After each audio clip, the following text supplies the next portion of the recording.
I'm alive. I'm still alive. Very, very alive. Very, very still alive. You're watching No Pictures of a Bird, a podcast by Mr Tapscott. I'm Mr Tapscott.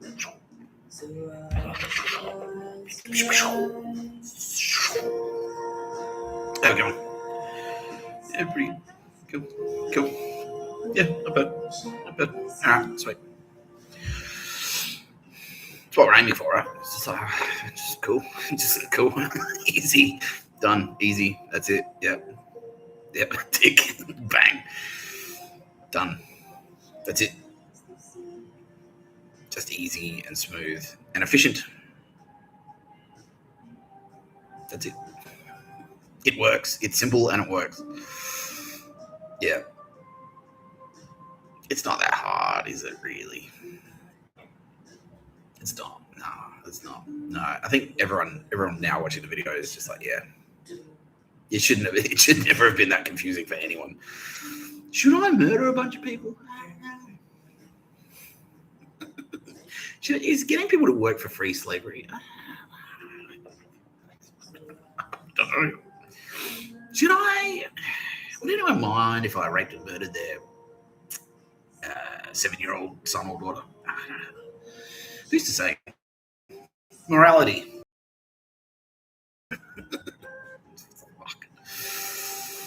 Fuck. How are you, Mr Tapscott? Says someone.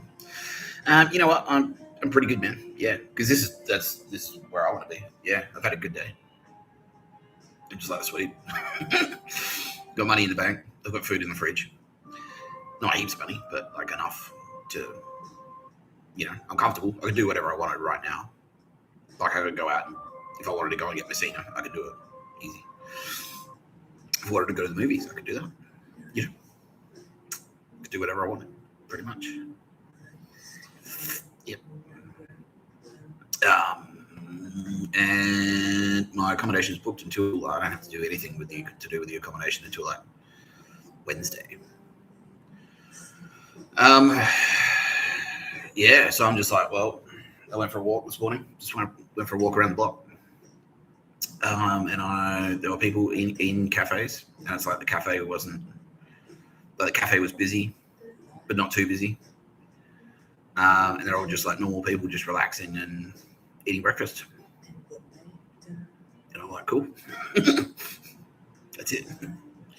I did see a little bit of dog shit.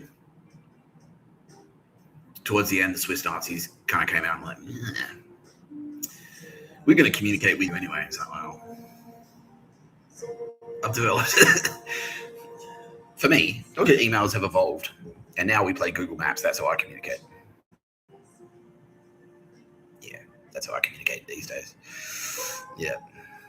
The age of dogshit fan and dogshit emails is coming to a close. Yeah. The age of Google Maps. That's where we're at now. Yeah. That's where we're at now. So yeah, that was dealt with swiftly and efficiently. That's cool. That's cool. Yeah. So yeah, just like, all right, well I didn't even know what day it was. Like, what day is it today? I realized it's Saturday. It's like, okay, this is the way a Saturday should be. This is back. Finally. I'm back to where I finally. This is what my Saturdays used to be like, where it's just like, all right, got one thing to do. All right, done it. It's 10 o'clock. What am I going to do for the rest of the day? This, I guess.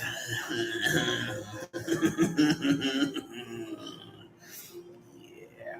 And with this, like, watch this movie, Neva. I love you, Mr. Tapscott. Yeah, that's it. It's like, yeah, that's what it's all about. That is what it's all about. Sylvia is crushed beyond belief. I don't have any biscuits, so I can't do this. Man sarcastically eats a biscuit. Man eats biscuits sarcastically. Material. Sorry, Sylvia. She's like, oh, she'll live. She'll survive. She'll get by. She'll have to. We'll do some more physical comedy for you, Sylvia. Yay! Magic Tricks is a physical comedy. She loves that.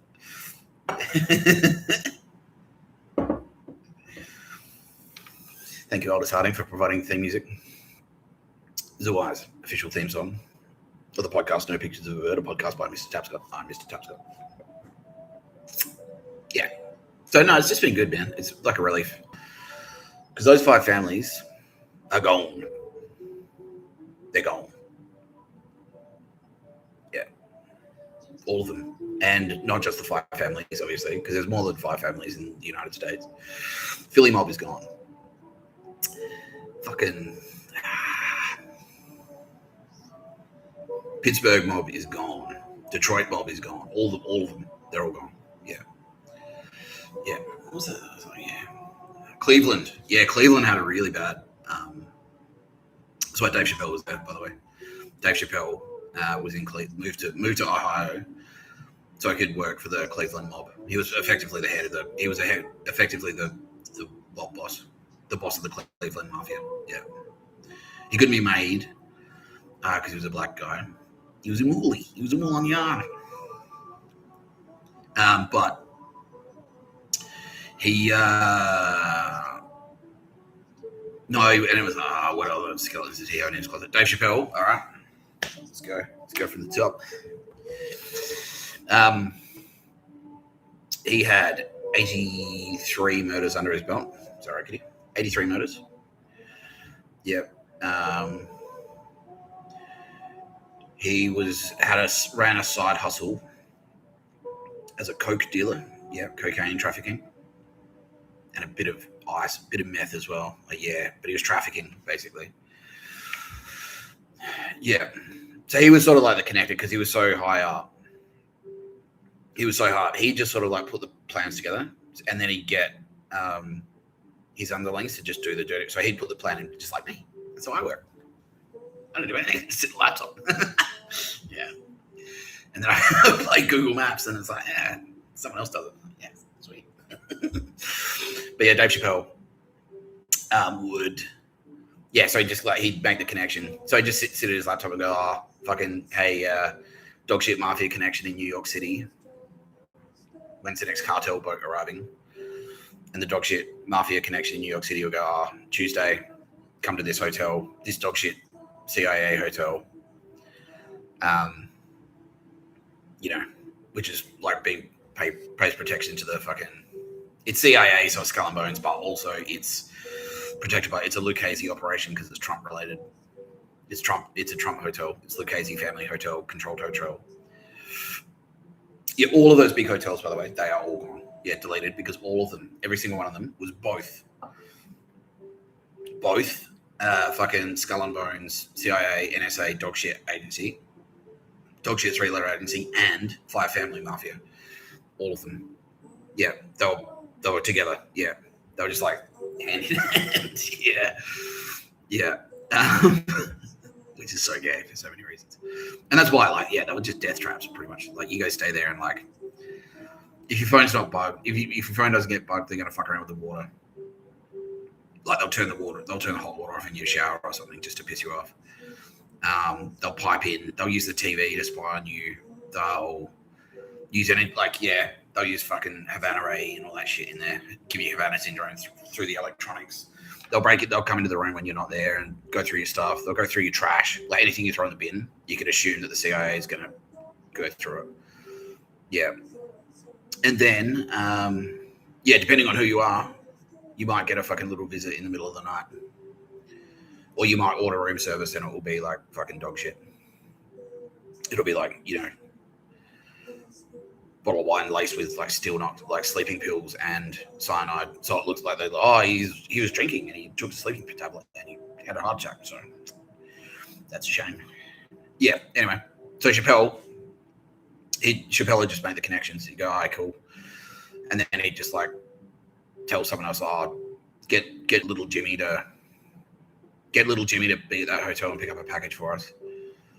And it was all automated pretty much. And then he would just collect once he'd set it up. Yeah, because they were so nonchalant about it. They were so casual about it. They didn't have to, because local law enforcement was effectively redundant. Yeah. So so they didn't have to worry about local cops. They didn't have to worry about anything. It was just like, okay, cool. Yeah. And then once he'd set it up, it was just automated, and it was just like, okay, cool. So every second Thursday, little Billy's going to meet you, little Jimmy's going to meet you at the fucking Western Hotel, New York City, room 308. He'll give you a briefcase full of cash. And once, like, all the banks are dodgy as well. Yeah. Transfer some Bitcoin or something like that. Like, yeah, he'll make a Bitcoin deposit into your Bitcoin wallet.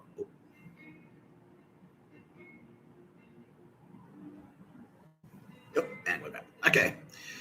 So we just had a little slip there. So I'm just going to pause the story for 1 second while we play Google Maps. He's our lucky contestant today.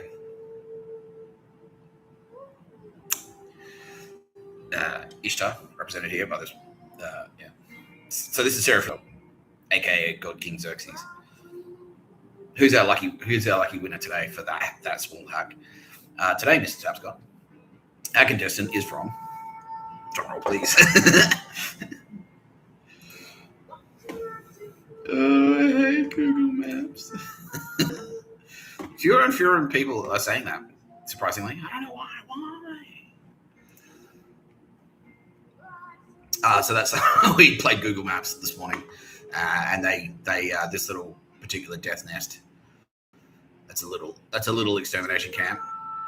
That field there, that's where they pour out the liquefied corpses. They got a thermobaric bomb. They won the thermobaric bomb. But that little hack in particular, this is why we're talking to Ishtar. Actually, came from Iran.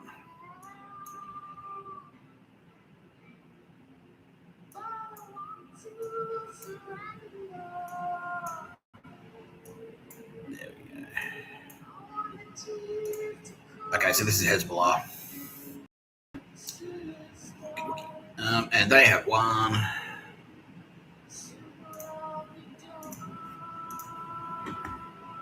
Okay, maybe that. Yeah. Just in case everyone didn't see that.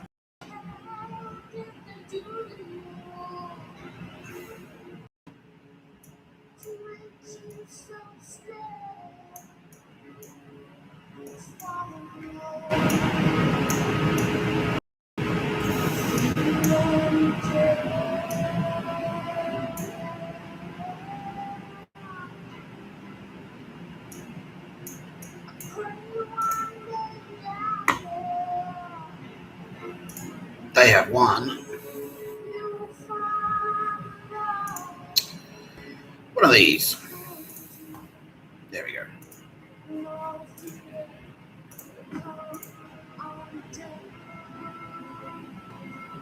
The Ninja non-explosive ordnance. Now these are great because they're precision missiles. So the problem with like bombs and missiles and stuff, cruise missiles, is because there's heaps of collateral damage. But if you just want to take out like one apartment and you don't want the whole building to collapse, or you don't want the whole neighborhood to just fucking evaporate, you just launch one of these. Incoming. All right, it's in the air. Got about 10 seconds, sorry. What did we use? Predator drone? Yeah, we've got a Predator drone.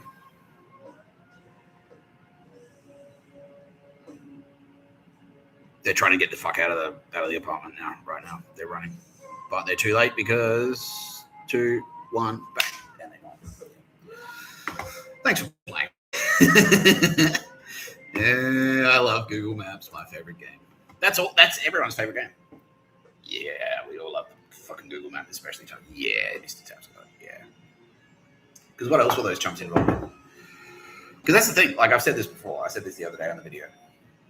If they're hacking me, goon, and if they're a goon, then it's like, oh, Tarvin. It's like, so they're dark web hackers involved in child pornography on the dark web. They're not involved directly in child sex trafficking, but they definitely aid it. They write software that's used for child sex trafficking. So by taking out those two scumbags, just made the world a lot harder. Just made the world a lot more difficult for those involved in child sex trafficking on the dark web. Yeah, they do like and kiddie porn and things like that. Yeah, they run like websites. They run networking sites for pedos basically. And now they don't do anything because they're in little pieces on the floor. no survivors. Yeah. Yeah. Okay. Now where was I? I was talking about Dave Chappelle. Yeah. Yeah. So the whole system is automated, basically. So yeah, Chappelle just like he had it set up to the point. It was so casualized. All the police force were cooked. If they weren't Swiss Nazis, they were Five Families. Yeah. By the way, Mark Wahlberg, Five Guys. Yeah, Wahlburger and Five Guys. That's Wahlburger. He was Philly Mob. Mark Wahlberg was like underboss of the. Yeah, he was like right up there of the Philly Mob. Yeah.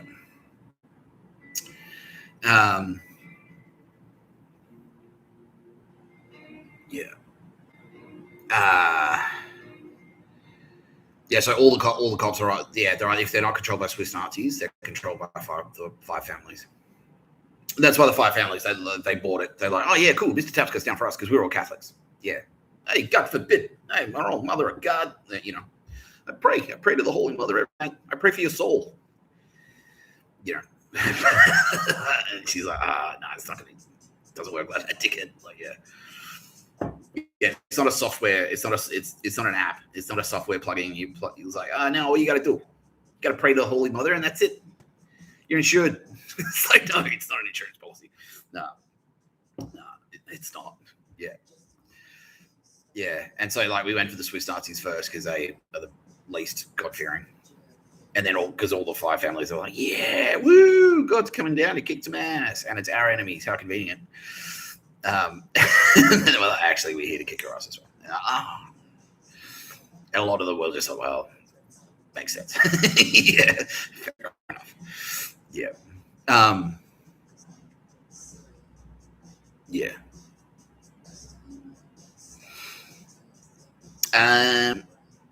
Yeah, so that's what I'll just wrap up with Dave. Yeah, so Dave Chappelle, he was doing that, and so he had like a sideline, and then he was doing dog shit. He was doing like a lot of his comedy was dog shit propaganda, dog shit mafia propaganda. Yeah, dog shit Five Family propaganda, basically.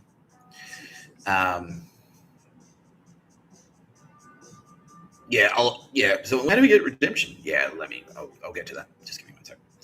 1 second. 1 second. There you go.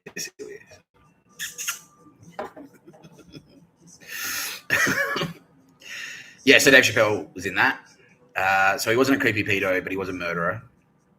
And he had a couple of slaves as well. Yeah, he had a couple of kids in the scene. Like a couple of dudes out there in the scene doing things for him for free, basically. He had like promoters that were working for him for free, which shouldn't happen because he had over $100 million in the bank. Yeah. So did Bill Burr. Bill Burr had over $100 million in the bank. But all that time when I was walking around broken homeless, he was like, and he was following me the whole time. He never once went like, here's $100. Like, he never once. Like, yeah. Anyway, let's talk about redemption.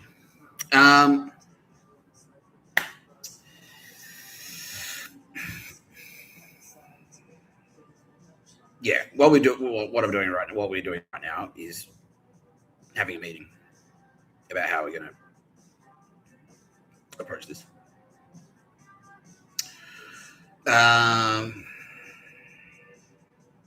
Look, it's honestly, it's just like a court. It's just like a court. It's exactly like a court on earth.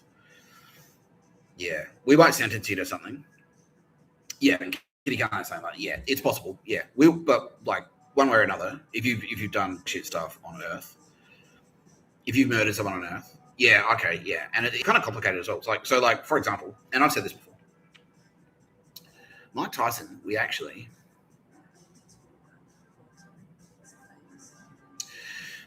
If you serve your sentence, if you get punished on Earth, if you do something dog shit on Earth, like if you murder someone and you get sentenced to 35 years, and then you serve your 35 years in prison, and then you come out of jail, and you find Kitty Callahan talks to you, and you come out, and you're genuinely sorry. It's like, I fucked up really badly. I got the punishment I deserved. I served the sentence. I'll never do that again. Then, yeah, we will. You'll have your post-match interview with Edward Woodley, and he'll, like, when you die, and he'll say to you,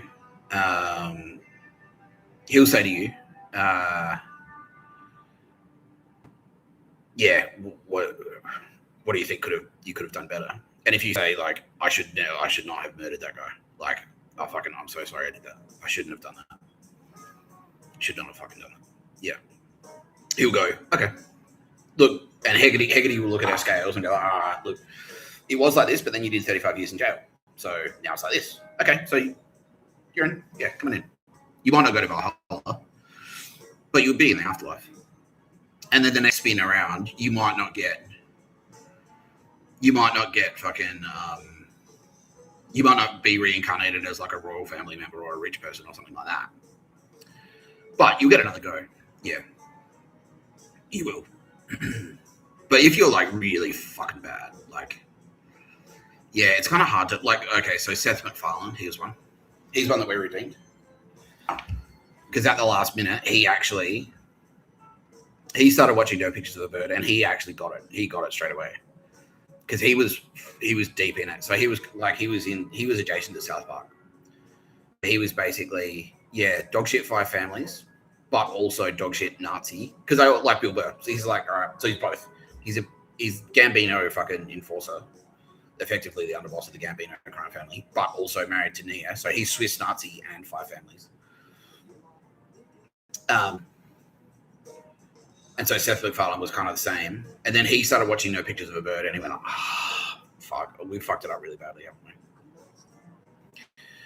We fucked it up really badly. Fuck. Yeah. And not because, like, and he wasn't, and not because he was thinking about himself. He wasn't saying, like, I'm fucked now. He said, I fucked up and it's bad, and, like, whatever happens to me as a result of my actions, I probably deserve, to be honest with you. And then he turned around and he started making, like, pro No Pictures of a Bird content, because he was making, like, anti No Pictures of a Bird content. He was anti Mr Tapscott. He was making, like, like propaganda about Mr Tapscott being shit. And then at the last minute, yeah, he watched No Pictures of a Bird, got it, went, oh fuck yeah, yeah, okay, we fucked up. We have fucked it up. Yeah. And then behind the scenes, and it wasn't to kiss up the ass of the Five Families or anything like that. He went, all right, I know I'm probably going to die, but I'm going to do this anyway because it's the right thing to do.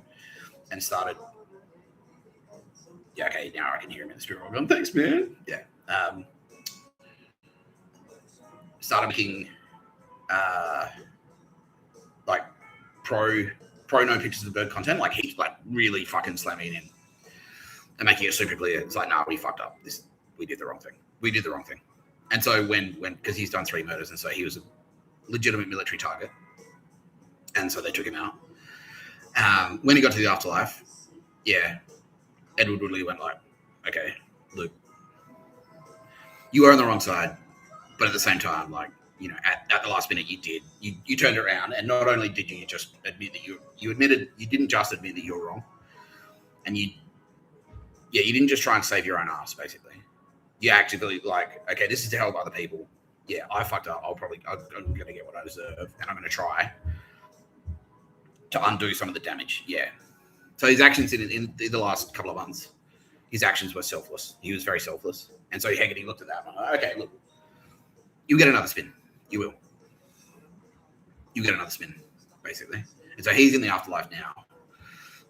And he's kind of like, he was sheepish and he was sad. He was like, oh, yeah, I really fucked it up. And I said, yeah, but what I just said, you know. So he'll get another spin. Yeah, he'll get another go. And because he's got his platinum energy is pretty exceptional. So wherever we put him, we might not put him in the choice position he was before, which is like the richest state in the richest country in the world and a white guy. He might go somewhere else. But I'm sure wherever he goes, he will like he'll do something cool. But yeah. So that'll be, and Mike Tyson as well was exactly the same. Mike Tyson went to Valhalla. Yeah, because on Earth, like he committed a crime, which is rape, but he was convicted and sentenced for that crime, and then he served the sentence. Yeah, I mean, really? Oh, yep. You sure? Please. Is this one of the things that I'm going to say is one thing and then it turns out to be another thing? Like, okay, so this is Kitty Kane talk. It's like, yeah, Puff Daddy, P Diddy is the same. Yeah. So Mike Tyson, he was a military target, so we had to check him out.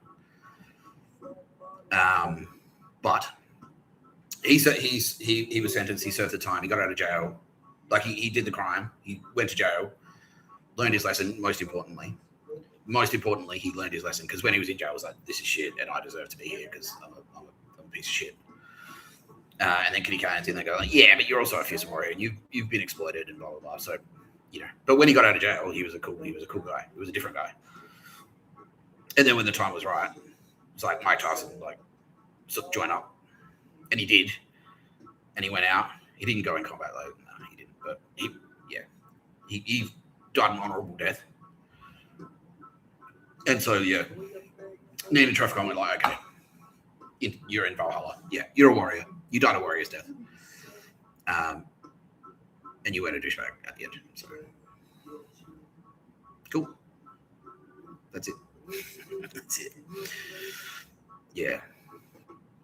And P Diddy is the same. When he gets out of jail, as long as he doesn't fuck up again, he'll get out of jail and he'll just go back to being a billionaire, like a music producer as well. Yeah. Because he was sentenced fairly. We're satisfied that he was sentenced fairly. If he serves his sentence, and he's learned his lesson, he's very sorry. He's very sorry. He's I fucked up really badly. But Kitty Callahan's in there every day. Yeah, every day. And how you going, bro? And he's like, yeah, good man. She's coaching him. And when he gets out of prison, sweet, cool. As long as he and he learned his lesson, so he probably won't fuck up again. As long as he doesn't fuck up again, he'll get when he eventually passes away one way or another. And he will look at her scale and say, okay, you were up here, you committed these crimes, however, you went to jail. So now you're here. That's it. Cool. You're in. Come on through. Yeah.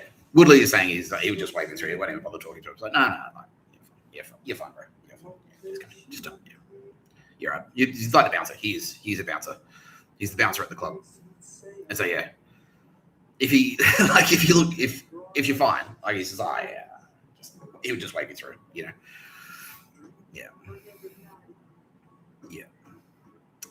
So it depends how bad your crimes are, I guess, is the headline there.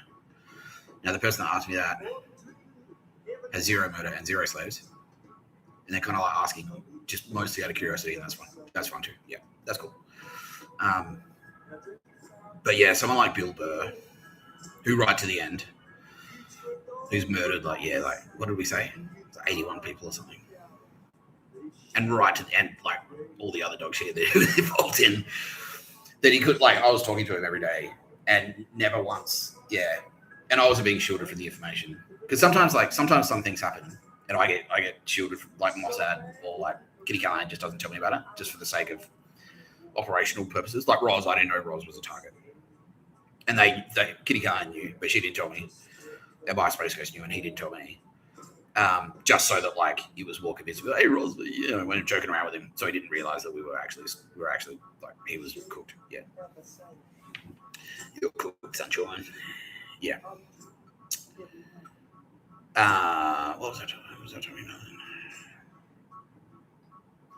Who was I talking about, Kitty?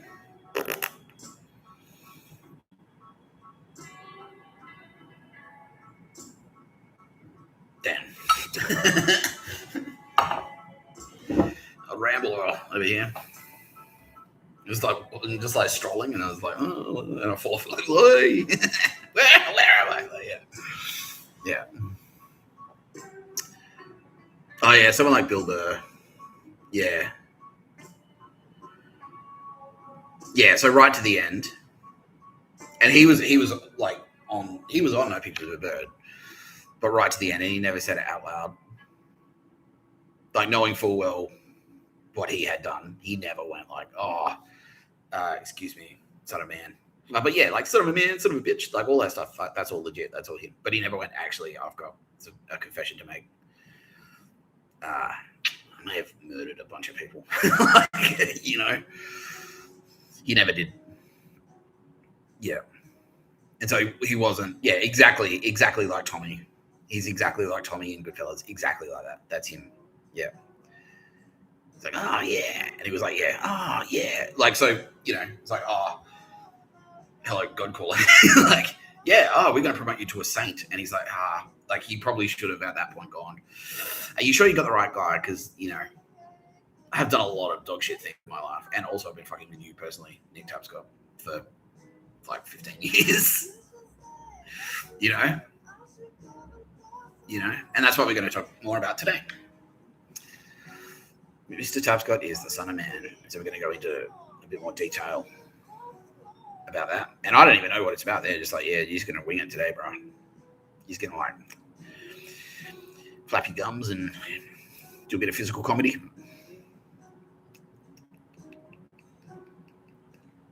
And and the rest of it just happened naturally. I was like, all right. Maybe play Google Maps a couple of times. Yeah. Yes. How are we doing with Google Maps out there? Okay. Yeah, there's plenty to talk about. There's plenty to talk about. There's dog shit to slam still. There's still dog shit to slam. There's tales of yore of Mr. Tapscott. We could talk about the good news today as well. Have you heard the good news? Of Mr. Tapscott's deep past. We've got a couple of those stories. We could talk about the dog shit, like Mr. Tapscott's dog shit family, more revelations about dog shit family, and more revelations about dog shit creepy fucking Five Families bosses and their creepiness and like how gay they literally are, like, and disgustingly gay, like really creepily gay. Yeah. And we could talk about, yeah, there's lots of things we can talk about. Yeah. But I'm not putting myself under too much pressure today because it's Saturday, and I did 4 hours yesterday, and it does. You do feel it. You do feel the difference. Yeah, you really do. Yeah, because it's not super tiring, but it's not tiring. Yeah. Anyway, but yeah, it's tragic because that's the thing. Like, yeah, it's so tragic because like Bill Burr was very talented. He was a very talented man, very talented comedian. And we'll talk, that kind of leads into it. Yeah. He was a very talented man. But he just had to fuck it up by like also being a fox dude. And it's like, okay, like, yeah, he had a tough upbringing and he's from a rough neighborhood. And it's like that might get you off the hook for like drink driving, or I don't know, like literal drink driving, not dog shit fan drink driving. Or like you get into a fight, like a fist fight, you punch someone in the head, you punch someone in the face. I had a rough upbringing. My dad beat me. Okay, that'll get you off the hook for that. But 81 murders, nah, that's not. You can't walk away from that. And especially the type of murder, like the motivations for the murders. It's like, Gary Shandling.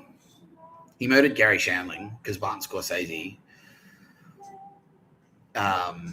It's the murder. It is for Goodfellas aficionados. It's the murder of Maury, the wig salesman. It's exactly that. That's exactly that. So in that story, De Niro, that's Scorsese's shadow. He's like a predator. Yeah, he's Jimmy Conway. And then fucking Joe Pesci Yeah, Joe Pesci is Bill Burr. And then Ray Liotta is Kitty Callahan in there, sort of like observing, going like, oh, fuck. Yeah. And then Maury is Gary Shandling. He's like, I want my money. Jimmy, where's my money? I want my money. You gotta stop breaking his balls. And that's Kitty Callahan actually in there trying to talk Gary Shandling down. It's like, dude, like he's a dangerous psycho. Because it was the F is for Family.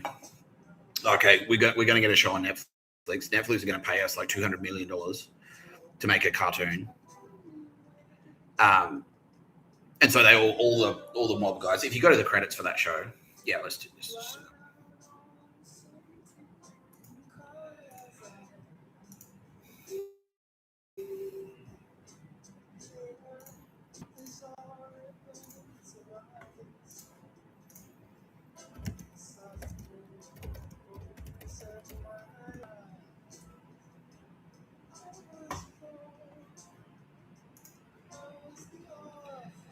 Yeah.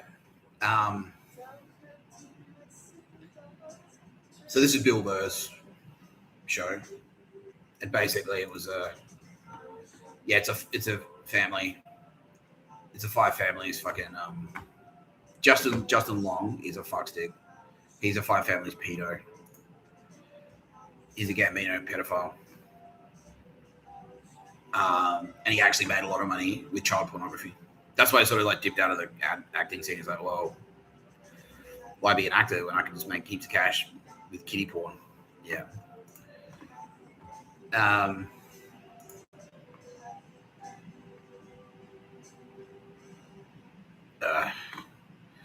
Too little, too late. Wikipedia. This is Wikipedia attempting to capitulate. But they are actually, Wikipedia is actually cartel. Not even Wikipedia stayed uncorrupted. Yeah, they were selling data to the cartel to spy on people. Yeah. And also, yeah, Silicon Valley tech Nazis. Yeah. Anyway. Yeah. See this? Executive producers. That list of executive producers, right? So there's more executive producers there than there are cast members and producers. That's all the fucking goons. That's all the Gambino family, basically. So Gary Shandling was supposed to be in there. Yeah, these are all of them. All of them are made members of the Gambino crime family. Oh, they're made members or associates. They effectively are. Yeah. So Gary Shandling was supposed to be an executive producer because they're putting the deal together. Meanwhile, the FBI is watching the whole thing. The FBI is watching all of them because they're all like Gambinos. Yeah. But they're putting together the whole thing. And Gary Shandling was supposed to be in there because he was he was relatively clean. He was still dog shit. Like he enslaved a bunch of people. Like working on his show, he'd get people to do shit for him for free. He'd done one murder, but in that scene, that's nothing. That's nothing. Considering that Martin Scorsese was murdered like 350 people or something himself. Yeah. Which is out of control. Yeah, exactly. Yeah. It's Marty though, but it's Martin Scorsese. You can't prosecute. You can't investigate him. He's a national treasure. It's Martin Scorsese. It's Marty. You can't investigate Marty. And that's the whole country was saying that. Like every governor in every state, the White House, all the way up to the president was saying that. You can't investigate Marty. You can't. It's Marty. Yeah. Anyway. So Gary Shandling was supposed to be one of those executive producers. And they're saying, like, oh, he's breaking his balls about the money. Like in Goodfellas, the murder of Maury, he's like, oh, where's my money? Jimmy, where's my money? Where's my money? And you got to have my money, Jimmy. But Gary Shandling was going like, oh, all right, well, we're going to do this. We're going to do this. This character will do this guy. And Scorsese's like, like he was constantly bombarding Scorsese. He was like, well, who's going to do what? Well, I should be in charge of that. And like just being a fuckstick and being really annoying. And it's like, yeah, instead of just going like, you're fired, it's like, he's got to go. And then that murder, though, the way they did it is exactly the way they did Maury in Goodfellas. It was like they sat behind, Bill Burr sat, Gary Shandling sat in the passenger seat, and then Bill Burr sat behind him in the back seat and then stabbed him in the back, like stabbed him with a fucking ice pick. Stabbed him through the base of the skull into his brain with an ice pick. So that's kind of hard. Like, it's hard to redeem. It's hard to redeem someone that's done that, you know, and not then not thought twice about it, or like, yeah, it was in there mixed among all these other demons. But it almost turns into a false economy, because what happens is, like, you get these murderers, right, and they murder one person and they feel really bad about that one, and so they murder someone else, and then it's like the guilt kind of like, it's like, well, I won't feel so bad about that one if I murder 7, you know. And then that's how it escalates. Yeah, because the guilt spreads out along amongst all of them, and it just like forms this like equilibrium of just fucking hating yourself, basically. Yeah. And so that's that. Yeah, it's hard to redeem something like that. It's hard for us to overlook something like that. There's not a lot you can say that's gonna. Yeah, because there are so many options. Like, okay, so you worked with someone annoying. All right, we get it. But you could just like fire him. You could have just, and I don't think they tried anything. They didn't try anything. They didn't just say to him like, Gary, just shut the fuck up. All right, you're pissing us off. Just shut the fuck up. Like, they didn't try and talk him down. They didn't try and talk him around. He was just breaking Martin Scorsese's balls,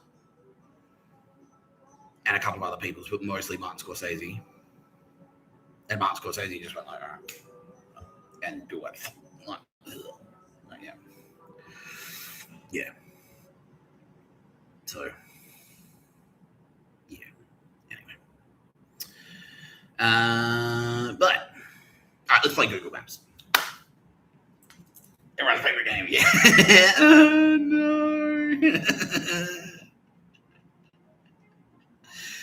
90% of our audience love Google Maps. 10% of our audience fucking hate it. But every time we play it, that percentage seems to get slightly more popular. That ratio seems to go in our favor. So I think we should keep playing it. That's what I think. What do you think, Kitty? Oh, yeah. What do you think, Sarah from the Resort? Yes, Mr. Tapscott. Yes. That's a cold kiss of steel, she says.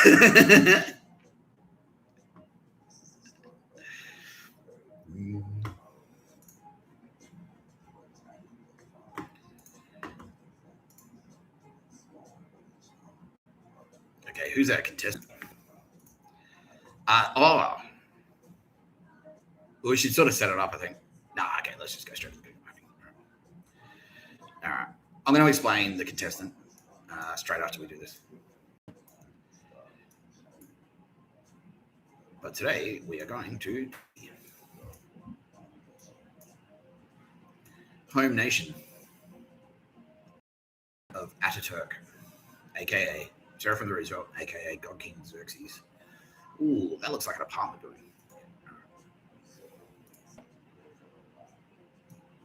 Yep, all right, that is indeed a very dog shit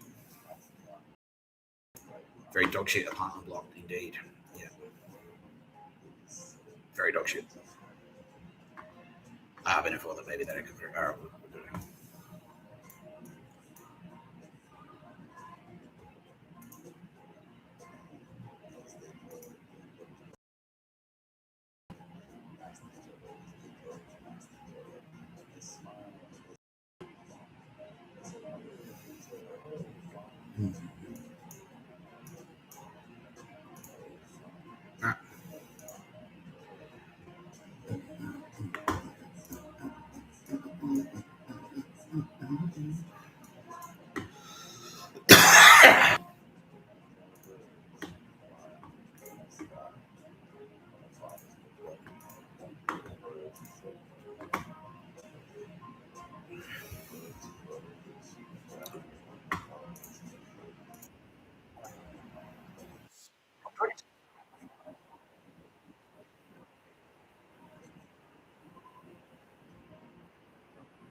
They're not watching, so they don't know what's happening.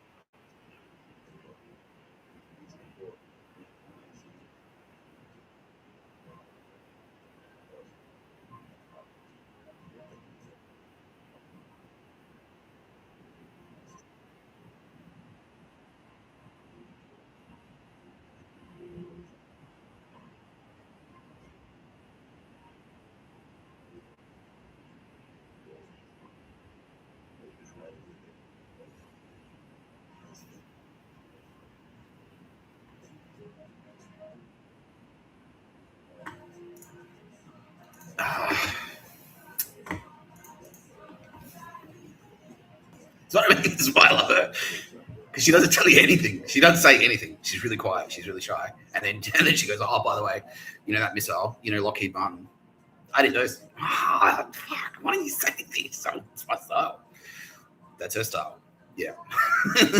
Because they're awesome. Like, that's fucking sick. Yeah, that missile, both of them, that's a collab between Amelia Grace Crawford and God King Xerxes. Goddess Athena and God King Xerxes. Yeah, that's why they're exacting justice. This is the sort of justice, she says. This is the sort of justice being exacted on her people. Yeah, for dog shit. Anyway, we'll talk about the dog shit. We'll talk about the dog shit that triggered that particular round of Google Maps. Oh, that was it. Yeah. Oh, that popped them. We just got 5 apparently.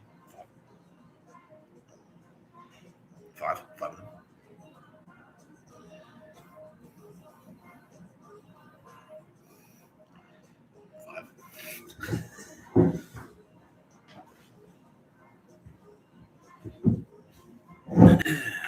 Dominoes are gone.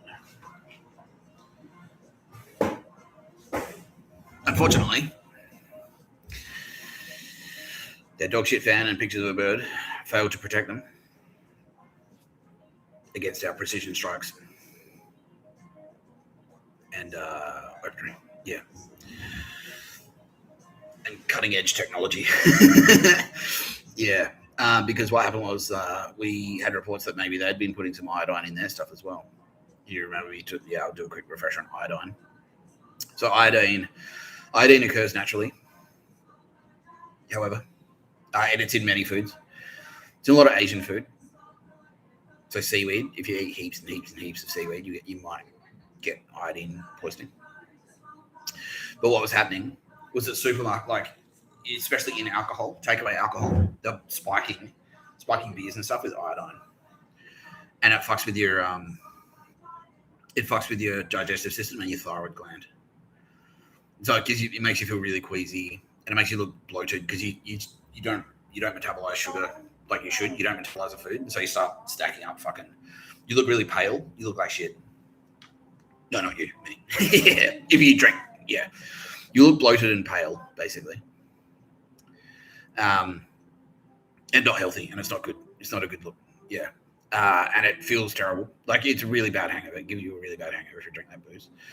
But Aldi were also putting it in their food, especially like chocolate and stuff, to say like, don't eat too much sinful chocolate. You're getting the iodine poisoning you deserve. And so we kind of put the feelers out. So, okay, well, there's dog shit. Dog shit Aldi's done it, and they are gone. They were gone immediately as soon as we realized that. Who else is dog shit enough to do it? And then sure enough, I went down and checked it out. Got myself a couple of Dominoes. And yeah, sure enough, there's iodine. They put iodine in the fucking flour that makes the pizza bases. They put iodine in the pizza bases for the same reason. Are you indulging in sinful pizza? That's poisoning for you. Yeah. And they do it in advance. So it's like, if you go a bit hard on the fucking takeaway food, you look like shit. Like you look bloated and like pale and crap-tacular. You look like garbage. And you walk around and people go, oh, he didn't look healthy. And then they'll go like, okay, cool. They'll use the data that they've collected from Domino's to go around and fucking poison you. They'll put ricin in your fucking food or something, or cyanide or whatever. And it's like, oh, he ate too much pizza, and then 2 weeks later he was dead. So what does that tell you? Don't want to be too fat, do you? Yeah. Yeah, so bye-bye, Domino's, you fucking spastics. Yeah, but that particular round, speaking of dog shit, one moment. This isn't dog shit, but I just need to.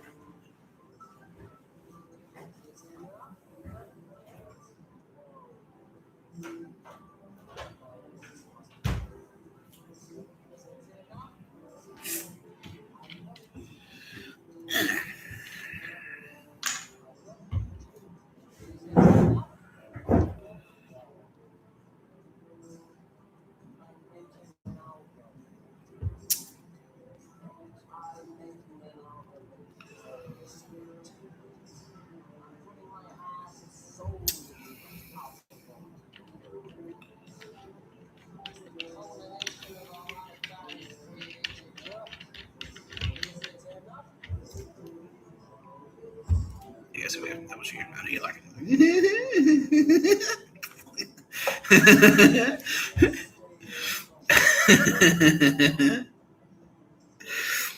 You're the best one, Sylvia. You're my favorite one. You really, you really are.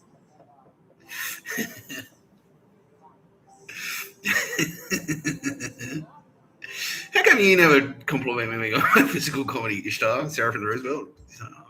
Stop. Yeah, she blushed. She just blushed. Oh, time to put me on camera. Yeah. Yeah. You're all the best, Turbo, babe. Anyway. Where the fuck was I? Yeah, we're talking about dog shit. Okay, so that particular round of Google Maps was because of. Yeah, we'll do this together.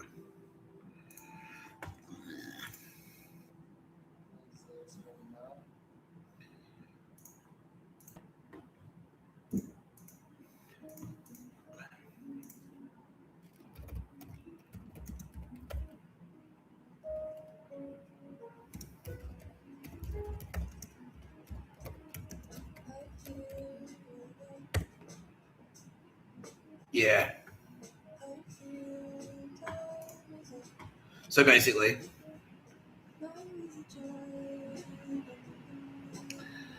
yeah, and that's a bit of a dog shit email there from us. Oh, so it's a top quality, solid gold email from us. Please offer 500,000 for information. Yeah, so red and black. Like, we're very angry and we got to do something very, very serious to avenge that because, yeah, she was innocent. Like, yeah, police believe a fatal house fire in Trunganina in January was an arson attack linked to Victoria's tobacco wars. Katie Tangy, 27, died in the fire, but police believe the arsonist targeted the wrong address. Detectives investigating the fire have released new CCTV of the incident. Yeah. And so that's sort of adjacent to so tobacco wars, all of that tobacco wars. The illicit tobacco trade in Australia is Hamas. It's all Hamas. Secretly, though, they were kicking, not even secretly, but they were kicking up. They're being supported by ISIS because they were paying ISIS. Because ISIS were in there going, with the thin lip, with the dog shit ears. It's like, we need to cultivate human intelligence. We need human intelligence. So we're going to go in there and just like the ATF gun things. Like, we're going to operation sell the cartel guns and then arrest them. We're just going to sell them the guns and follow the guns. And then use the information to arrest them, right? Maybe. We'll see. Who knows? Yeah, same deal.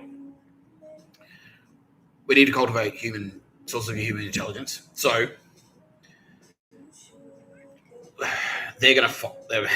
we'll watch these crime gangs do their stuff, and then they'll tip us off information, and then we'll also use our goons. They can use our goons.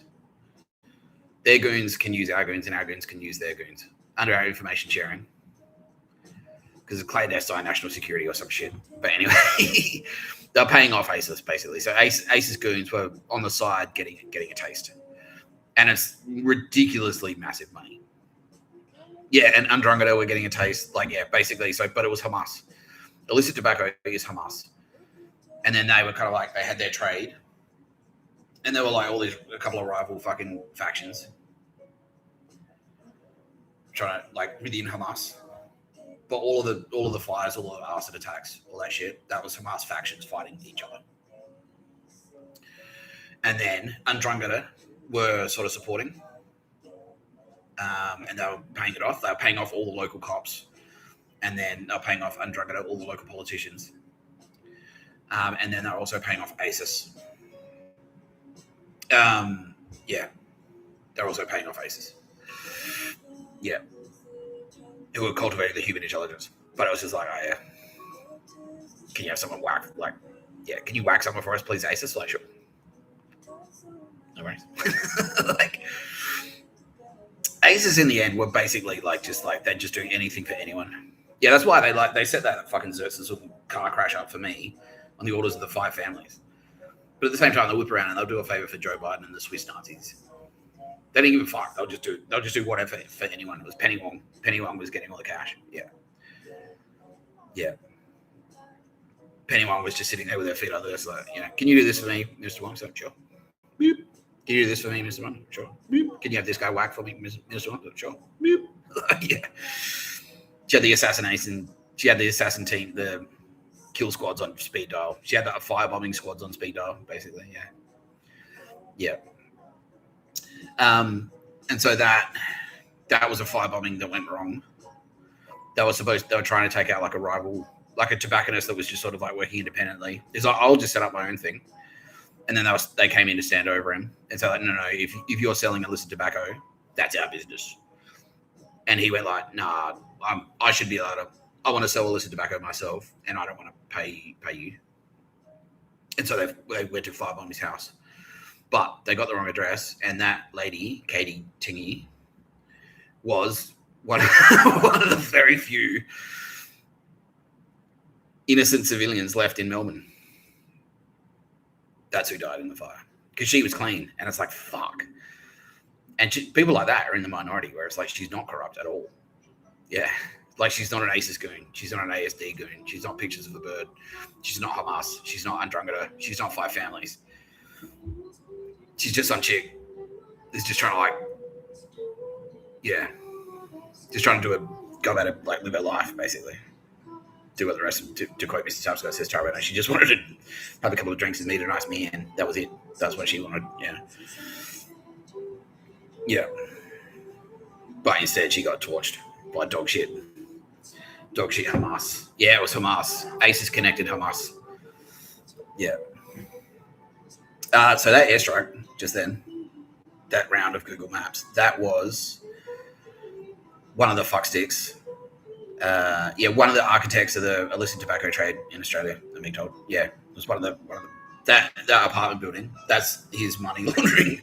That's his dog shit money laundering building. It's his dog shit mafia fucking piggy bank building. Yeah. To hide his money, basically, yeah.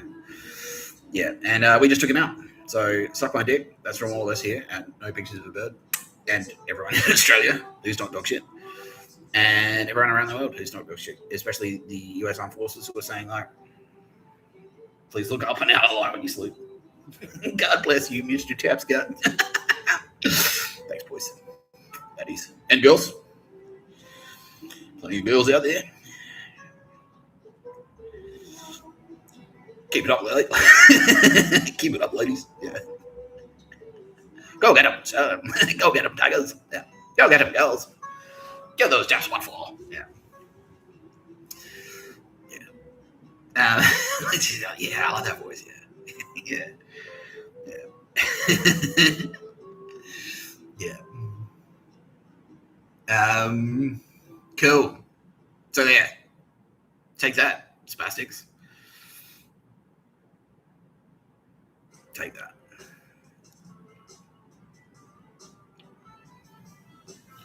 All right, we're coming up to the hour mark. At what point did this voice get replaced by this voice? Coming up to the hour here on No Pictures of the Bird. We've got a lot more to talk about. Banter about the cockroaches.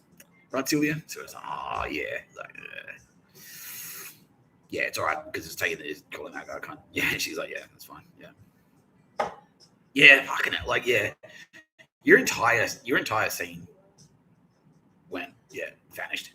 I guess I did mine. Yeah. Everyone at Channel 9 was cooked. Everyone was crooked. Sylvia doesn't have any. Like, none of us do. None of Mr. Tapscott and none of the Turbo Babes. Zero. Like, all of the Turbo Babes have zero human friends and family left. They're all gone. All of them are corrupt. Some of them, a handful of them made it to, like, the afterlife. That's it. Yeah. Aside from that, it was just, like, squad wipe.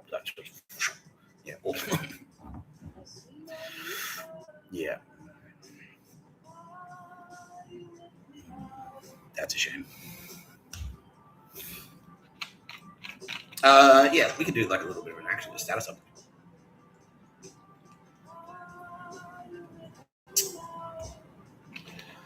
Okay, so we've got an action report. San Fran. We got boots in the ground in San Fran yet? No, we're just doing it. We're just doing targeted strikes. Yeah, and it's incredibly effective because they're realizing, oh fuck, because they were like, everyone have been so used to just doing whatever the fuck they wanted because they could hide under their money. Basically, it's like I've got like, you got dudes in there with like $100 billion in the bank and stuff like that. And it's like well, I own 18 apartments. That even if I do lose my, even if they do fire me, I'm fine. The only thing they could possibly do is airstrike the building. It's like, well, funny you should say that. Yeah.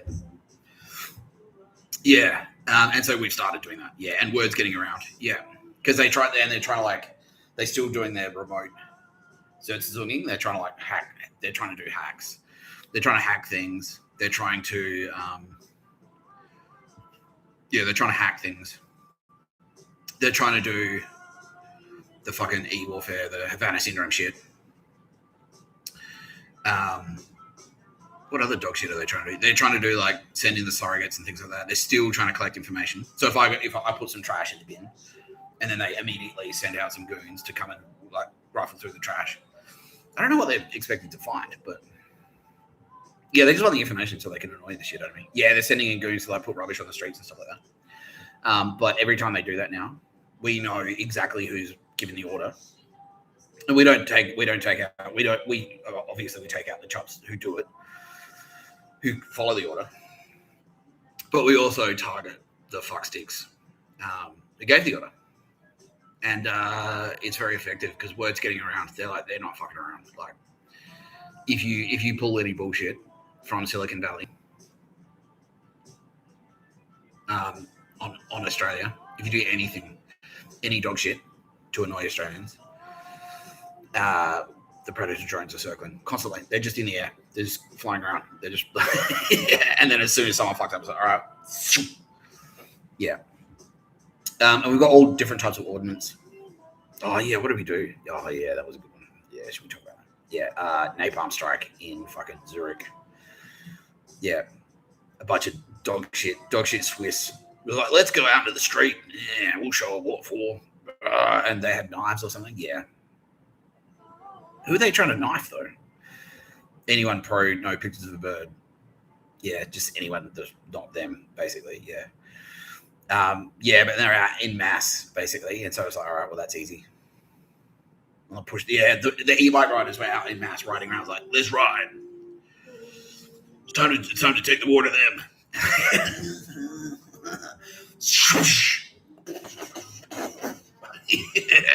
Yeah. My knife didn't protect me. Yeah. So word's getting around about that shit. Yeah. Word's getting around. Don't fuck around. Don't fuck around with Mr. Tapscott and the Turbo Babes and the US military and the world military. We are the military now. Yeah, we are. We're in charge of the military, all the militaries. Yeah. Except for like a couple, like maybe we're not in charge of like there's not all the militaries, but enough of the militaries that we can do that. Yeah. So suck shit, Silicon Valley. So yeah, targeted strikes in Silicon Valley have sent the message, delivered the message, and now people are like, okay. Yeah, people are now like they don't want to even like touch they don't even want to use their work computers, basically. Because if they accidentally write a dog shit fan, or if they write something that could be misinterpreted as dog shit fan for, let's fuck around with Australians. They'll get a fucking a Ninja AGM 114 through their fucking window, cut them into little pieces. Yeah. Yeah. Yeah, we dropped a bunker buster. There was some fuckstick who was like, I'm deep underground and I've got my Ethernet cable down here. They'll never find me down here. It's like a Breaking Bad style, like underground bunker. There's like a shed on top, and then he climbs down and like, I'll be safe in here. It's like, oh, well, you could have been if we didn't have bunker busters. You would have been, however. Yeah, and he was in Nova Scotia as well. He was like, yeah, well, he was going to make a US citizen, and he's like, I'll go to Canada, and then I'll be out of their jurisdiction there. And it's like, nah, there are too many treaties in place, like to fight terrorism. NATO, it's NATO fighting terrorists. Yeah, we've sunk three North Korean submarines. Really? Yeah. So what were they, like dissidents or something? Like, yeah, loyal to the old regime. Okay, but we had their location data because they were still, because it's like, yeah, because they were renegade. So it's like, well, the North Korean Navy knows exactly where you are, and they're like, refuse to capitulate. And it's like, are you sure? Like, affirmative. All right, because we know where you are. You're in a North Korean sub, and like you're talking to a North Korean controller. He's got you on his screen. He knows exactly where you are. All right. And then what do we use? Helicopter guided depth charges. Yeah. Helicopter launch guided depth charges. Took that out. Chinese. Yeah. Thank you very much, China.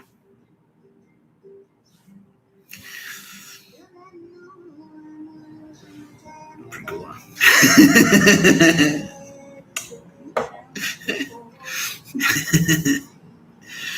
Yeah. Malaysia are getting pummeled by air power targeted strikes. Yeah. Both regionally and in Kuala Lumpur. So there's plenty of AGM 114s happening. There's even Apache helicopter strikes. Yeah, they're doing Apache raids on Kuala Lumpur. Yeah. To take people out with 30mm autocannon from like 5 kilometers away. Yeah. Yeah. So you know that video, the WikiLeaks video? Oh, by the way, Julian Assange is dog shit and he is gone. Yeah. Pedo. No surprises there. But you know that video, Collateral Murder, that the WikiLeaks thing did? Yeah, it's like that, doing those strikes. But it's like you can't even, the helicopter's so far away you can't hear it, you can't see it. But it can see you, and it's like,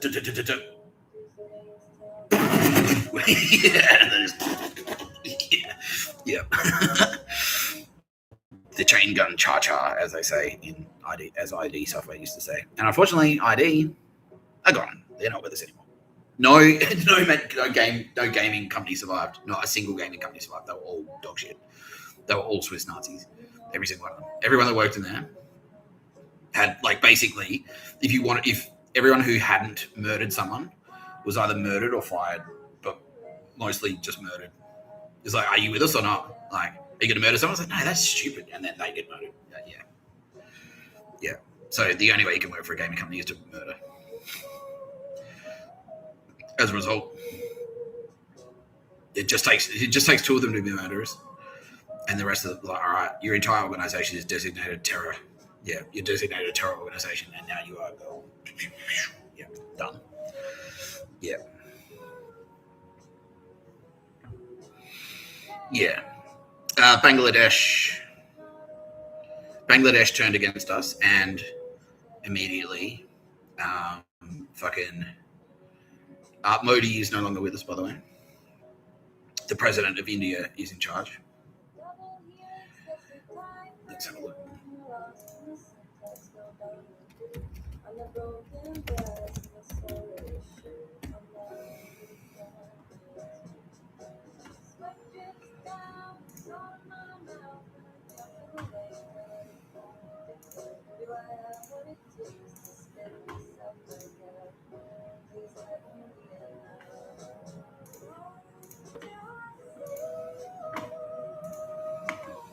Yeah, that's a President Murmu. She's the head of state. She always has been the head of state. But it's sort of like it's the same kind of relationship that, like, you know, like the prime minister is like the face of the operation because they're in charge of the executive branch, but ultimately it's the head of state. And so if shit hits the fan badly enough, that, you know, Nazism is on the rise again and World War III kicks off. And Modi has personally, like, how dirty was Modi? Very dirty, apparently. Yeah. 17 murders. He committed 17 murders personally as a young man, and he kind of retired. And then how many murders did he order? And then he ordered more than 800. Okay, so goodbye, Narendra Modi, you dog shit piece of shit. Yeah. Yeah, President Murmu, however, famous last words, I know, but she's cool for now. Let's fingers crossed for this one. Anyway, she's in charge of the Indian military. And Indian military, they're like, yeah, sweet, anything we can do for Shiva the Destroyer. Yeah. Yeah, because they're very, like, India's always been extremely spiritual. Thank you very much, Nicole Haggerty. Especially the Sikh population. They're like, yeah, we knew we had a purpose. Yeah. Yeah. That's Haggerty. Yeah.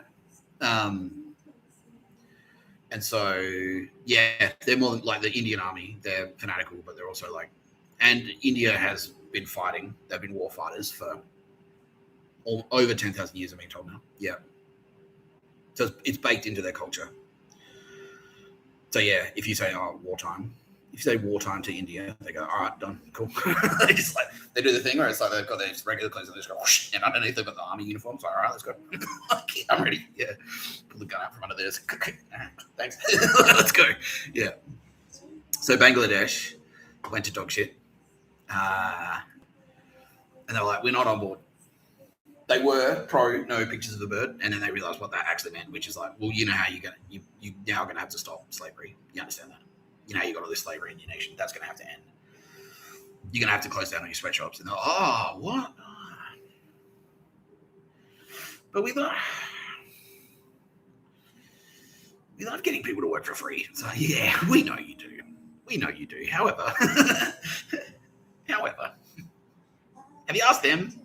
Have you asked the slaves how they feel about being slaves? It's like, they're like,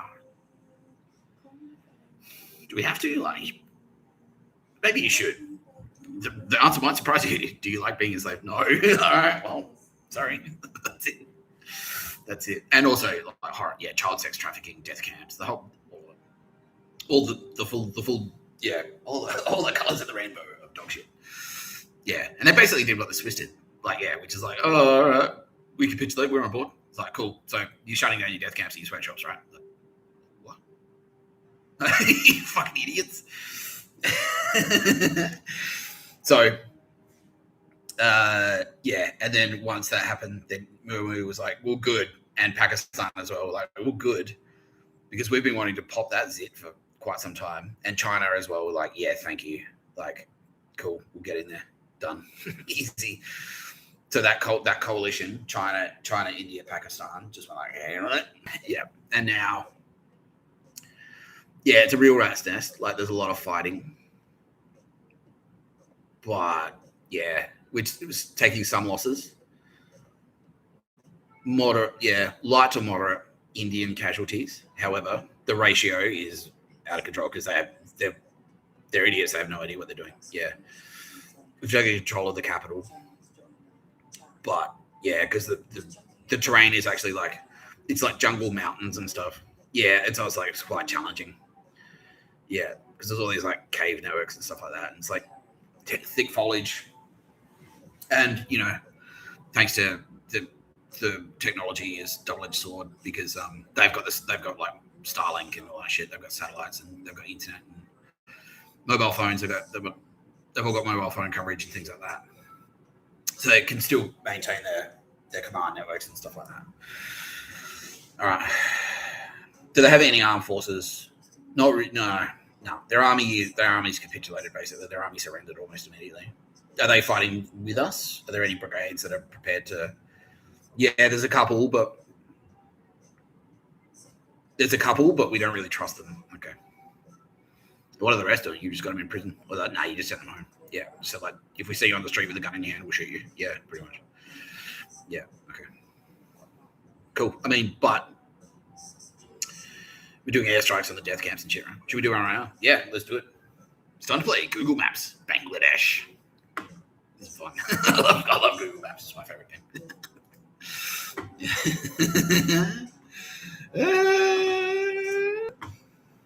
Well, I mean, look, I'm not the one that set up a fucking death camp, right? Like, if I did do that, I would be looking at the sky every day. It's like, it's only a matter of time. Like, there's no way that this could get, like, there's no way that I'm going to get away with this. Like, it's just impossible. Something eventually is going to come and exact revenge. Like, yeah. Anyway.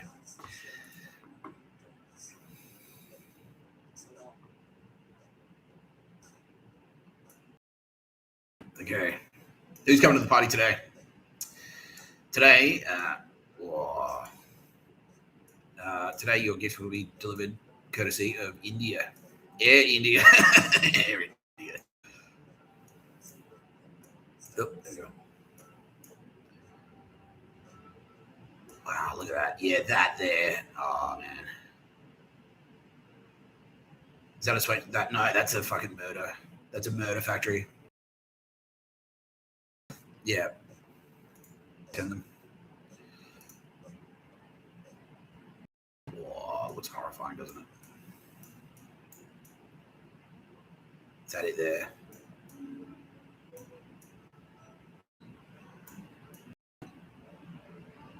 Yeah.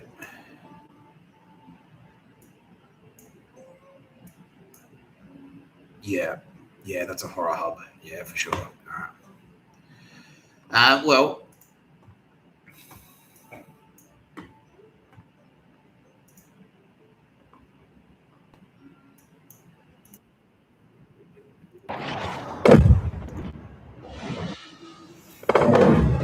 glide bombs incoming.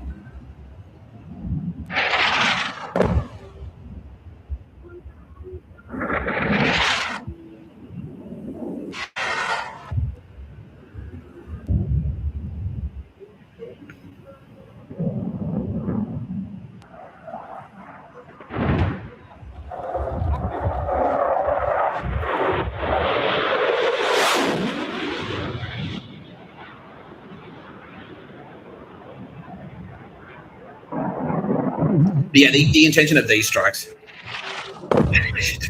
It was like, you don't have a physical, shit, it's a physical.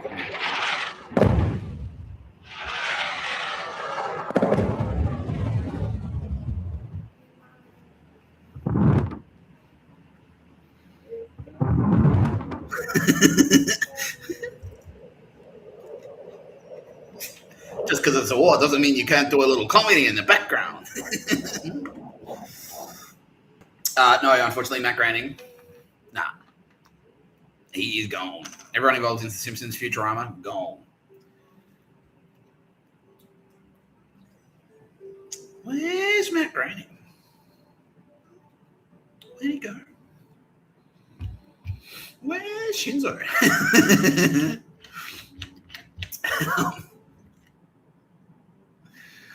Okay. Yeah, the intention, because you don't necessarily use a bunker buster, because the bunker buster will just go straight through. It would just go like straight into the ground, and then like, boom, and it might destabilize it. But you could, I guess, you could use a bunker buster to like fuck it up its foundations, and then finish it off with one of those with a glide bomb, and then like, because it's all like, and then it just needs like a push with another munition to just go. Yeah. But the idea is you want to just demo the building. You just want that building to just go. But we can do that. Yeah, we can do that. Yeah. So I've got specific munitions that will penetrate a roof, go through a building, and then once it hits the foundation, it will like, but it won't go through the foundation. But when it hits the foundation, go bang, and then that should be enough to make it. Yeah. Because yeah, fuck that, man. Yeah. How many deaths attributed to that horror factory? 1.8 million. Yeah. exhausted. So basically, people that work in their sweatshops who are enslaved in their sweatshops, if they can't work anymore, they get retired. They get their pension paid out. That's what they say. So you get your pension, don't worry. Yeah, we'll take you to the retirement. Yeah, we'll take you to the retirement village. It's like, my hands are sore. I cannot work anymore. I was like, oh, come with me. And sex slaves as well. Like I said, yeah, a lot of sex tourists go to Bangladesh. Anything goes in Bangladesh. You can buy anything. Yeah, even a child. And then if the child gets too old, gets too worn out, gets pregnant, becomes unattractive, they get bashed or something, and like their face gets all fucked up and no one wants to breathe them anymore. They get shipped there and deleted. So goodbye to that fucking piece of shit horror factory. Thank you very much, India.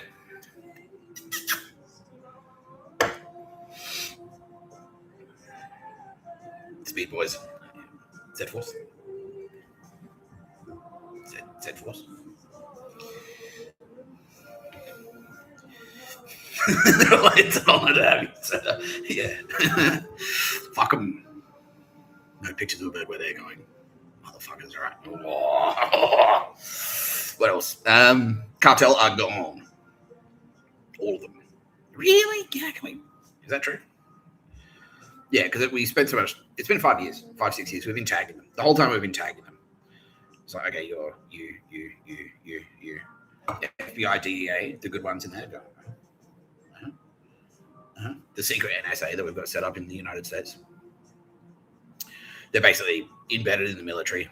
It's called like the tanks in light vehicles or something, but it's actually the real NSA. Like the data sheets are in there. They've been just like tagging targets, like this phone number, this phone, this SIM, this SIM, this SIM, this SIM, this SIM. Yeah, we should do that. Yeah, this phone. And they just keep this. They've all got the same phone. They just keep their same iPhones in the pocket. It's like cool. And then as soon as it's like, all right, and go, it's like special forces. Yeah. Ninja AGM, Hellfire strikes. Yeah. Predator drone strikes. Yeah, so they're obliterated basically. Yeah, Mexican state police and the good Mexican army, because Mexico did exactly the same thing that we did. It was like, you're dog shit and you're cool. Yeah. So the cool military in Mexico is very cool. Because they're fanatical. They're like, we've been suffering for so long. It's time to fucking wrap this shit up. It's time to wrap this dog shit up. Yeah. Because the cartel's horrifying. And it's been horrifying for however long it's been there. Yeah. Since the 60s, basically. Yeah. So, goodbye. They're gone. So what's going to happen to the drug trade, Kitty Killer? Everyone's just going to have to... Well, there's enough there still circulating around.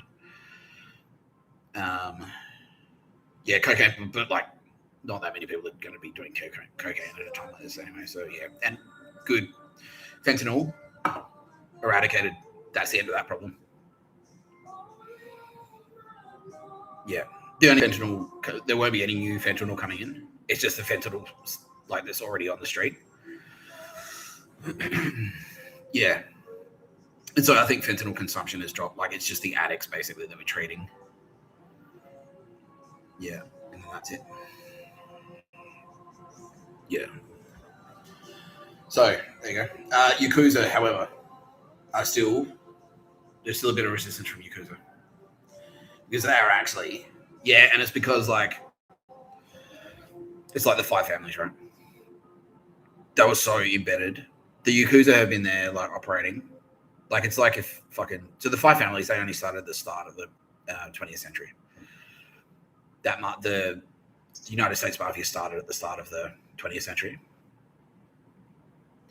and then it was like it got to where it is now.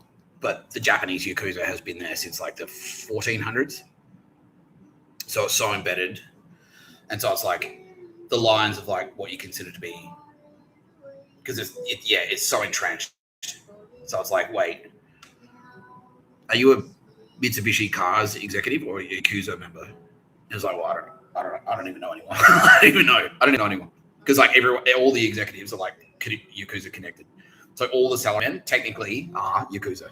Like, But it's like, yeah, we don't just want to, because some of them are just salarymen. They're just like, I've just got a job. Like, I just got to work in I just work in my fucking office. Like, I'm not a Yakuza guy. Technically, he is in the Yakuza, like Sony Corporation. Like there are guys that work in the Sony factory, and it's just like, I'm just a factory worker. I just make TVs and shit. It's like, yeah, but Sony is the Yakuza. Same with Nintendo. So it's like, oh fuck. So J Paul is sort of like, all right, how do we go around this? Because we can't just like, if you cap everyone that's in the Yakuza, technically in Japan, that's like a third of the population. Like America was a bit easier. Are you like, have you murdered someone? Are you in the 5 families and have you murdered someone? Okay, cool. Done. Tick. Bang. Like, yeah, that's it. But it's not so simple with the Yakuza. Yeah. So they're putting up a bit of resistance, and they've also got access because they were corrupting the army as well. The Yakuza corrupted the army. So the military, that was what Naruhito was doing. He was like starting to bring the military into the Yakuza to make it like one and the same, basically, to militarize the Yakuza. To Yakuzaize the military and militarize the Yakuza. He just wanted that. And then he was just wanted it. It's like me. You're not a psychopath, though. I don't know. Yeah. No, you're all right, Mr. Tapscott. We trust you. Yeah. Now I'm scared. Oh, fuck. Yeah. No. Okay. No. You're all right. Don't second guess yourself, mate, says everyone. Yeah. Thank you. I appreciate it. But that's the thing. Yeah. And now there's immediate say, but that's why. Because Joe Biden or Naruhito would never second guess themselves. It's like, I'll do it. It'd just be, are you sure? Want to mute China? Is that a good idea? It's like, oh, whatever. Don't tell me what to do. I never second guess myself. Like, yeah. Yeah. Okay. Cool. Well, thank you. I actually do really appreciate that. Yeah. Because it's like, yeah. Yeah. And so does, yeah, Tyrant. Thank you for the support of Mr. Tapscott, because he is like, should I? Yeah. Like, yeah. So it can be a tough job sometimes. It can be quite fun. So Google Maps, because I really enjoy it. Some of the things that I say is like a bomb villain would say, I'm going to wipe out the entire village. Yeah. But fucking yeah, death camps, fuck that. So yeah, Yakuza are actually putting up a bit of a fight. Now, we're not too concerned about it because the head is off the snake, right? The royal family is now 100%. That's not Dog Shit fan, by the way. 100% pro no pictures of a bird. The government is 100% pro no pictures of a bird. J-Pol are 100% pro no pictures of a bird. There are a couple of renegade army factions. So the Yakuza basically, like some of them can actually fight. They actually know what they're doing. They're not as stupid as like the Andromeda in Australia or the pictures of a bird. And they do have weapons. And like Tokyo is like built. Yeah. Naruhito was built like, has always had it in mind. He's like, I'm going to fight. One day I'm going to go to war with China again. So I'm going to build Tokyo to be like a fucking fortress, right? So some of the fighting there is actually quite, it's not super hairy. Like it's not super bloodthirsty or anything like that. It's not like a meat grinder. But it's challenging. Yeah. It can be challenging. Yeah. Yeah, so it's hard to gain ground basically. Yeah. But we do have we've got air cover. We've got the air superiority. We've got the naval superiority. They don't have any navy, and they've got a handful of like civilian like grade like those quadcopter drones, and that's it. They've got cars. They've got some light armor. They've got some armor. They've got some light armored vehicles, and heavier. They actually do have tanks. How many tanks? They've got about 300 tanks. Are we concerned about this? No, not really, because we've got air. If you've got air superiority, tanks are almost redundant. Yeah, but that's the thing. They're in there somewhere. Yeah, maybe we need to draw them out. Yeah, right. Japanese tanks are gay, and they're oh fuck you.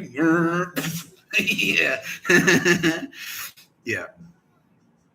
Is there a way we can is there a sonar pulse or something we could do, like a point of radar at the just whoa, there it is. Like yeah, baby. Okay, we'll look into it. Yeah, strap a radar to the bottom of it, to the underside of a helicopter and fly over, and then see if you can pulse, find where they are, because they're obviously parked in the underground car parks or something. Right? Yep. Are they spread out, do you think, or is it just like a one cache? No, they're fairly spread out. Are they actually using them in combat? They are. So what do they do, like hit and run? Yeah, pretty much. Okay. What targets do they hit and run? Police stations. Okay. All right. But it's manageable, right? Yeah. Okay. How can we? Let me get back to you. There's got to be a way to counter that. Because surely a tank, like, what's slowing down the response? Do we have tanks in there as well? Okay, and that's why. So we don't have any armor. We don't really have any armor in Japan. No. Okay. We've got anti-armor. We've got man pads and fucking javelins and shit. But it's hard in urban settings. Yeah. Okay. All right. That makes sense. Because like if we knew the lanes that they were using and things like that, we could consider mines, like anti-tank mines and things like that. Yeah. So maybe we could set up some kind of like fucking like honey trap or something. Yeah. Yeah. Yeah, it's hard. It's hard. Yeah, because of the urban fucking. Do we own the palace? But yeah, we do. Okay, cool. Yeah. Right. So what area? What is Tokyo? How's Tokyo? All right, that's where the fighting is. Fighting Roppongi. Oh, okay, that makes sense. Because that's like the red light. That's Yakuza headquarters, basically. Yeah. Okay. Right. All right. Okay. Yeah, I'm just. So we can't circle just like, yeah, you can't circle drones constantly. Just because, like, yeah, they hide, they drive down alleyways and shit. Yeah, you can't get the fucking angle in there. Yeah. Yeah. Do they own the rooftops? Do we own the rooftops? We own the rooftops. Okay. Well. So, a few options there. It's something to consider. If you want to, like, because that worked in Chechnya, right? I knew about Chechnya. Did you know I watch YouTube videos about war sometimes? Yeah. No, and it's in Patriot games as well. You stand on the rooftop and you shoot down with like the RPG in the roof. Yeah. Yeah, and really we just need to disable them. Like if we can get them to abandon them, then that's just as good, right? Yeah. If you pop the track off and then they're fucked, like yeah. Yeah. Anyway. Food for thought. Food for thought. Now, I'm being strongly encouraged to put the kettle on because we're about to go into Son of Man chat.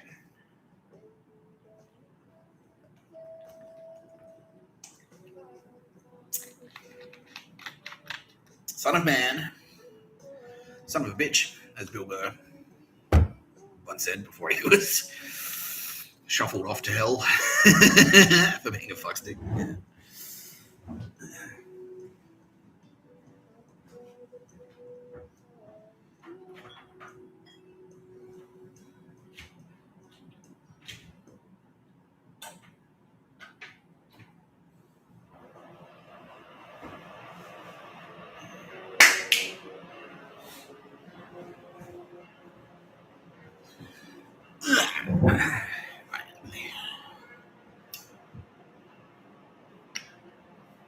Thanks, Millie.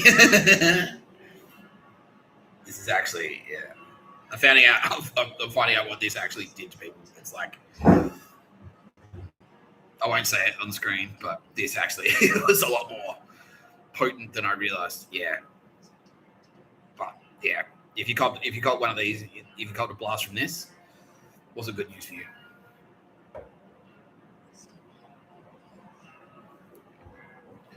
It was not good news.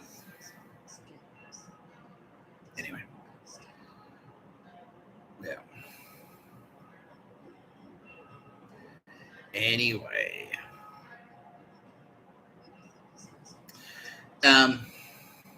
Yeah, so apparently, and yeah, so Kitty Callahan filled me in on a few things today. Realized we played a round of realizing things, didn't we? Yeah, we did. Yeah, we're having fun. It's good. Yeah, we're having a good time. I love you, Mr. Tapscott. Oh, I know, baby. Reminded Nick we're getting married. Yeah. Sorry, but we love you, Mr. Tapscott. Thanks, Tara. I'm gonna see you very soon. She says, "Oh, I'm sorry, miss you. Miss you a lot." Oh, I give you a big cuddle. Yeah, that's right. Me too. Yeah. So, one of the things that I realized was that Al Pacino has actually known who I was since. When did Al Pacino know who I was? Kitty Callahan. Since 1998, Al Pacino knew who I was. Al Pacino knew who I was in 1998 when I was 18. More on that in a minute. 1 minute. 1 minute.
Ranking, please let us know your favorite in the comments and make sure to subscribe to never miss a good movie again.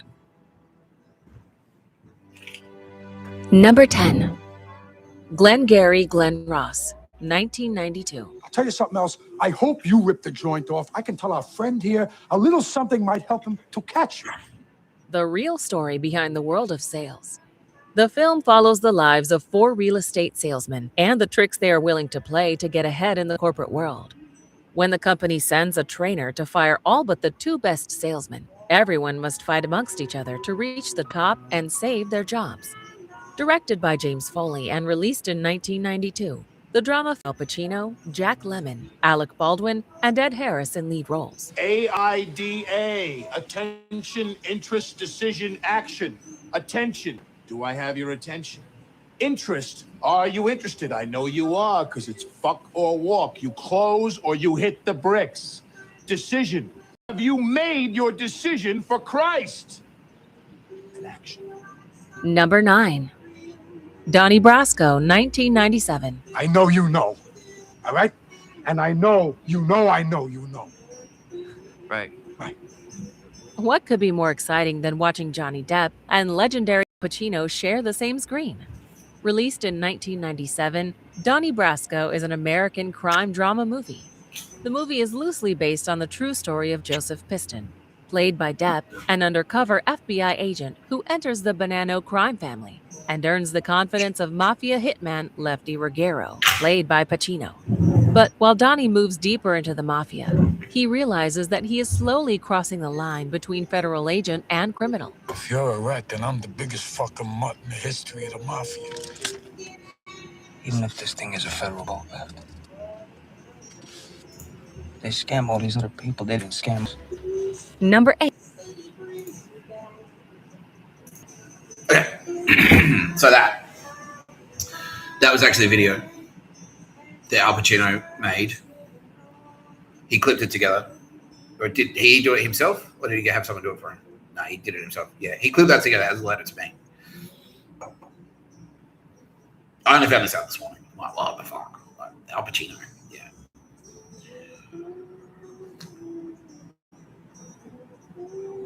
Yeah. Because apparently he's known who I was since 1998, when I was 18. So I finished high school in 1997. And then what happened in 1998, Kitty Callahan? Apparently, some of the writing that I did in English, in my high school English class, leaked. But we leaked it. Yeah, yeah, we leaked it. Like, we sneakily went like, check this out. Well, Kitty Callahan and Tara Bennett did. Yeah, using space magic. They went like, cool. So they went back in time and went like, this guy's going to be important later. And they went like, check this out. And it was like, I had to do a final presentation. It was part of my high school English class. I think I got an A. I got an A for the project at least. I think I got like a B for the class. Like I was never a brilliant student. I was really shit. Because I just didn't give a shit. I don't care. Like, it's just high school. Who cares? But English, that was actually pretty good at. And now being told as well that my entire high school career, I was being marked down because they're like, you can't look like and also be smart. So you have to like, yeah, you can either be a nerd and be smart, or you can be a bloke and be dumb. But you can't be a bloke who's smart. You can't do it.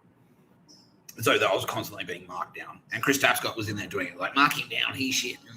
Yeah, but that's a different story. Yeah. So what happened? Like I did a final presentation in Year 12 English, and it was how Pembroke School resembles a totalitarian state. And because I went to a boarding school, and so I lived in the school, and it effectively was jail. Yeah, it basically was jail. Like you couldn't leave. Like you were stuck in your fucking little area. Yeah, you're just supposed to do your homework and stuff. Yeah. Yeah.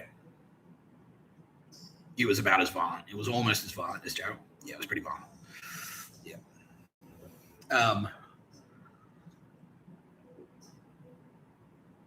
But basically, that presentation that I did, I delivered it. I got a 19 out of 20 for it. And it was that was the topic, like how Pembroke School was a totalitarian state. And I'm like, they've got secret police. They've got a network of informants. They've got a puppet government, which is like, they've got, you can be promoted to, you can be a prefect. Like we'll run student elections and you be a prefect and we'll prop you up. It's like, yeah, but you don't actually have any power. Like, so it's like they've got a puppet government that they prop up, but secretly behind the scenes, they're totalitarian dictators. They just say what it is, and that's it. Like, yeah. So you don't actually, yeah, they've got all this shit. They've got like they use interrogation technique. They were using like interrogation techniques, like Stasi secret police tactics, like shit like that. If they pull you in, it's like, yeah, where were you? Why did you cut class? And like they'd split you up and do this shit. Anyway, I had it all laid out. I was like, yeah, that's why. Fuck you, school. Yeah. $30,000 a year. I felt like a cunt though. Because yeah, it was $30,000 a year. And I was like, this is shit. I feel like an asshole. But yeah, no, that's all right. In retrospect, it's all right. Kitty Callahan's like, yeah, no. Yeah. You was right and wrong. Because yeah, you were a bit spoiled, but at the same time, you were right, it was shit. So anyway.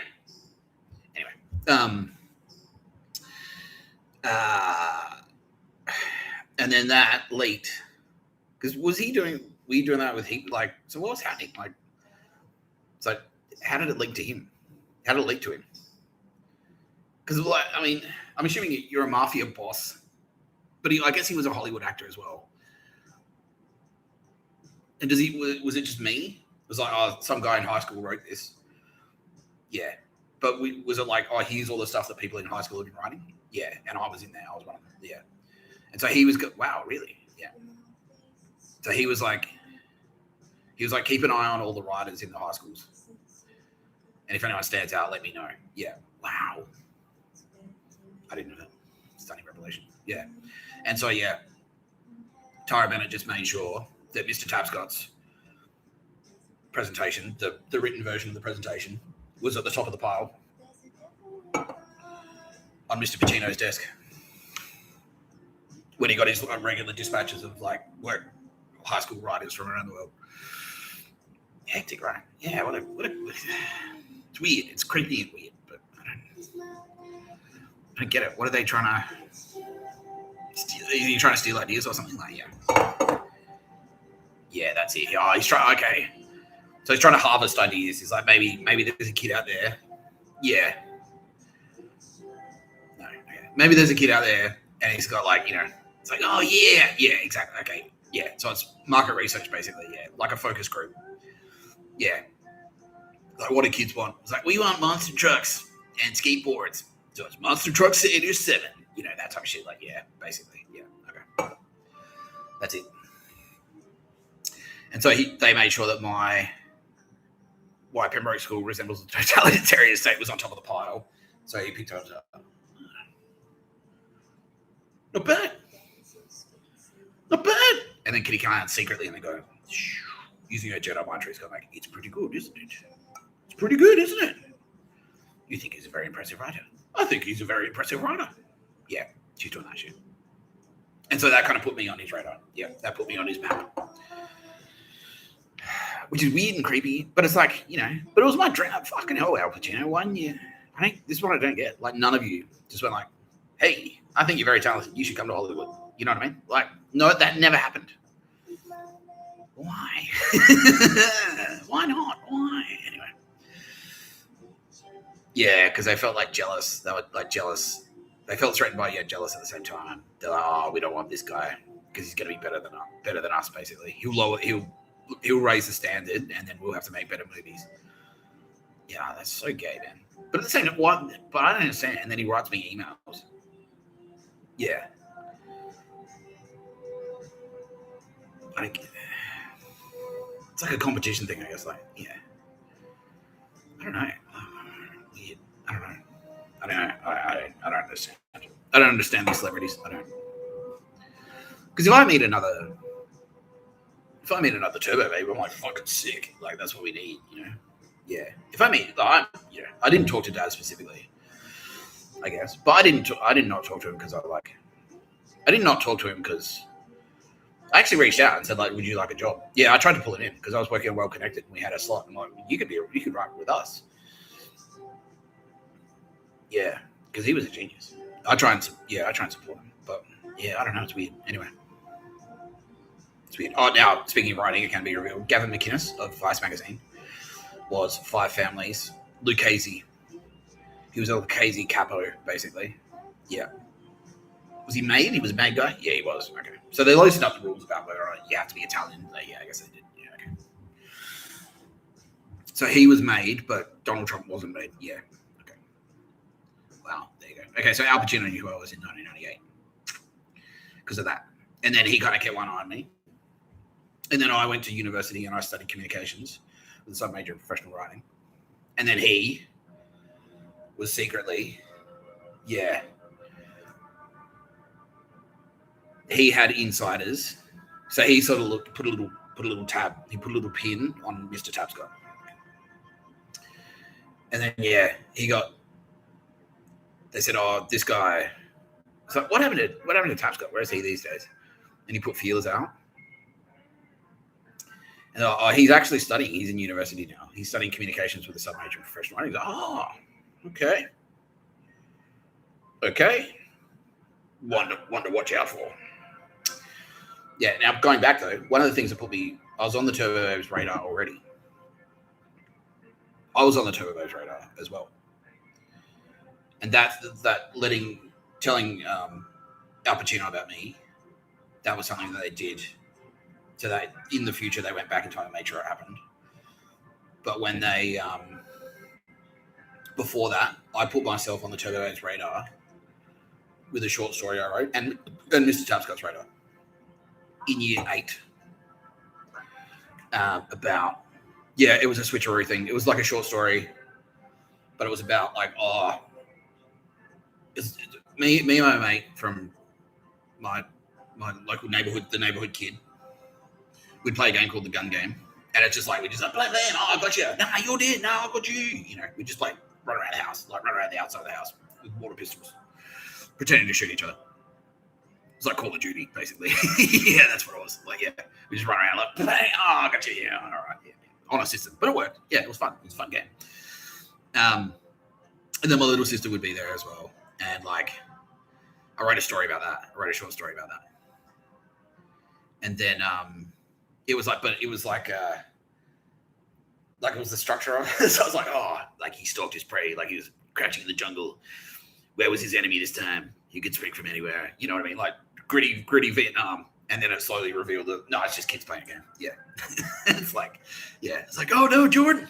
Yeah. He's like, you see Jordan? Oh, brother. He's like, oh, you're going to make it, bro. You're going to make it. Like, no, leave me. She pinched my bum. And it's like, that was my sister's thing. She'd like pinch her ass. Like, really, just, like, yeah. Like, oh, no. You came to a clearing. There, crumpled on the ground. Was his best buddy Jordan? Oh, no. Ran over. What happened, man? Like, you're going to make it. I'm not going to make it, man. She pinched my bum. She pinched my ass. Anyway, I wrote that.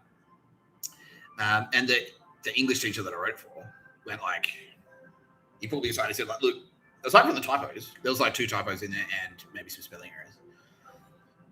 If you didn't have those spelling errors in there, that would have been a 10 out of 10. Like, that's, go to the office and say, look how awesome this story is. And I'm like, all right, sick, thanks. And so I did. And then, yeah, Mr. Tapscott saw it, Space Coast, and also Tara Bennett and Kitty Khan. And I went, it's pretty cool. It's pretty cool. But what impressed Space Coast the most? Myself. What impressed myself the most about myself was my incredible storytelling ability.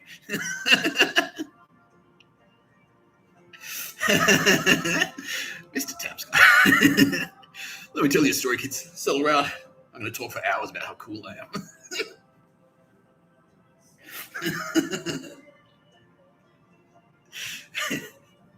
You might want to get a snack. Get the kid comfy. This is gonna take a while. Top 10 coolest things I've ever done. Number 10. Yeah, no. Basically.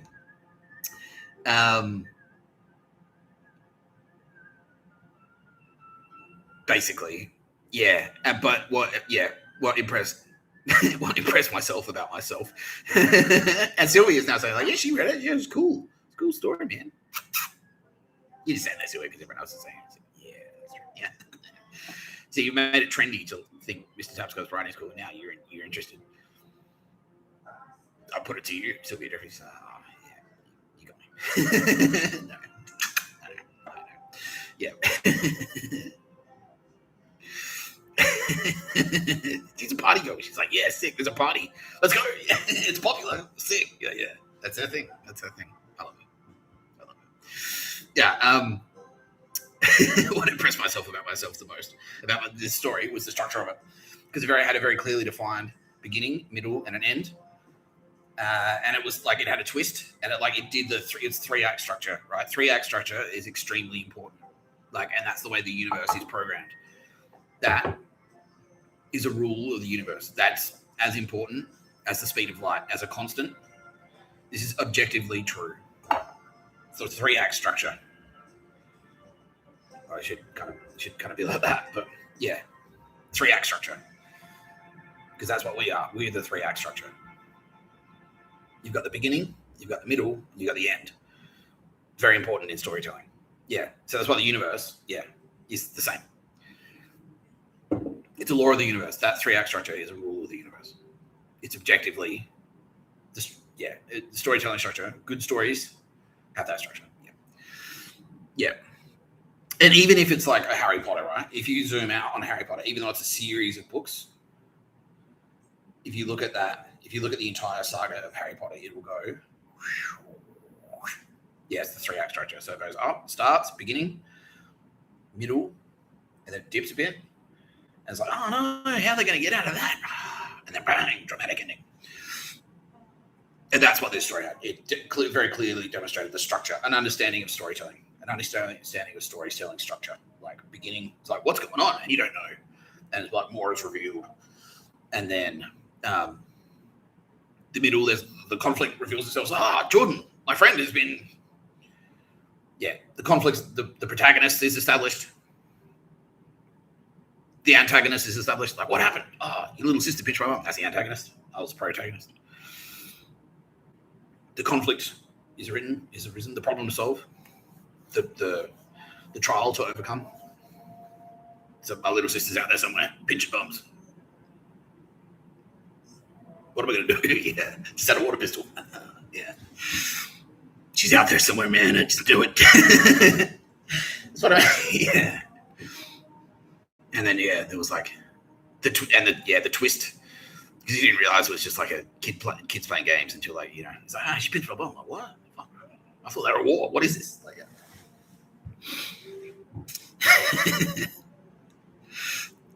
yeah. Now, even Sarah from the Roosevelt was saying, I thought it was cool too. Thanks, Sarah. It's good. Don't put me in. Don't use a girly voice in me. God King Xerxes. Yeah. Even I, God King Xerxes, thought it was impressive, Mr. Tapscott. But you don't sound like that in real life, Sarah. That's the only problem. Like, that's true. Yeah. No, but she's cool. She's the lion. She is. That's the lion. Every time you see a lion, think that's Sarah. It's the lion. Rawr. Yeah. Cute kitty. Yeah. Yeah. So Mr. Tapscott thought Mr. Tapscott's story was pretty cool. Pretty cool. Yeah. So that put me on their radar. And then they were kind of watching me.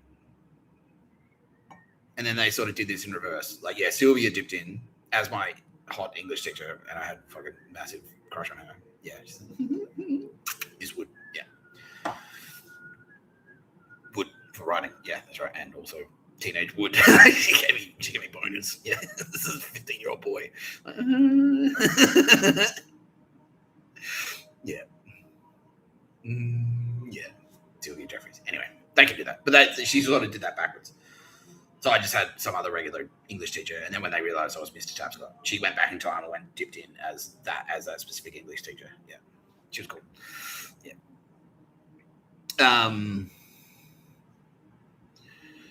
Yeah. So that put me on their radar, and then I wrote that thing, like, and that happened as well. Like I wrote that. I was doing good writing in high school English, and I was also doing good. Yeah. And I was also in a legal studies class, and I was doing really well in that as well. And they're like, okay, so this guy instinctively, he gets language, he gets words, right? And like he's strong with the humanities, right? Cool. So yeah, he understands logic. He understands like fucking. He's cognitive. He's got a good cognition. He understands the words, the linguistics, all that. Yeah, he gets it. Yeah, cool. So, someone's saying friendly Geordies. Much like friendly Geordies. Yeah, just without the sociopathy, I guess. Yeah. The socio was friendly Geordies on that radar as well. On their radar. You tell me. Yeah, but as Son of Man? No.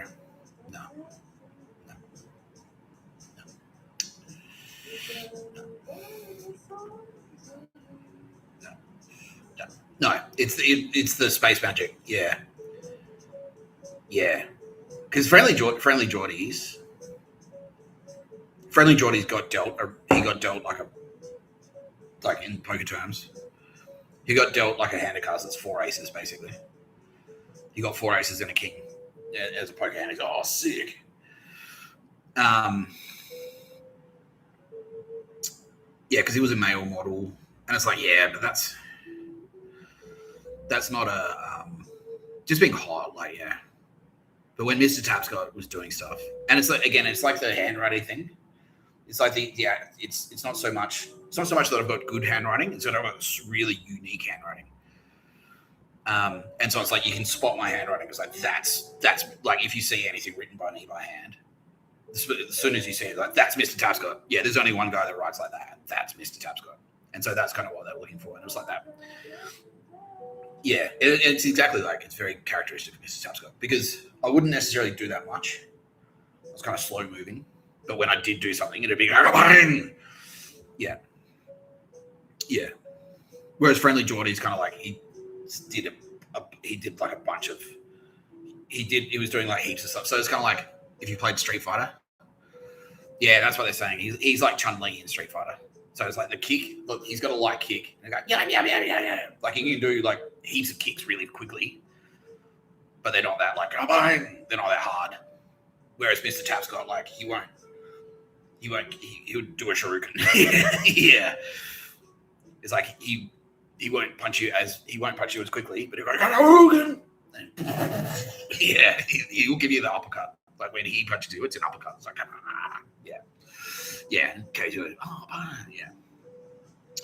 yeah. So that was their opinion of Friendly Geordies. Yeah, and then turned out that he was a fuckstick because he was just like the betrayal there as well. Like I felt so betrayed because it was like he was potentially so cool, and then in the end it just turns out he was just another gangster, just another mafioso.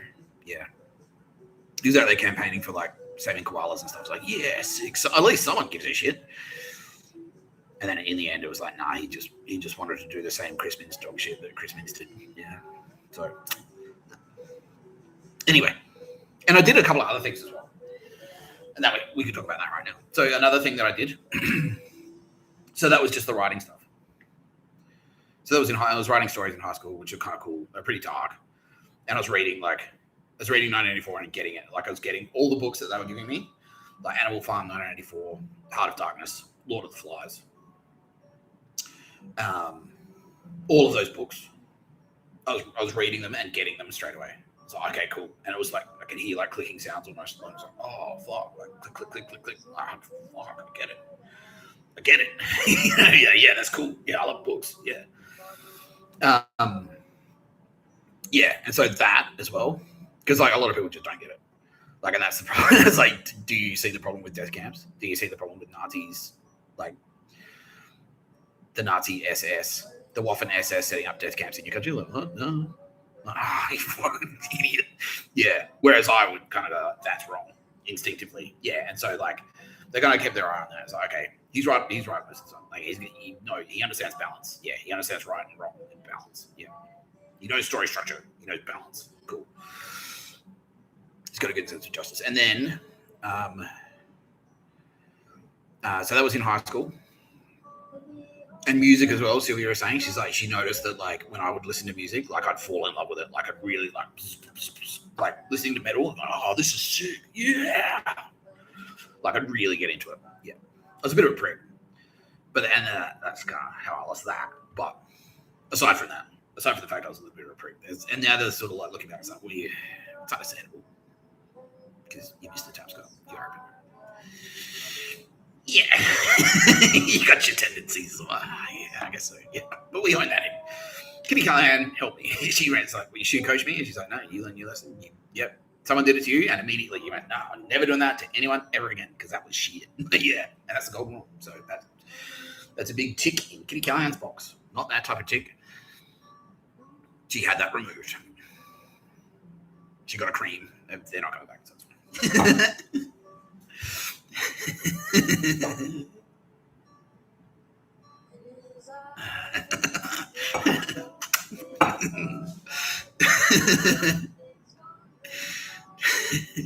Kitty Callahan is now proud to announce that she shut down Kitty Callahan Toronto. Yeah, because it's like there was a big sting. Yeah, just to like so yeah, don't want Kitty Callahan Toronto material. We don't have to do that fucking charade anymore. Thank you, Kitty. Is that thank you? Yeah. So that was high school. And then after high school, because I lived in a town called Victor Harbor, which is about 80k south of Adelaide. Yeah, and that's what Al Pacino saw. He just saw the presentation. Like, I don't think he saw anything else. Like, he didn't see any of the other writing or anything like that. None of the other short stories. No, he didn't. No. Okay. But he was like, all right, okay, putting a pin on that guy. Yeah.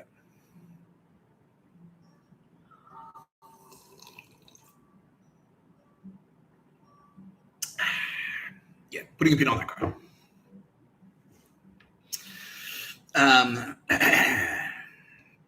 And then after high school was schoolies. Now in South Australia, so schoolies, it's sort of like spring break. So for our global audience, it's the first week after the end of high school. And it's like spring break. So it's like, the party you have in Australia, schoolies, is the party you have straight after high school finishes. And there are a couple of like hotspots for it. So a lot of people go to the Gold Coast for schoolies, but not anymore because Gold Coast is effectively deleted. Yeah.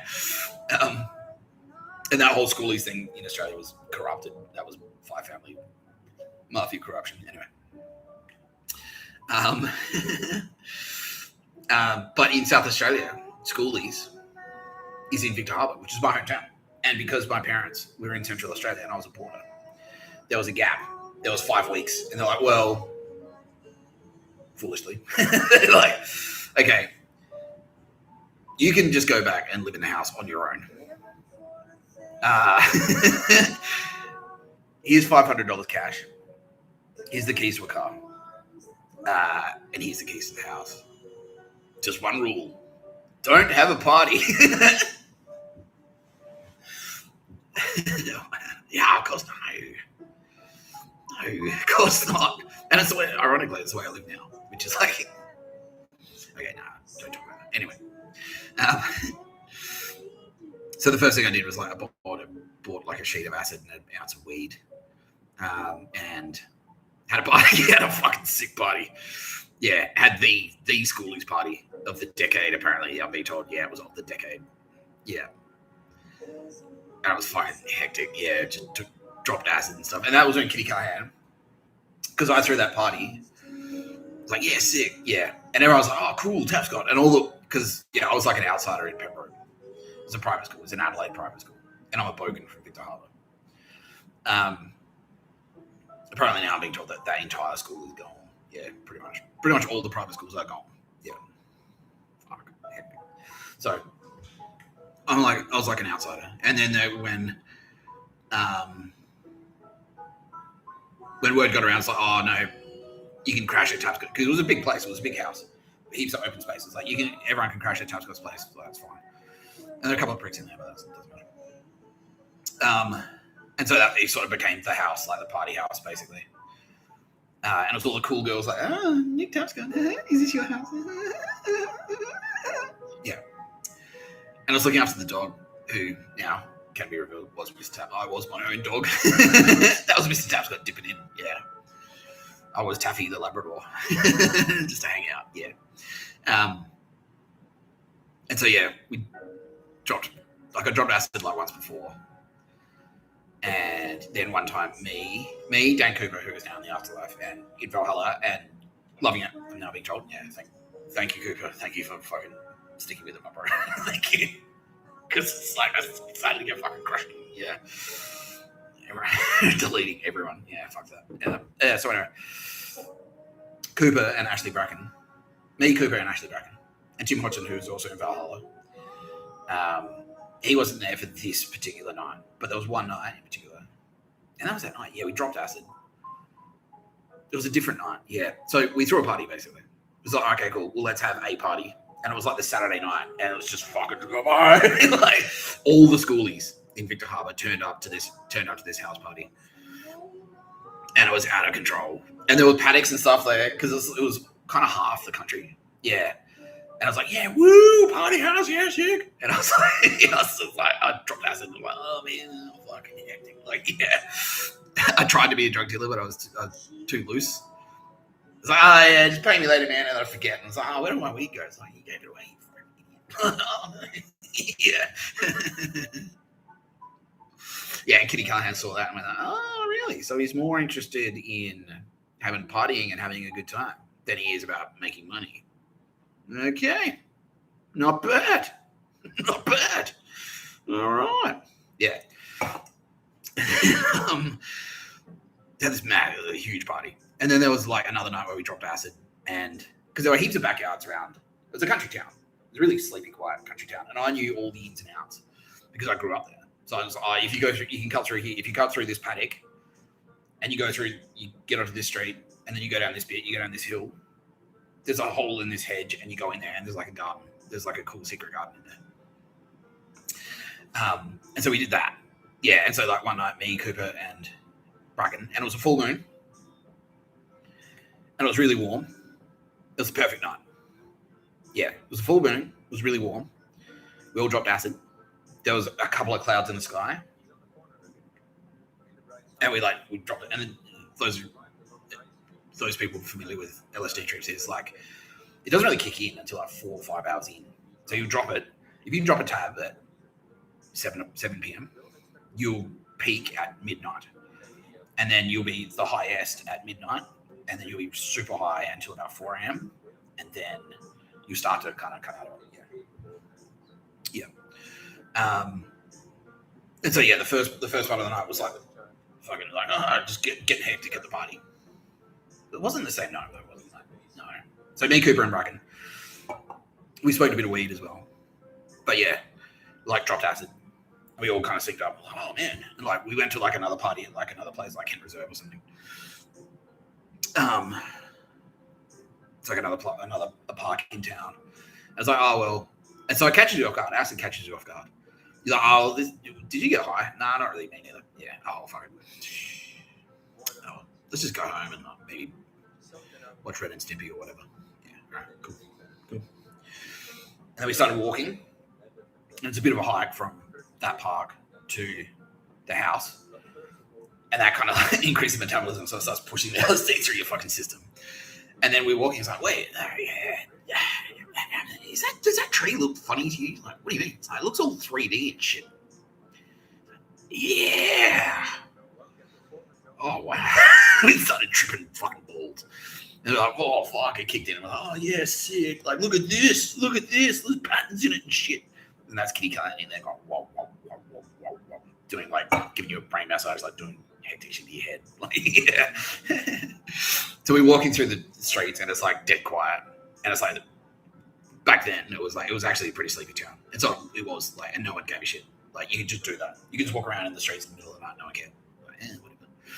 These days, if you did it, you'd probably get shot dead. Yeah, you would. Yeah. Yeah, I was doing it when I was back in Victor after getting out of jail. And I was walking around at night, and it was like 8 o'clock at night. And people go, who's that guy that walks around? Walking around at night? That's hectic. Dude, it's 8 o'clock on a Wednesday. Who cares? Like, yeah. Anyway.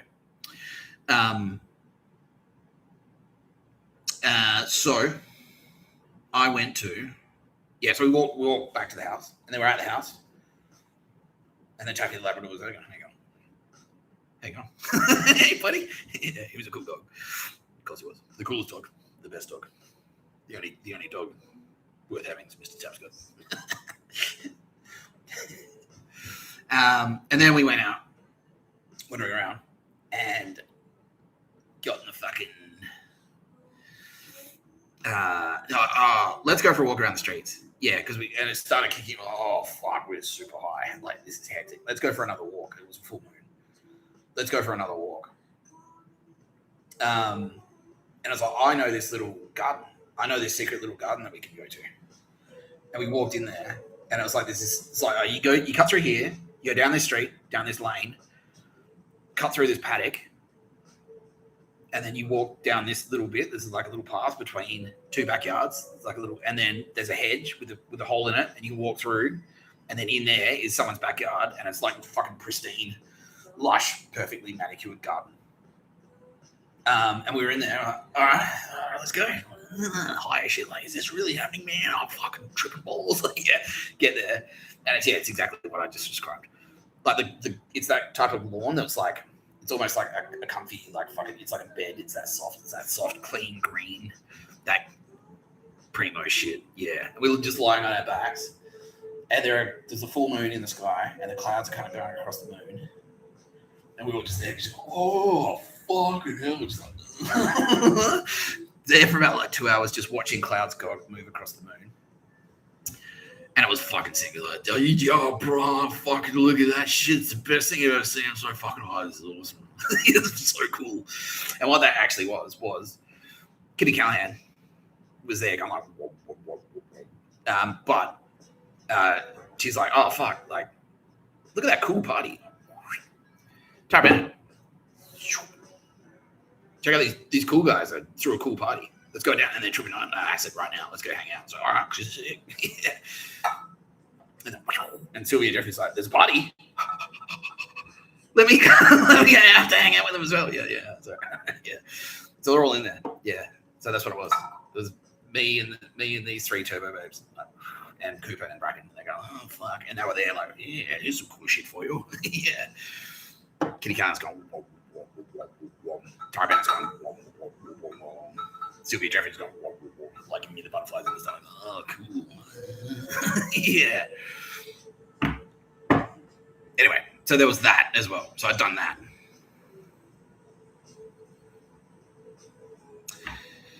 So that was another thing that put me on their radar, especially Sylvia Jeffrey's. So now I've written the short story, and I've written the thing like how Pembroke School Reserve was a totalitarian state. Now Pacino's heard about that bit, and now Sylvia Jeffrey's like, oh, and he doesn't just write cool stories; he throws cool parties. See, I'm down for that. Yeah, he's cool. So that was another thing. It's like, force is strong with this one, says Kitty Callahan. So yeah, the force is strong with this one. Okay, force is strong. All right. Excellent. Mr Tapscott, Victor Harbour. Force strong. Okay. Looks into the family tree. He's like, his grandfather was Lindsay Shannon. He's a fierce warrior.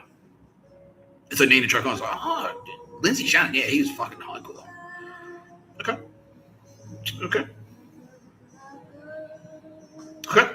Not bad. All right. Apparently now, Hegarty, not wanting to miss out. Because now that it's cool to say what made you think Nick Tapscott was cool.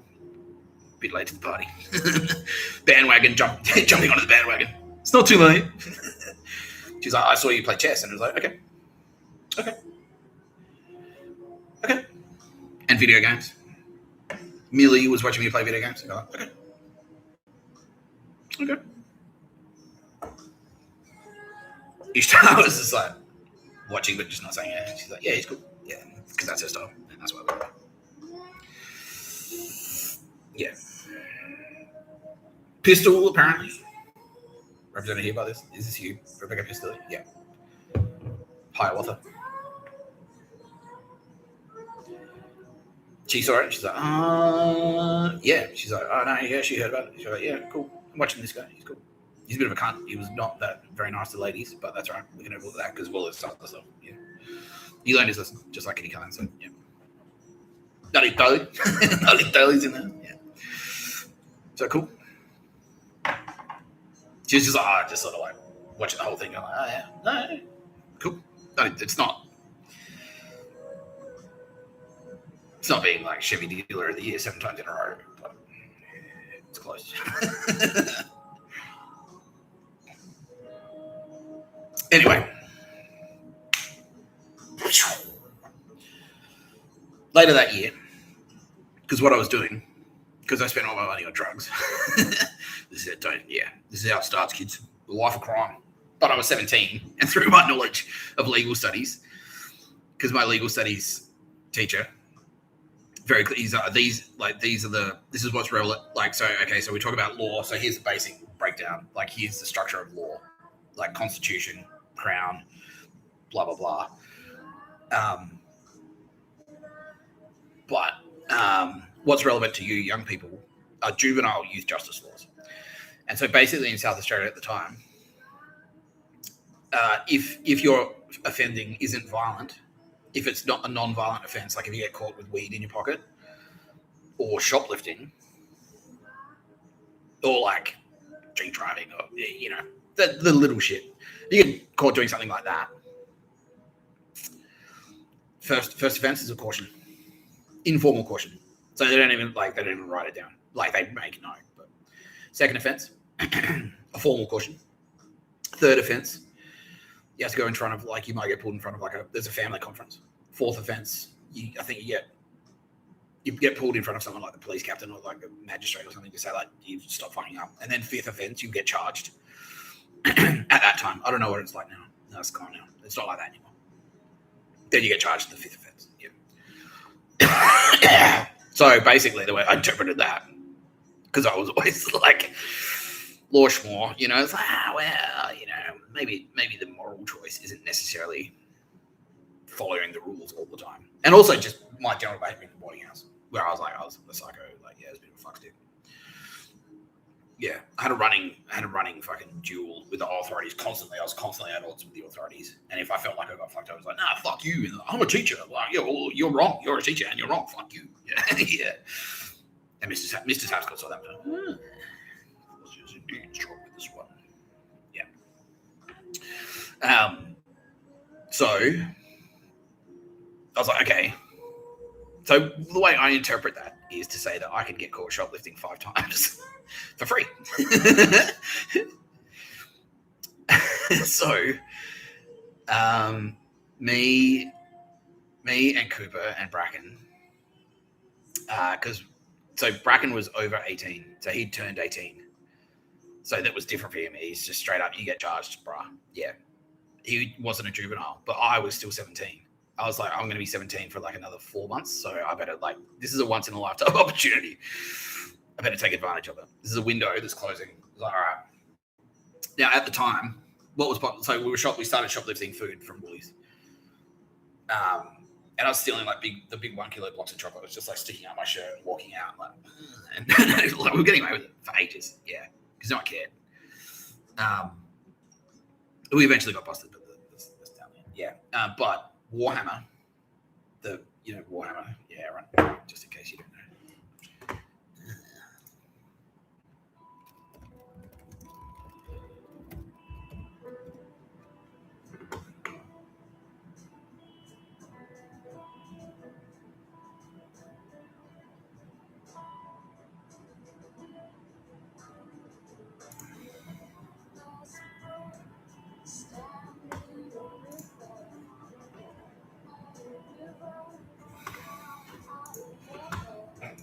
So this gear,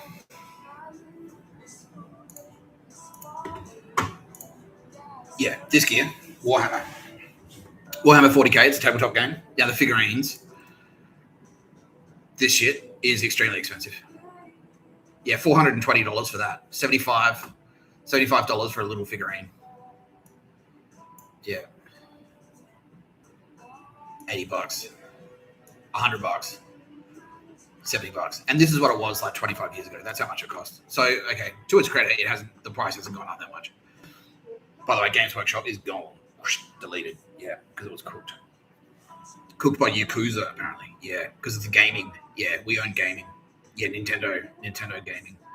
Nintendo gaming, Yakuza infiltrated and just stood over it, basically. Corrupted it. Anyway. So that's what the cost was back then. So it was like $80 in 1998 for like a little dude, like a little figure like that.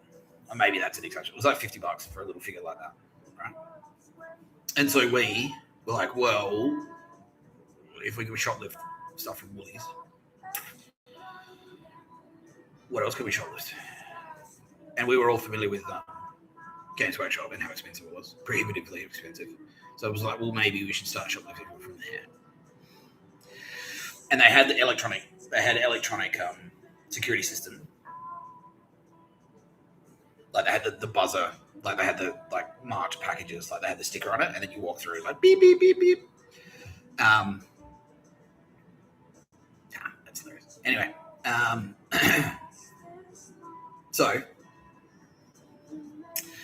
they're like, okay, well that can easily be defeated because all you have to do is peel the sticker off, and then you just walk straight out. You just walk straight the fuck out. So we went and sussed it out. We scoped it out. We actually came up with a plan. So, okay, so here there's a Games Workshop in Adelaide CBD in Rundle Mall, and there's a Games Workshop in Marion Shopping Centre. We'll get so we did two. We did 2 hits. And the first one was a noodle box scam. So it's like, okay, so we planned it out. We planned it all out like a military operation. We were 17, yeah. We were smoking weed, like super high, just eating nothing but chocolate and fingering noodles.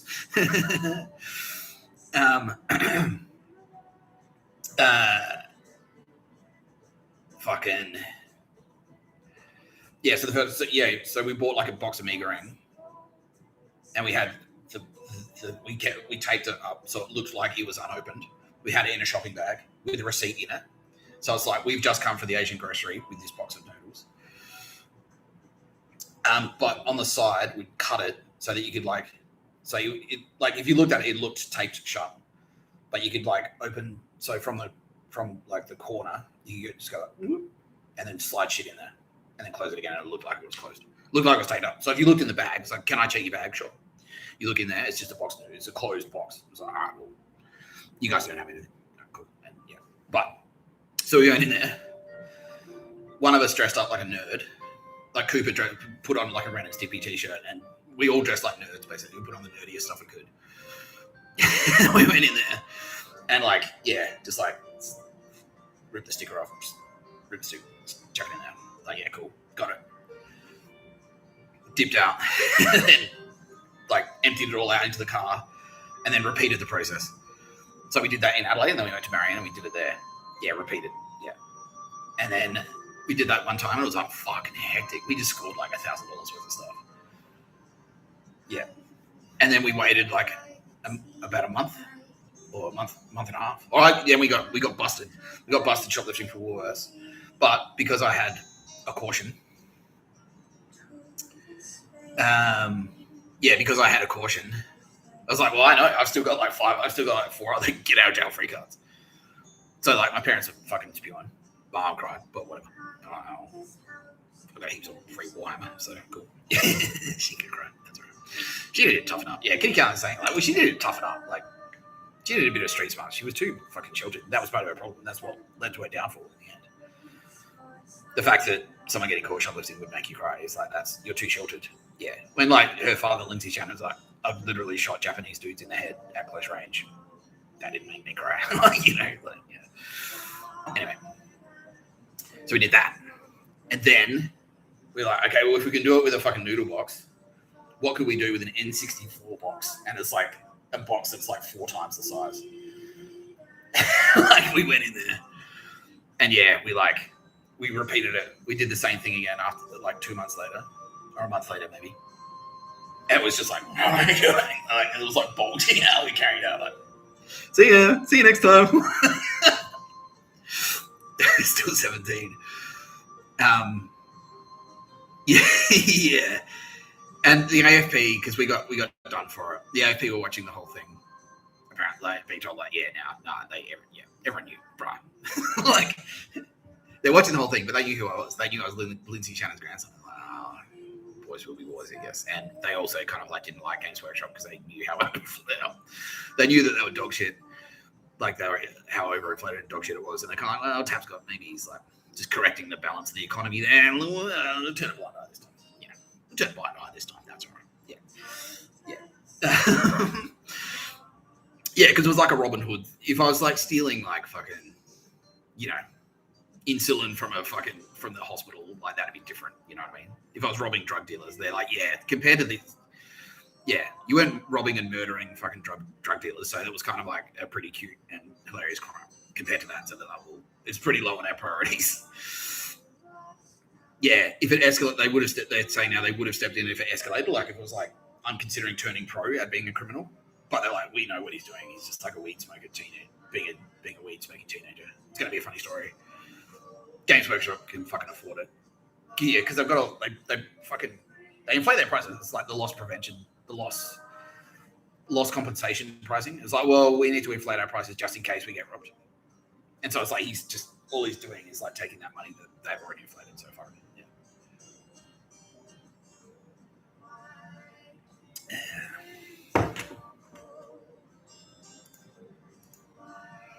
Yeah. So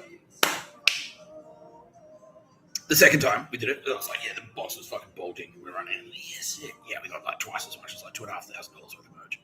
And then we got arrested stealing shit from Woolies. And I was like, well, informal caution, which is like we just call your parents and go like, your son got arrested for this. Mum cried, whatever. But I still had 2 in the bank. So I had two left before shit got really hectic. And so I kind of like went, well, let's go back for one last try. And then that time we got arrested. That time we failed. No, we got done. We got busted. And we had like, it was a mother load. It was a big score. We got like big tanks. Like, yeah. We had like a fucking whole load. We lost like an entire load. We got done, like the beeper went off and we're like, fuck. Like, and my accomplice was trying to give me the keys. Like, yeah, fuck. Anyway. But we were racing enough. And that was my thing. Is like, well, I'm going to turn 18. So I may as well. Like, yeah, even though I know it's morally dubious, but whatever. Yeah. We got busted that time. And then, yeah, but second strike. A formal caution, which is just, it's the same. It's exactly the same. It's just they write it, they give you a letter. That's it. It's like, we're formally cautioning you. No. Yeah. And so we lost all the stuff that time. But we still had all the other one. They didn't come around and search our houses and take all the other stuff. We kept it. So I was like, oh. You guys. Yeah. And then, and what do your parents say? Yeah. They're just like, oh, I can't believe you did it again. But they didn't cry that time. And so that's kind of like, when Kitty Callahan's eyes was like, well, good, that's progress. Because, yeah, that's how you should. It's like, you're a fucking idiot, basically. Instead of going, oh, my God. Oh, my God. Instead of doing that, they just went, you spastic.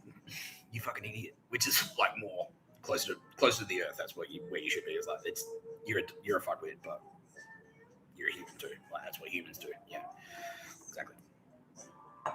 They needed some toughening up.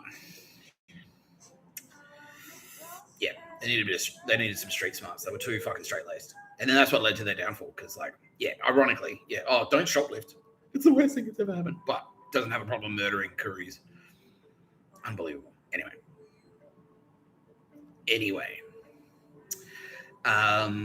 So there was that. And then I went back for a third, like just before I turned 18. I went back for a third attempt. But I could tell straight away that they were onto us. And so we were in there and we just like we could see, they like sort of blocked the door. So we just like dropped what we were about to grab and just walked out. And then I turned 18. And then they caught up with me. It was like 3 weeks later. Yeah, it was 3 weeks later.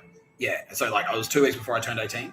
And then I turned 18. And then they called me. And apparently, no, that's like, it was just how long it took them. That wasn't like a stitch up or anything. That wasn't AFP letting me off the hook. And then, yeah, exactly what they're like, I got a call. It's like, is Nick Tapscott there? I was like, yeah.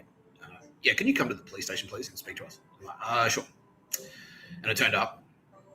And it went exactly as I had foreseen, which was, did you do, and he's struggling. He's like, apparently you something of Nurgle and a juggernaut of corn. And I'm like, look, he's trying to read through this. Did you? And I'm like, look, I'll just save you some time, mate. Like, this is what happened. I did go in there with the intention to steal it, but we were going to do it, but we could tell that they were onto us, so we just dropped it and legged it. We just dropped it and walked out. So we didn't steal anything. And he's like, well, you went in there with the intention of stealing it. You took it off the shelf with the intention of stealing it. You put it in a box with the intention of walking out with it. So that is shoplifting. So if you take it off the shelf and you put it in the thing, even if you don't leave the store with it, that's shoplifting. But you were 17 when you committed the offense. So it's like attempted robbery is almost as bad as actual robbery. Yeah. It's attempted shoplifting, which is shoplifting. Yeah. And so he was like, well, yeah, you were 17 when you committed the offense, but you're 18 now, so there's nothing we can do. Yeah, it was like, normally, like this time, it's your third strike. So it's your third strike, and therefore we would have a family conference, but you're over 18 now, and so we can't do that anymore. So just you're free to go. Like, that's it. I'm like, thanks. Yeah, I walked out. So all right, well, that was it. Yeah, I had a get out of jail free card, and I used it. So cool. And then Mr Tapscott kind of went like, and yeah, okay, and this is what Sarah from the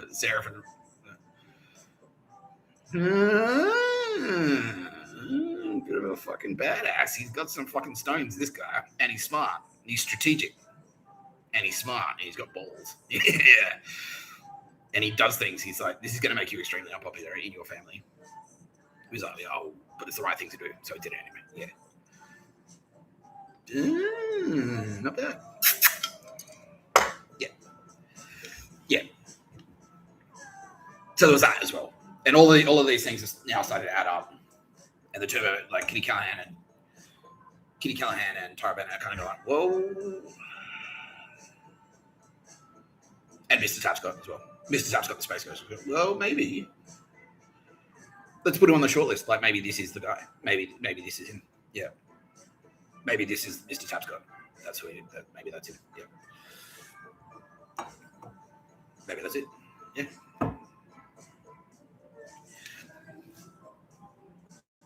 Shoplifting. Pretty cool, man. Yeah. And then after I turned 18, I stopped. I was like, no, that's it. That chapter is over. Until my Space Ghost goes, yeah, remember how you used to be a shoplifter? You know how you were a shoplifter when you were 18?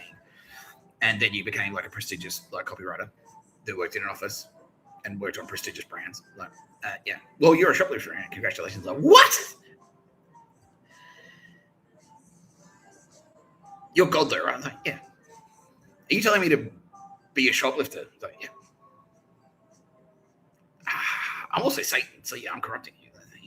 Yeah, all right, yeah. All right, fine. Yeah. Fly to Perth, be a homeless man, and just shoplift for a living. Oh, that's you. That's your thing now. All right. Yeah.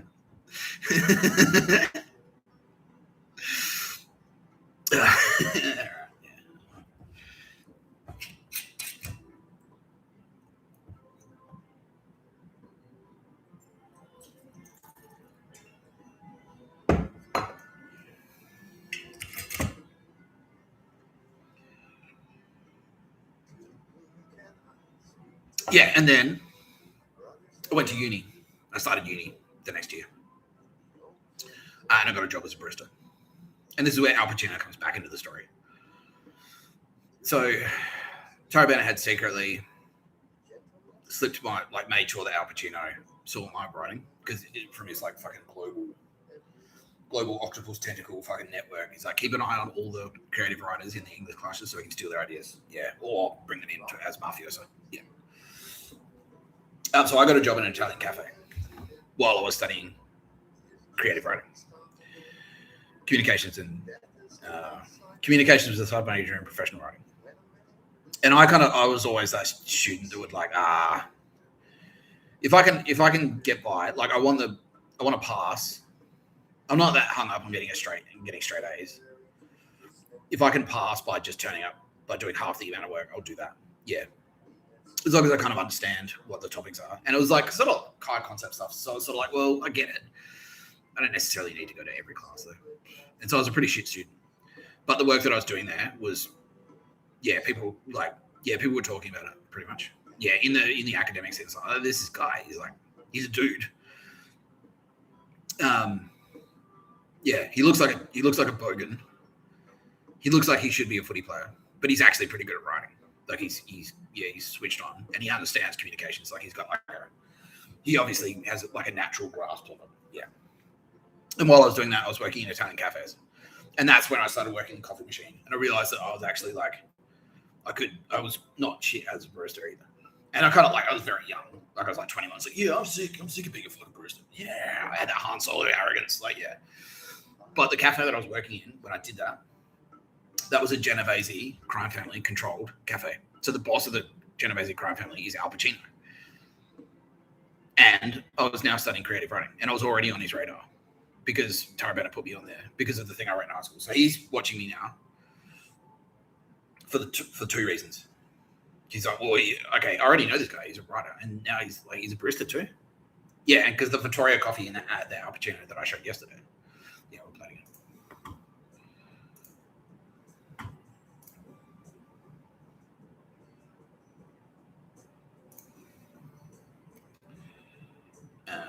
Fucking. What is that?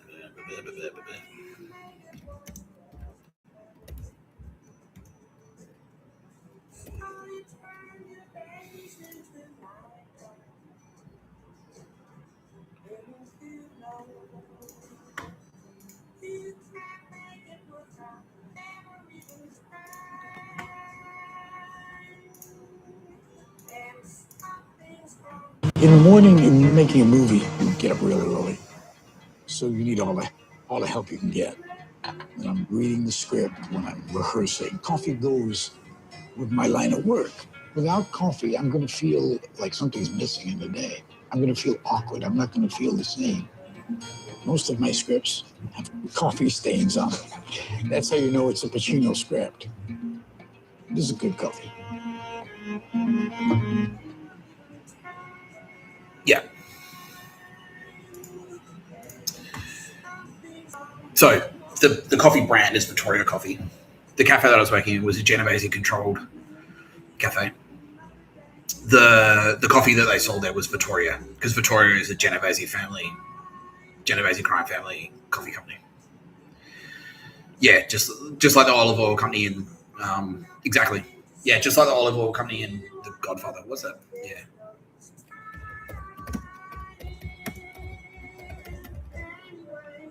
Yeah, Genco olive oil. It's exactly like that.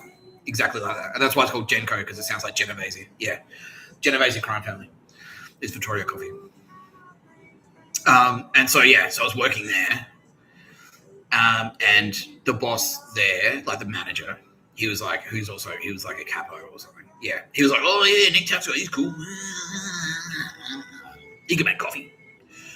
And he started pulling me, so I was like, I need like a sergeant. And so, yeah, and I had like brutal work ethic. And this is where I kind of like I went from being a skinny 18-year-old to like a young man, you know. And there, yeah, so I got on the radar for that. And I kind of like, well, this is sort of like playing video games. This is just like playing video games.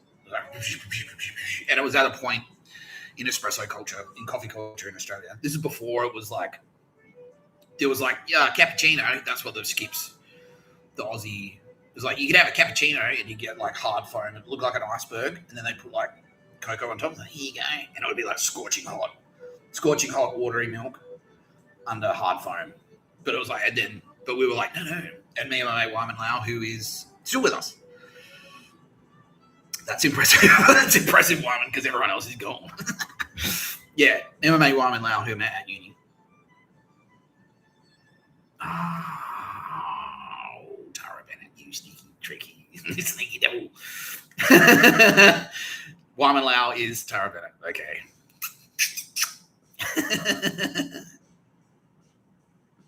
It's the worst influence. Like, get wasted, man. Let's fucking party. Like, yeah. Oh, Tara. That's hilarious. Okay. Very good. Very good. Very good. Anyway, turns out that was Tara Bennett. That was an angel said by Tara Bennett. Okay. Happy birthday, she says. Fucking hell. You fucking turbo babes, I tell ya. Yeah, got all the so many tricks up your sleeve.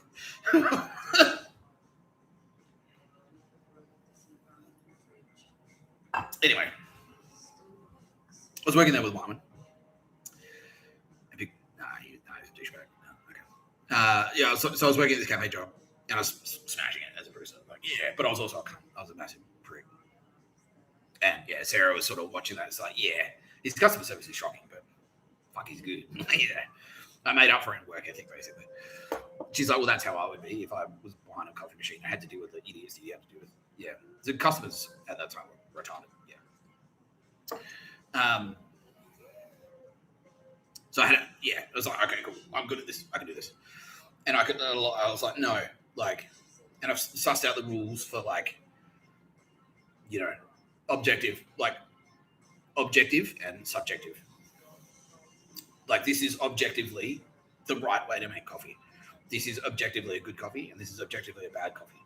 And that was very important for Kitty Canahan. She's like, okay, he gets that. Because that's the thing in art. Because there's always that argument, but it's subjective. It's just your opinion. And it's like, no, that's objectively bad. That is objectively bad art. Because that's Kitty Canahan. Yeah, because there's no space matching in it, basically. But Mr. Tapscott knew, young Nick Tapscott, knew that good coffee is objectively, like there is objectively one way to make coffee. That's it. Yeah. That's it. Yeah. that's an objectively bad coffee. If your shot is pouring like that, if your espresso shot is pouring that quickly, that's objectively bad. Your grinder settings are off, and it's wrong. That's it. Don Juan is still with us. Hey, brother. Yeah, how are you, brother? Yeah, he's all right. Fucking thank you so much for being alive still. Not corrupted. Yeah, unbelievable. Please, Kitty. He's still with us. Is that a turbo babe? Oh, for fuck's sake. Turns out Don Juan. He's still here, Jeffries. Dave Burr.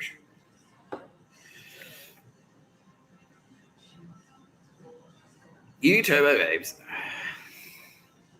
Yeah, he was a fuck machine. That guy. That makes sense. He's like, yeah, I just want to fuck. Yeah, that's his whole thing. Just want to get laid.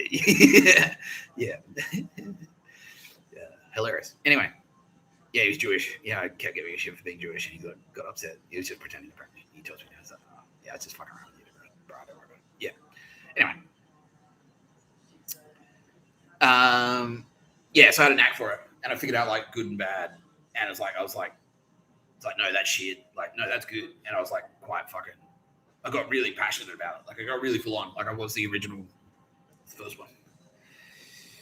The wanker barista. I was right at the forefront of that, like, espresso culture, like Melbourne coffee culture, that type of shit. I was right at the forefront of that movement. When it went from being, like, to the hot versus cold. Like, this coffee's cold. That was the fight that I was having. So this coffee's cold. It's like, no, that's the temperature it should be at. You're wrong. You're a wanker. It's like, well, you're a bogan, fuck off. Like, yeah, all your shit. Like, yeah, no. Like, yeah, and make it really hot. Like, no. Go somewhere else. Yeah. Anyway.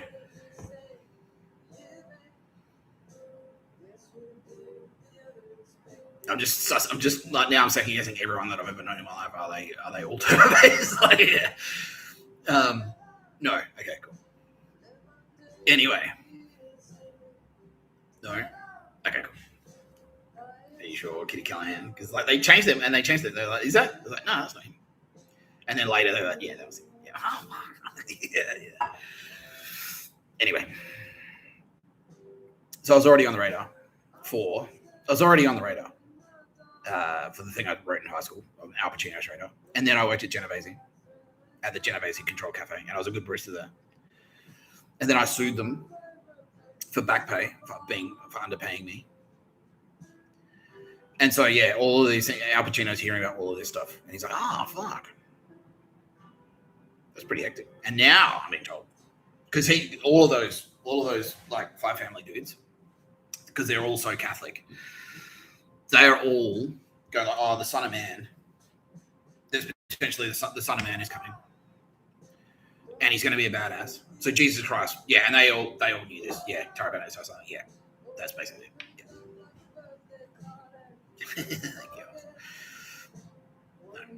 Yeah. Fucking hell, yeah. Anyway,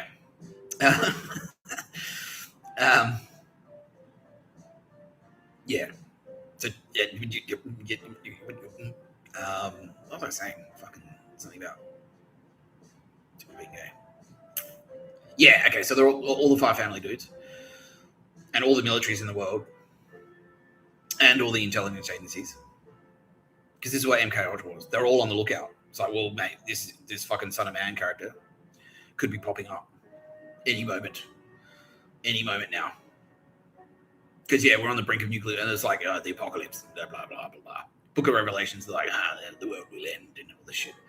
And so it's like, well, we've got nukes now.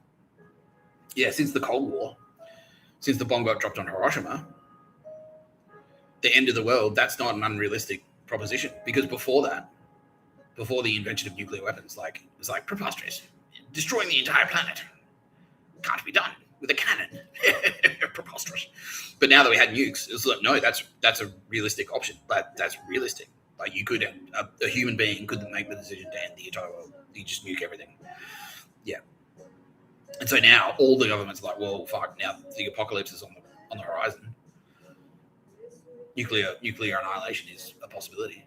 We'd better keep our eyes peeled for the Son of Man. Because if that happens, like if he arrives, yeah. And so everyone is now like all the gangsters, the 5 families, the Andromeda, the Yakuza, the Emperor of Japan, the King of England. That's going to be important later. The White House. Everyone. NATO, NORAD, Canada, Mexico, South America. They all are. Everyone is on the lookout. It's like, fucking keep your eyes peeled because he's going to be popping up. He's going to be popping up soon. And that's why MK Ultra was. Because, yeah, they're like, well, fuck. Like, we've got nukes now. Our nuclear arsenal, like, we went from just having, like, a couple of bombs in 1945 to having an arsenal capable of wiping out the entire planet in a matter of 10 years. So if these trends continue, like, if this escalates at this rate, soon enough, yeah. So we better pump some budget into fucking finding the Son of Man. And so that's what MK Ultra was. Like, here, CIA, go out there and dose up a bunch of people with LSD and see what happens. Yeah, because they knew that LSD had something to do with it. Yeah. I don't know how was that Bene Gesserit propaganda? Yeah. Okay. Yeah, and in the meantime, like the Turbo Babes are there, they're sort of they're like, oh, maybe. What about this Tapscott character?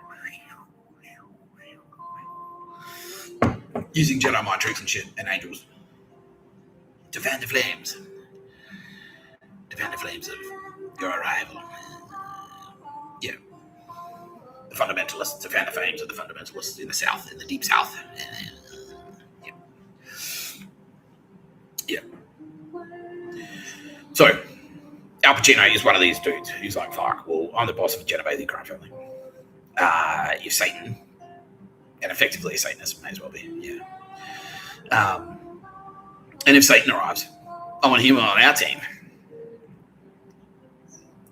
Because we could be like the best 5 families, and Genovese family specifically could be like fucking, if we could have the fucking devil working for the Genovese crime family. And so that's kind of why I was a kiddie. Yeah, that's why it was like screening in creative writing classes, like, yeah. Because it's like the Son of Man will have a sword in his mouth. Yeah, the Book of Revelations. He'll have a flaming sword in his mouth. And he'll have like, like arrows and like all this shit. Yeah, and so like they kind of unlocked, they understood the language of the Bible. They understood it. All the big militaries, yeah, they did. Yeah. They're like, oh fuck. Yeah, wood equals, and that's why dog shit fan, it's all like Bible slang, basically. It's like all good 5 and red and all that shit. And like they're a little bit confused on a couple of things. But they understand the Bible metaphors, right? And so they look for all the science, which is like he'll have a flaming sword in his mouth. He'll be shooting arrows. There'll be a small scroll that will taste sour in your sweet in your mouth, but sour in your belly. He'll have 1 foot on the land and 1 foot in the ocean. Yeah, all of this shit. So they're keeping their eyes peeled. Like, look out for someone that matches that description. And so I was on Al Pacino's radar because of that. Yeah, he's like, oh fuck, he's ticking the boxes. He's ticking the boxes. Meanwhile, the Australian military is already know who I am because they're like, keep it, yeah, from birth. Because they're like, well, any offspring of Lindsay Shannon, because Lindsay Shannon is like a war hero. He was, like I've said, the Michael Jordan of killing jams. Like, keep your eyes peeled, like any offspring of his. Because just like a footy player, if the grandpa's got it, if the dad's got it, the kid's got it. Just like LeBron James and his son, who are now both gone, deleted. Yeah, both corrupt. Yeah. How corrupt was LeBron James? 3 murders. His son had done 2. Yeah, Silicon Valley Nazis, basically. And also looped into the Pictures of a Bird eugenics program.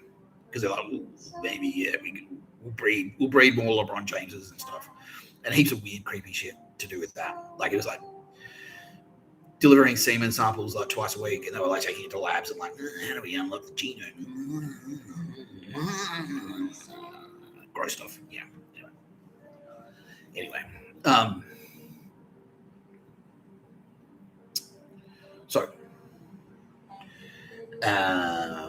Yeah, everyone's looking for these signs, and I'm there. I'm a good writer. I can shoot shit. I can shoot the shit. I can talk shit. And now, yeah, that's what's buzzing around the universities. It's like, fuck, have you seen him give presentations? Yeah, and that was another thing in high school. I could give a presentation. If I delivered a presentation, it would just like everyone else would be like, and that's why chocolate can make you fat. And then I'm like Here's what I fucking think, and doing like a fucking Donahue style talk show, like doing no pictures of the life experience, like, but just as a 14-year-old kid, and everyone's going, yeah, blowing up the whole fucking class, like, that shit. And also drama as well. It's like I was in school plays and stuff like that. Yeah.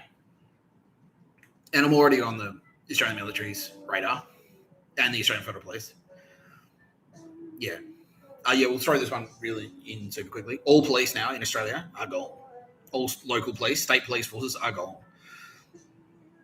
Any police that you see now are Australian Federal Police. They're the only police in Australia now. All the other police forces are gone. Because they were the only agency that was trustworthy enough. Every other cop in Australia was dirty. A dirty cop. Dodgy as fuck and cooked. And they're all gone. Yeah. Border Force effectively is naval intelligence.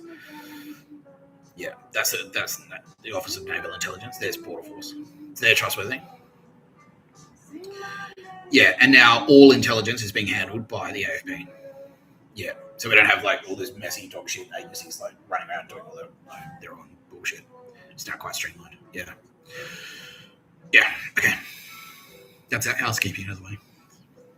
Coming out of the 3 hour mark. Are you tired, Mr. Tapscott? Yeah, a little bit. Yeah, I'm getting a little bit hungry too. Sorry.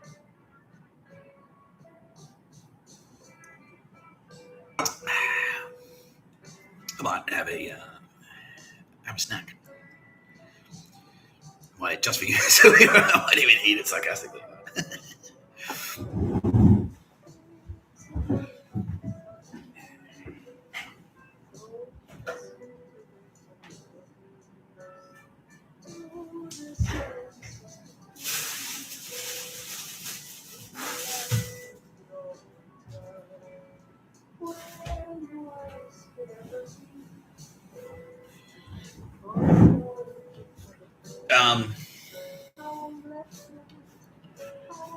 Yeah.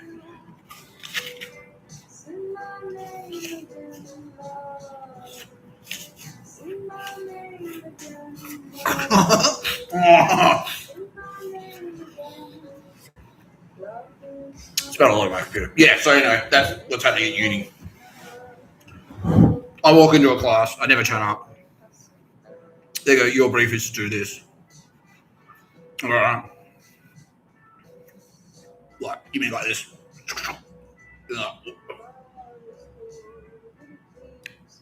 What? That was a brief, right? Like, fuck. And then I turn up, like, I turn up to like 3 classes. It's like, okay, there are 3 assignments in this class: a presentation, an assignment, and this. And I would never turn up. I'd fail. I get a fail because I just wouldn't show up. But I do the 3 assignments and fucking destroy it every time. Yeah. And then that's what's going around, like, oh, who's this fucking guy?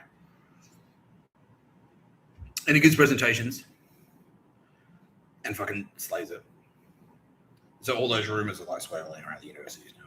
And the Nazis, especially because the Nazis are in there. They've infiltrated through communism in the 70s. Yeah, communism, Nazism, same thing. Right? It's just like extreme ideology that basically says you can murder people, it's fine to murder people. That's pretty much it.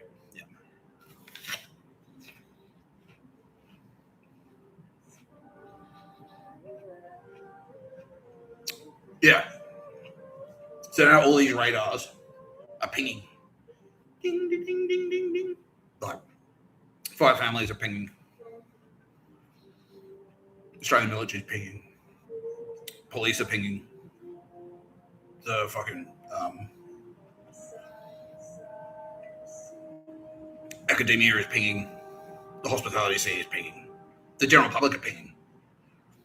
Because, like, who the fuck is this guy? Who's that barista? He was really rude to me, but at the same time, like, it's the best coffee I've ever had. He doesn't take shit, but he'll make you the best coffee you've ever had. And he's a machine. Yeah, like, it's like, it doesn't matter how fucking busy he is, he'll just like, blah, blah, blah, blah, blah, blah, like, smash it. Like, yeah.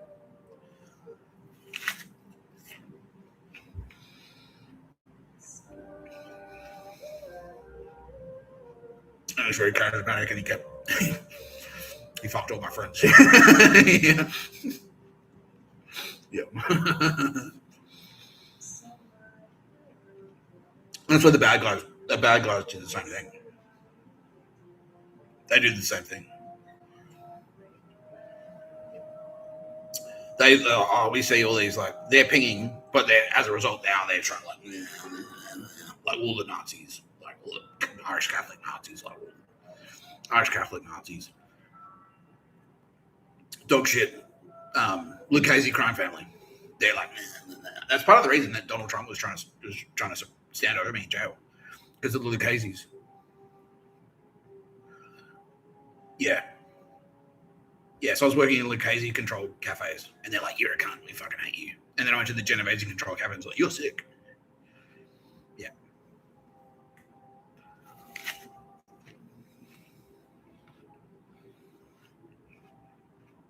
And also, around this time, I started throwing parties. That's when I started doing club promotion. And like, so it's hard, man. Oh, so you dipped in there retroactively. Yeah. I lived in a big house in the middle of the Adelaide CBD. I had a backyard, and I was like, yeah, we threw, and I was living there with Cooper, and he was there for the schoolies party. It's like, we threw that sick party. Maybe we should throw a sick party here. He's like, yeah, sick. And so we set up decks and stuff, and it got fucking packed, like all the other nightclubs. So this is when clubs was actually still a thing, and you could go clubbing and not necessarily get murdered like there because they weren't necessarily the Gestapo hadn't taken over completely just yet. Yeah.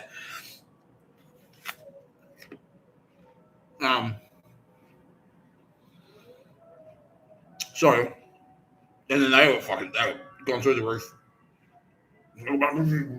Yeah. So all these radars now are pinging. And I'm kind of oblivious. But what's happening is that, so I kind of like, the story it's an interesting story because what happened was, and then it wasn't until I did those three things, and then I kind of like, I did all that. The story stayed roughly the same.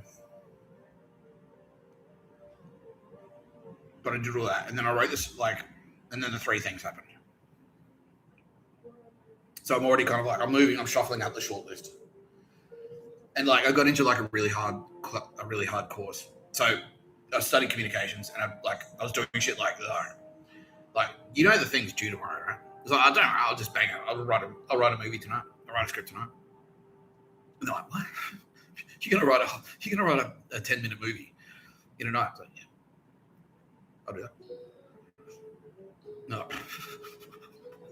I wouldn't have thought so. And then I turned the next day, I was like, here you go. And I'm like, what? And it was like, yeah, it's that story structure. Yeah. Oh, okay, cool. Like, yeah, because I was paying attention, like in uni. I wasn't getting the grades. I was getting shit marks. I was failing just for not turning up and not giving a shit. But I understood what I was being told. So, oh, yeah, cool. Story structure, 3-act structure. Ba-bang, ba-bang. Done. Yeah.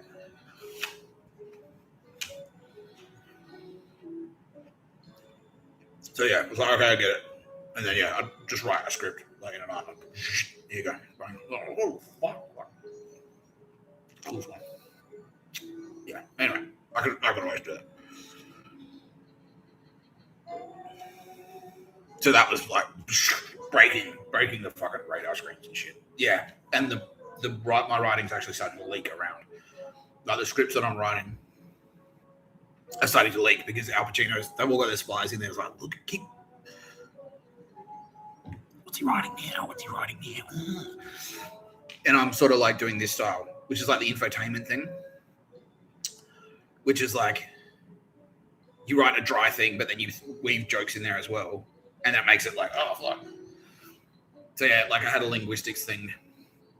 I had a linguistics assignment, and it's like you have to write this boring linguistics thing as a script. Like explain these concepts these key concepts in linguistics as a script. And so I wrote a script. It was all like they're all like fucking drug addicts and stuff. So yeah, fucking anyway. While I was trying to score my heroin, I realized something about semantics. Like, oh fuck, like yeah. And they're reading it like yeah, it's pretty funny. Yeah, anyway.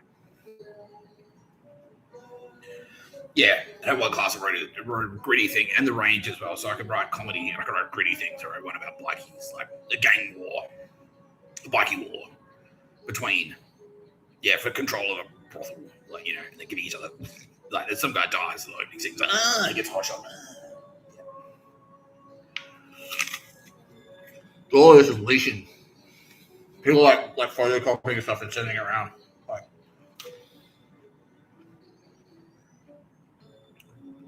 sending around PDFs and shit. And I had no idea. I hated being famous. Because it meant that like 3/4 of the people that I'd meet were just rude to me. Like, they were just cunts. Like, you're that cunt. I heard you're a cunt. And this is when I had that ex-girlfriend. I had a girl and she was constantly trying to suppress me. I'm like, nah. I'm breaking up with you. Yeah, because of this, because you're a bitch. Yeah, pretty much. Yeah. Oh, yeah, now people say, didn't you have a good reason for that? Yeah, because her parents, like, we were 21. I was 21 and partying and getting really fucking high and raving and doing 21-year-old stuff. And her parents would not let her sleep outside of her house ever. Like, nah, not until you finish uni. And I'm like, you turned 18 like 3 years ago. Just tell them to fuck off. She's like, no, I can't. And we just have the same fights. Like, and in the end of and I was working nights.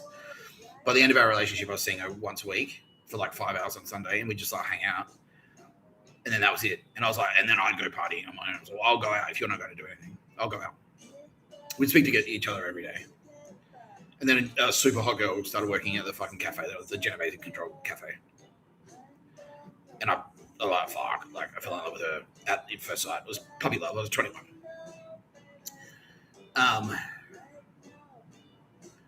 And then that was when Nat, who's dead now because she's a bitch. Yeah, she murdered like 18 people because she's Nazi. This is Nazi thinking.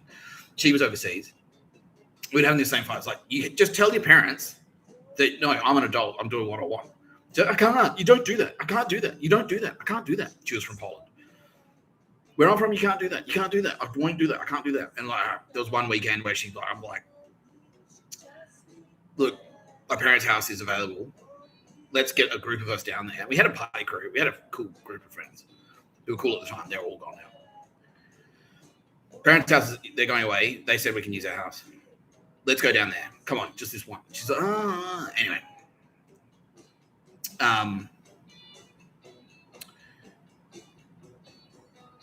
Really? Fuck no. Yeah.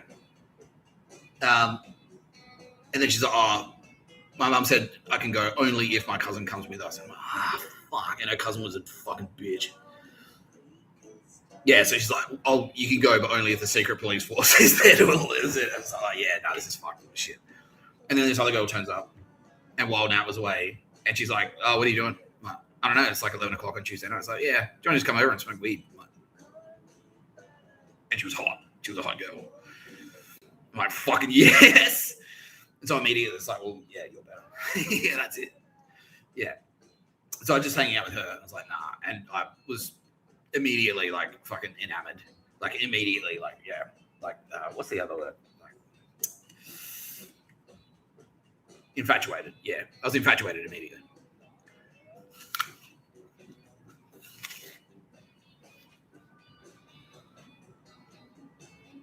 Now, the other thing that was happening. Oh, okay, so I was infatuated immediately. And I was like, well, and I hadn't started fucking her, but we're hanging out. And I was like, look, if I feel like this about her, and she doesn't nag, she doesn't cry every time I like tell a joke about dicks or whatever. She doesn't get offended. And this is what these other, she's really repressed. Like, you if you hung out with her, you get in trouble for something. There'd always be something you get in trouble for. If she couldn't find anything, she'd make something up, basically. So this other chick turns up. And she's the exact opposite. She's like, just come over and we'll smoke weed. Smoke ciggies. Smoke weed, smoke ciggies. Went drinking. Oh, yeah. Love music. Love art. Love film. Cool. And hot. Fucking sexy. Yeah. And so I just like went, well, if I feel like this about her, I have to break up with that. I have to.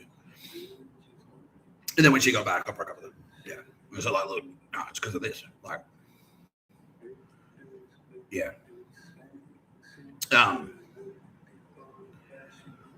Yeah, and it was because she never tried. Like I said, like, look, this is actually a big thing for me. I want to see you more than once a week. You're never available because you won't tell your parents. At least talk to them. Just try. At least talk to them. At least try. She said, no, I can't do it. I won't do it. I won't try. Well, yeah, and that was it. I was like, well, you didn't even try. You don't give a shit about me at all. Because I've asked you to do something. It's like, this is important to me. Can you please do it? And you went, no. I was like, okay, well, you don't care then. All right, so goodbye. Broke up with him. Yeah, and then she went around going like, he's a cunt. Yeah, and she never got over it. Yeah. Anyway, I hooked up with that chick. But she was 29 and I was 21, and that was a big thing for her. Because she's like, well, yeah, if I get pregnant, we're fucked because you can't support a family because you're 21. You're a piece of shit barista. And it's like, all right, that's fair. But at the same time, what was happening in the background was she was being targeted by agents of the enemy from the Bible, the Nazis.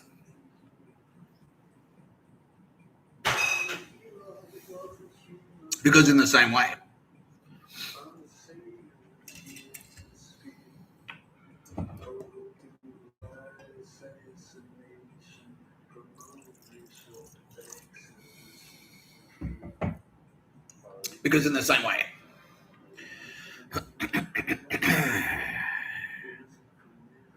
that the good guys, I was pinging on all the good guys' radars. I was pinging on all the bad guys' radars too. And so they were sending spies in.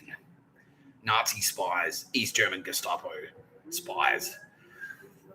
Maybe they were from Ireland. Maybe they were from England. But they were East German Nazi. And they would turn up. They were following me around. And I was on their radar. I'm now being told, this is news to me, now being told that I was under surveillance by East German secret police from the age of 18. From that point, when that writing leaked to Al Pacino. Because it went to Al Pacino and it put me on his radar. And then they were surveilling him. Because they had surveillance on all the popular people, all the rock stars, all everyone. They were surveilling all the American West, the Westerners. They also had my name on a list because they knew about Lindsay Shannon, the Anzac. So they were sending in surveillance to spy on me. Yeah. They were sending spies into Victor Harbour. I had no idea about this. Chris Tapscott was secretly giving them information. Was he willingly doing it? Chris Tapscott, you dog bitch. Yeah. Just because out of jealousy. Yeah. Yeah.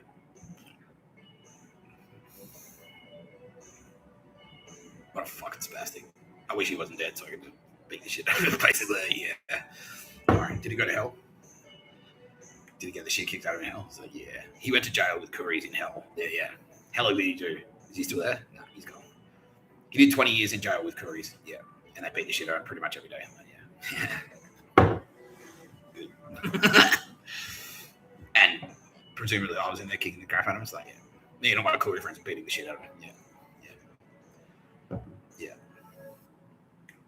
That's justice. Because that's how long I had to put up with him. Yeah, it was a fuckstick. 20 years. Yeah. Anyway.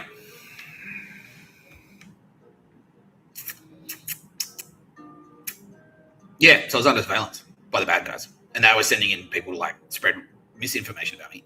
He thinks he's awesome. He's a cunt. He's a stuck-up bitch. Yeah. He's been to women. Yeah. He doesn't even have kids. Why don't you get married, mate? Yeah. Yeah, so the parties, I threw 5 parties. And yeah, you're not that good a drummer. Yeah, yeah. And now I'm finding out because like there was always like, and I always knew this. I was like, someone's writing lines and then spreading them around because I'd hear the same line repeated. And this is Gestapo secret police. This is Stasi. The soundbite takedown. The soundbite takedown is nothing new from Melbourne. That was the secret police. That was Stasi. Yeah. I had no idea it was them. I just thought it was mafia. I just thought it was like local mafia goons. And so when I was fucking that hot girl, they were targeting her through her cousin, who was a Nazi, to say, don't fall in love with that guy. He's shit. Yeah, he's just 21. He's just a piece of shit barista. You should break up with him. And then she broke up with me 9 times in a month because of that. Because we'd hang out. She's like, I love you, Mr. Tapscott. She never said I love you, but yeah, she was like that. She was very like, yeah. No, Tara Bennett's like, no, she was deeply in love with you. Like, deeply. Yeah. But every time, as soon as like we'd stop hanging out, her cousin would go like, because she was under surveillance as well through the university. Her cousin would ring her up and go, I heard you hanging out with that piece of shit again. And then she'd talk her out. And then the next time I'd see her, she's like, I have to break up with you. What the fuck are you talking about? I just banged you like yesterday and you came like 18 times. No, that ain't bad. She came 3 times. Yeah. Yeah, Tara Bennett. Yeah. This candle in my hand is agreeing with me, though. I'm actually pretty good at it. And I was like, yeah, we kind of assumed. Yeah. Yeah. Not you, Bill Burr. Yeah. Yeah. Anyway. Yeah. Or you, Al Pacino, or any of you creepy old. All of the heads of the fucking families. Donald Trump was not, but he kind of like, he was partial to it. Like, I think he's experimented. But Franz Ford Coppola was gay and a pedo. Martin Scorsese was gay and a pedo. Al Pacino is gay and a pedo. Russo brothers are gay and pedos. They're all gay pedos. They're all gay pedos. Fuck. And that senator, yeah, the boss of the Lucchese crime family, he was gay and a pedo. All the bosses were gay pedos. So there was that wrapped into it as well. So it's like a creepy thing. It wasn't just like a fucking son of man, you're a weapon thing. It was like, gross. Disgusting. Yeah. So meanwhile, AFP and Anzacs are doing what they can to like fend them off. They put like a defense ring around me, which is like, talk shit. Like, because you can't, it's hard to stop the propaganda. And that's what, yeah, in Adelaide, I started hearing the messaging, which is like, you're socially awkward. You can't get a girlfriend. Like, women don't like you. But it would always be the same wording. It's like, women don't like you. And then you'd hear it, someone else say, but women don't like you. And I was like, do you know Steve from the car wash? Don't know. Because he said exactly the same thing, but he didn't just say, it wasn't just the same sentiment. It was the same words. But women don't like you. And then you'd hear it, like, how am I hearing? Like, what the fuck is going on? Who is this? What is this? What the fuck is this? Yeah, and then they'd they'd send in fucking ASIO, the Nazis in ASIO would send in university tutors to kind of like drag me down. It's like, oh, your work is shit. It's not even that good. And then I'd write, okay, and then I'd write something better and like just fucking, and she'd be like, oh, trying to find something wrong with it. The entire class has just read it out. Like, oh shit, like that's fucking hectic. And she's like, oh, it's not how you spell esophagus. Yeah. Fucking dumb cunt. She is gone. Yeah. Not just for that, but for the 17 murders she's committed. Universities, yeah, they're all, pretty much all the universities are gone. Yeah, we have to rebuild academia from the ground up. The whole thing is going to need to be rebuilt and repopulated. Fuck me.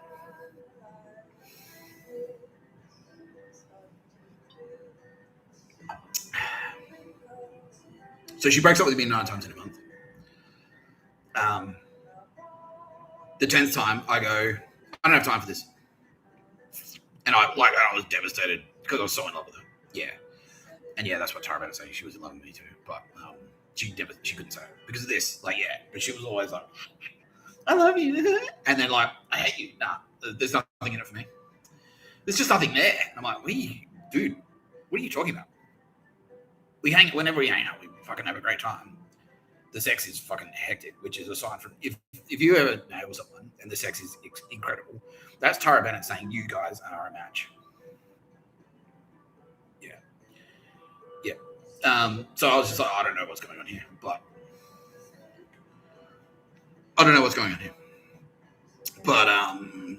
yeah, you kind of you're fucking around with me, so I'm gonna have to, for the sake of my own, that's it. Cut it. And then yeah, I was targeted by another Yakuza Nazi. I was targeted by a Yakuza Nazi. And she was connected to the murder of Luke Callahan. Because she did the same thing. She got in there. They're like, go in and hook up with that dude, because he's like a hero, a heroic dude. Yeah. He was like a very heroic dude. Anzac. Yeah, he was a heroic figure.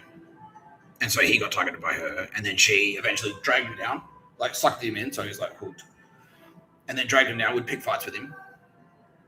And then cooked up a story.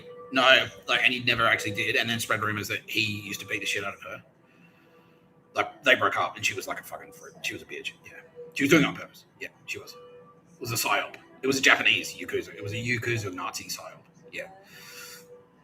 Dragged him down. Spread rumors that he was abusive and used to bat her.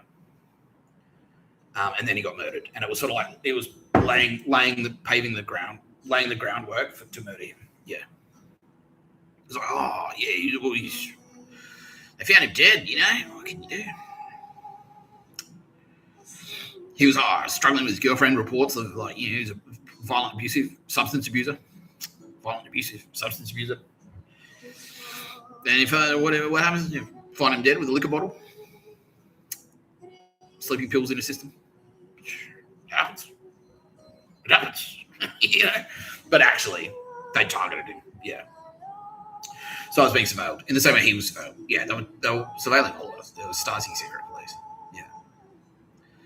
Just doing that dog shit. Yeah, because it was after the Berlin Wall came down. Yeah, and all those Nazis just like, proliferated, and they just like infected. They got in everywhere. All the SS, all the Nazis. Yeah, they got in everywhere. Yeah. Which is dog shit. Yeah, so I was being surveilled. Now, meanwhile, the Australian military, the SAS specifically, because now the Australian military has realised, like, we've got a Nazi problem, and they're watching the army become Nazified. More and more, it's just being eroded. Like, the standards are dropping. It's like, that's fine. You know, the minimum entry for this, like, the minimum level of fitness is like he needs to finish this run in 10 minutes. He's taking 20 minutes. Like, that's fine. It's Davo. Don't worry about it. What the fuck are you talking about? You want to give that guy a gun? He's literally on meth. like, yeah, but it's Davo. Don't worry about it. The fuck are you talking about? Like, yeah, you want to let that guy drive a $20 million tank with a massive cannon attached to it? Like, yeah. Why? Like, does he qualify? Like, nah, but Terry, his brother-in-law's a cop, and he says he's all right. So, chick, right? You know? And then, oh my god! So immediately, the Australian military is like, right, we can see where this is going. So we need to like separate the wheat from the chaff here. And they made the SAS like an army, an Australian army within the Australian army, which is like basically it's a trustworthy. It wasn't so much about like, can you do 10 million push-ups? It's more about like, can we trust you? Yeah, it was a trustworthy club. It was, are you a warfighter and are you trustworthy? Are you a trustworthy warfighter to know the difference between right and wrong? Yeah, and then that was the SAS. So they were kind of like, they're like, right, because Lindsay Shannon would be in there. He'd be like the boss of the SAS, basically. No, not the SAS. Sorry. It's that A that makes it. It's that little A in there that makes all the difference. Yeah. See, English. I studied it. I studied linguistics. Yeah. Yeah. One of the other things that the Nazis were doing was like spreading rumors. I never went to uni. Yeah, you didn't go to uni. There are fucking pages and pages of transcripts. The reason yeah, but it's just misinformation. And everyone who believed that is now dead. One of the Judases was on board for it because he was just jealous, and he was like, anything I can use against Nick Tapscott. Anything I can grab onto. Like, so there's misinformation. I heard a rumor that he's mean to girls. Like, you're mean to girls. Girls don't like him. So I think that girl likes me. No, she doesn't. Girls don't like Nick Tapscott. Women hate him. Yeah, women hate him. This guy, yeah, women hate me. All right, yeah, you do.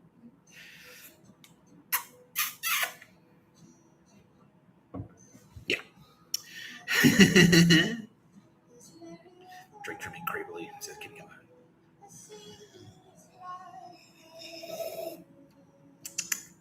Yeah. So the Anzacs did that.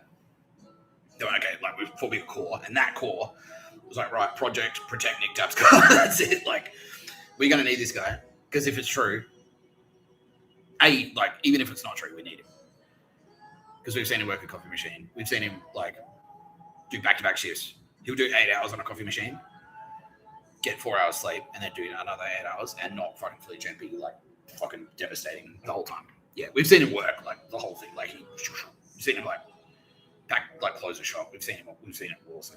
Yeah, everyone's seen it.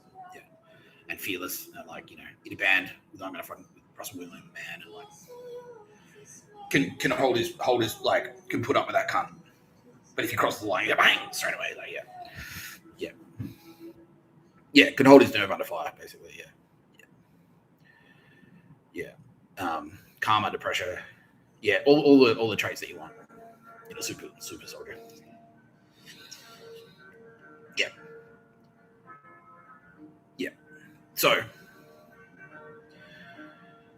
yeah, and the police are doing the same thing. So this is coming from the royal family as well. So King Charles has started already because he is not an idiot. He's not an idiot. So I can see where this is going. My mom doesn't give a shit, basically. Yeah. Queen Elizabeth was like the Leah Tapscott of the royals, where she's I don't want to know about that. So, yeah. But at the same time,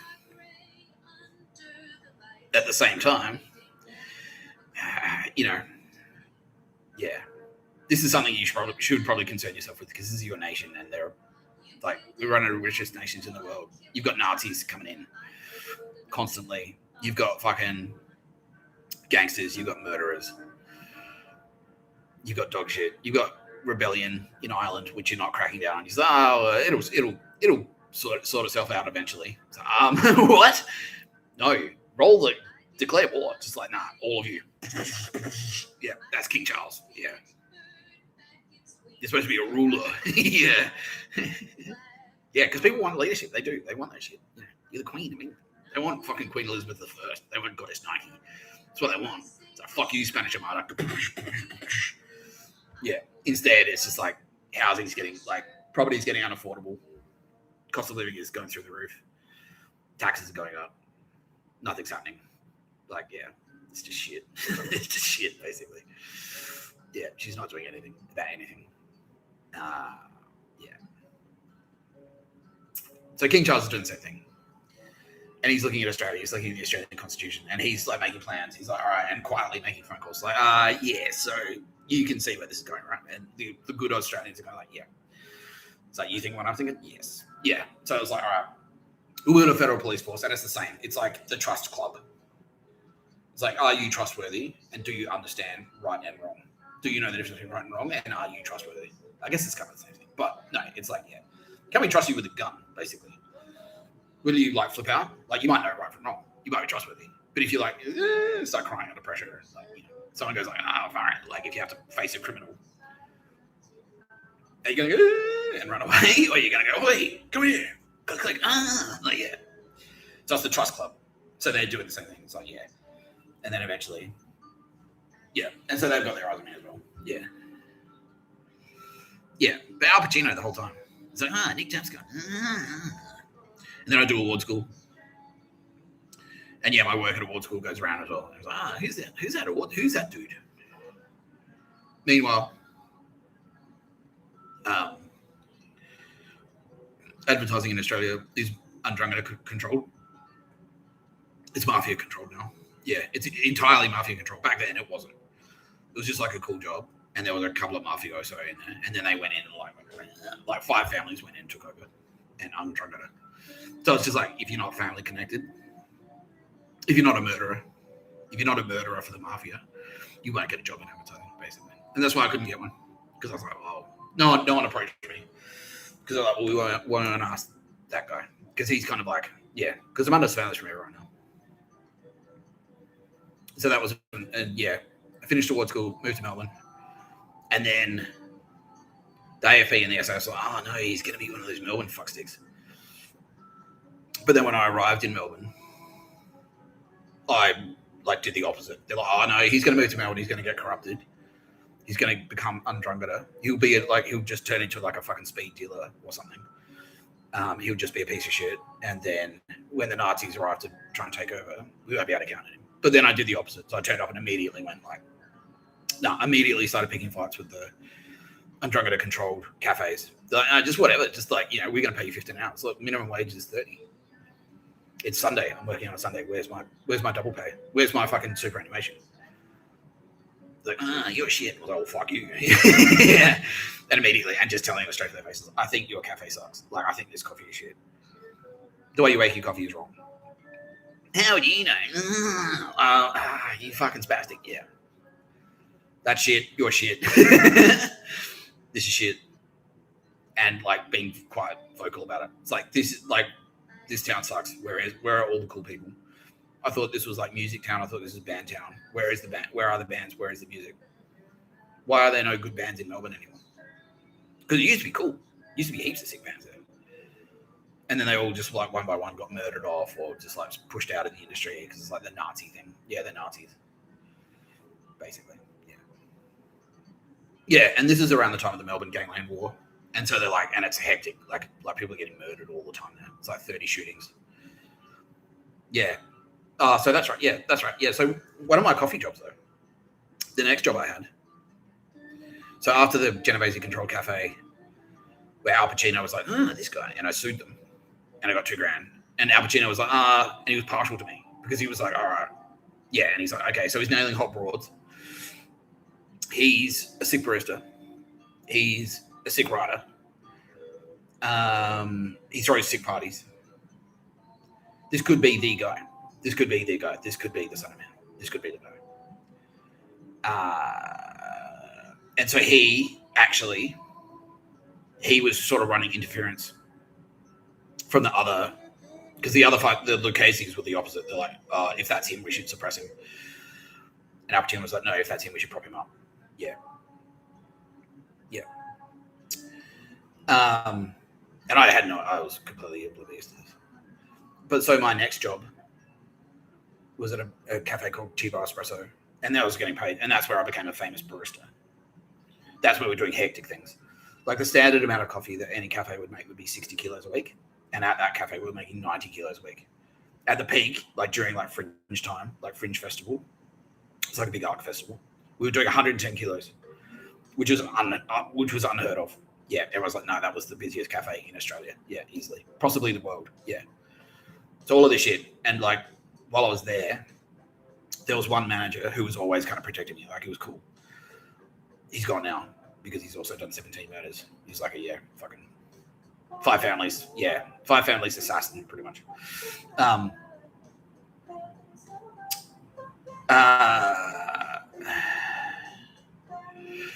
So what was actually happening was Al Pacino was on the phone going like, hey, he's with us. Yeah, he's with us. He's in the Genovese crime family, basically. He's a Genovese crime family associate. And that's why I was being protected. I was being protected that way. So it wasn't just, it was Al Pacino personally. It was Al Pacino personally. It's like, that guy, Nick Tapscott? So, yeah. Yeah. Like, he's with us. Look after him. Fucking hell, Al Pacino. If only you'd called me. Why don't you call me? Like, you call everyone except me. Like, And then instead you do dog shit emails. I don't get it. Why don't you just, hey, Nick, move to New York. We'll make movies. Done. Like, that's it. Why? What's the psychology? I don't get it. I don't. One thing I do get is a 30% discount for life at Kitty Keller Tire and Auto. No. But no, Kitty would never give me a discount. She just inflates the prices. She goes, you'll get 30% off. And then she puts the price up by 30% and you just pay the same. Yeah.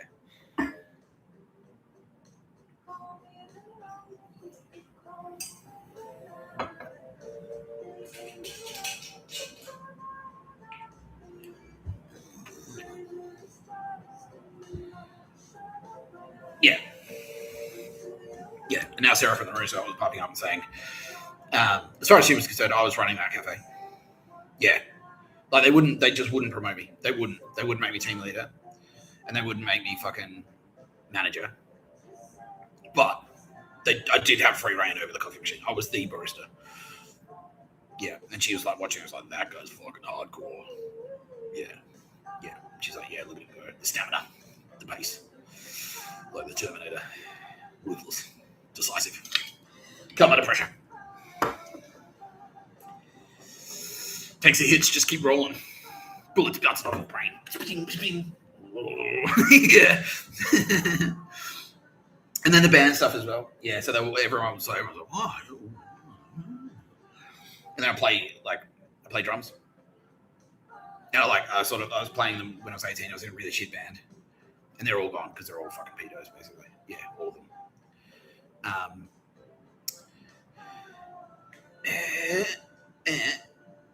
And then I joined I'm Gonna Fucking Kill You, and we were sick. We were a fucking sick band.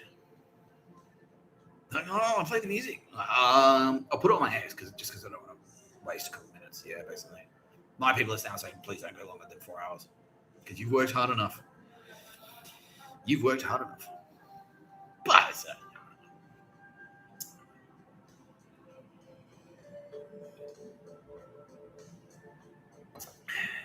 yeah.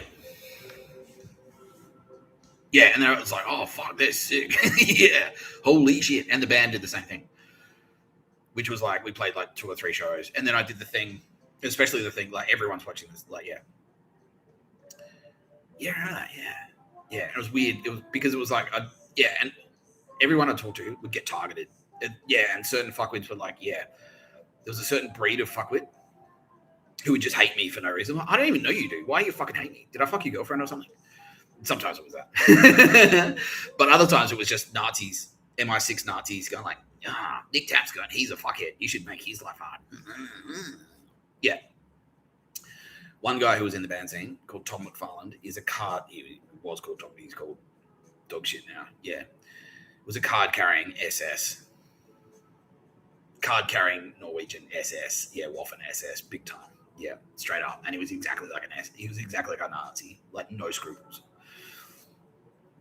Just a total prick. Like, yeah, whatever I have to do to move up the ladder, I will do it. Yeah, I'll fuck anyone over. I don't give a fuck. Yeah. I don't have any specific examples, but yeah.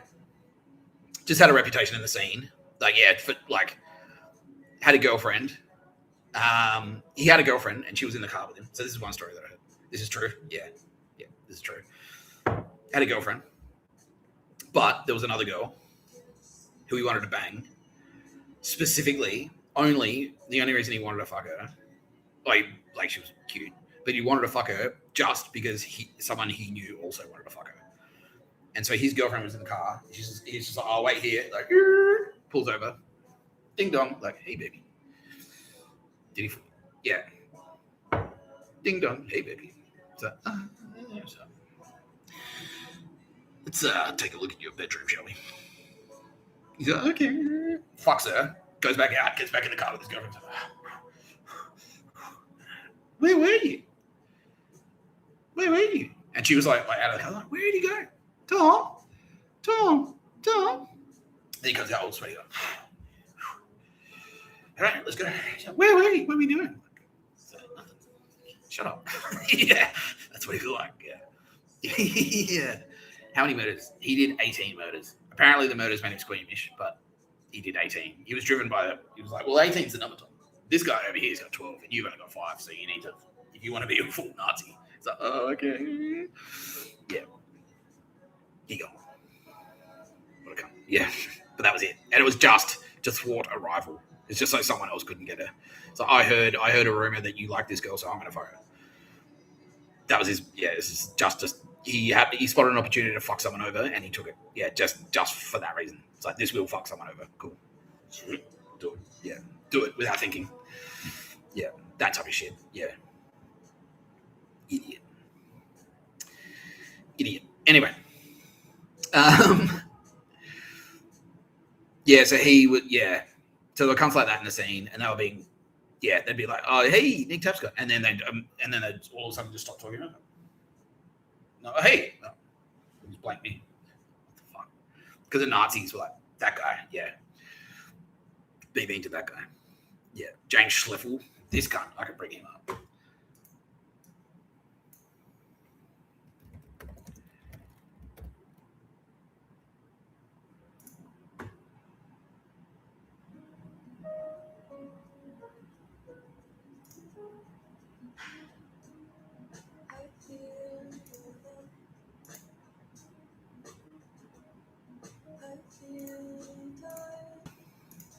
That guy.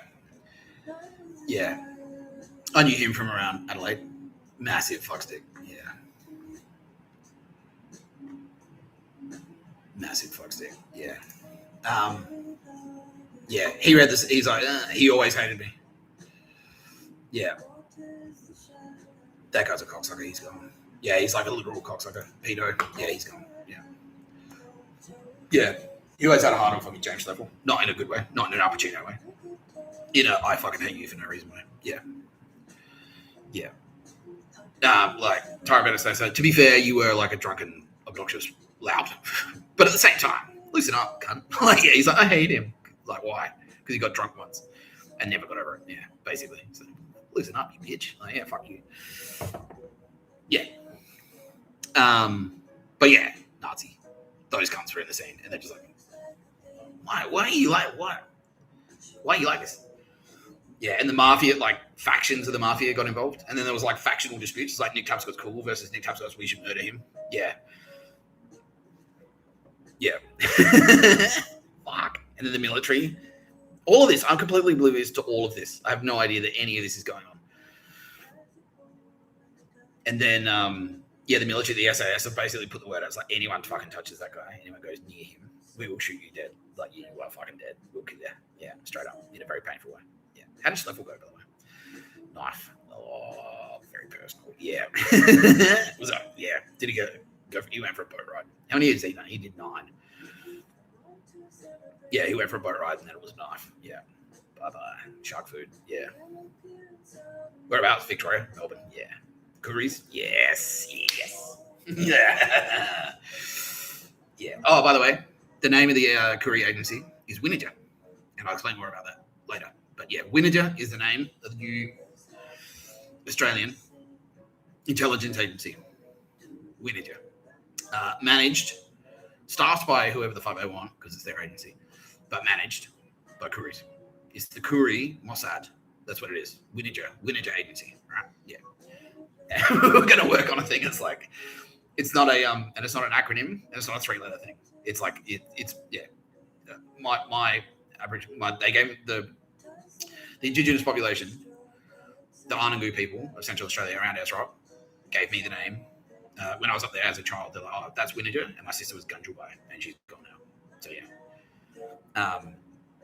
So I'm not, they're saying that you're not supposed to say that, but that's okay. They don't care. Yeah. Yeah, but Winnidger lives on. So, yeah, for that reason, yeah, it's like, nah, you don't want to. She gone. Yeah.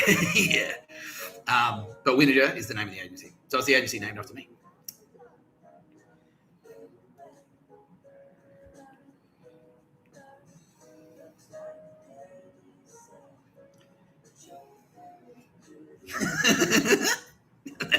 That's why.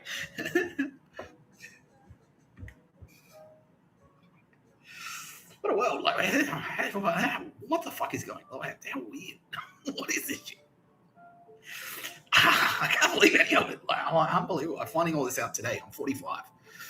This is all shit that happened 20 years ago. I'm only finding out about it now. Fuck, Al Pacino. Why didn't he ever just pick up the fucking phone? Unbelievable. What is his deal?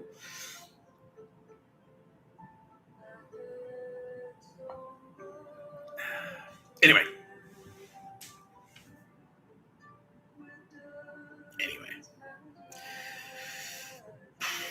So the band, yeah. And so I do the band, like I just join the band, and the band turns out to be fucking epic. We're sick. Yeah, and we go from like everyone's like, nah, we won't book you because you're bogans. Because Russell was a bogan psycho. And that's a whole other story. I'll do a video just on the band. But I do the thing where I take us to I'll sign us up to the folk music open mic under the pseudonym I Want to Hug and Kiss You. And then that goes like, yeah, SAS or that little, oh fuck, that guy's hectic. Yeah. Yeah.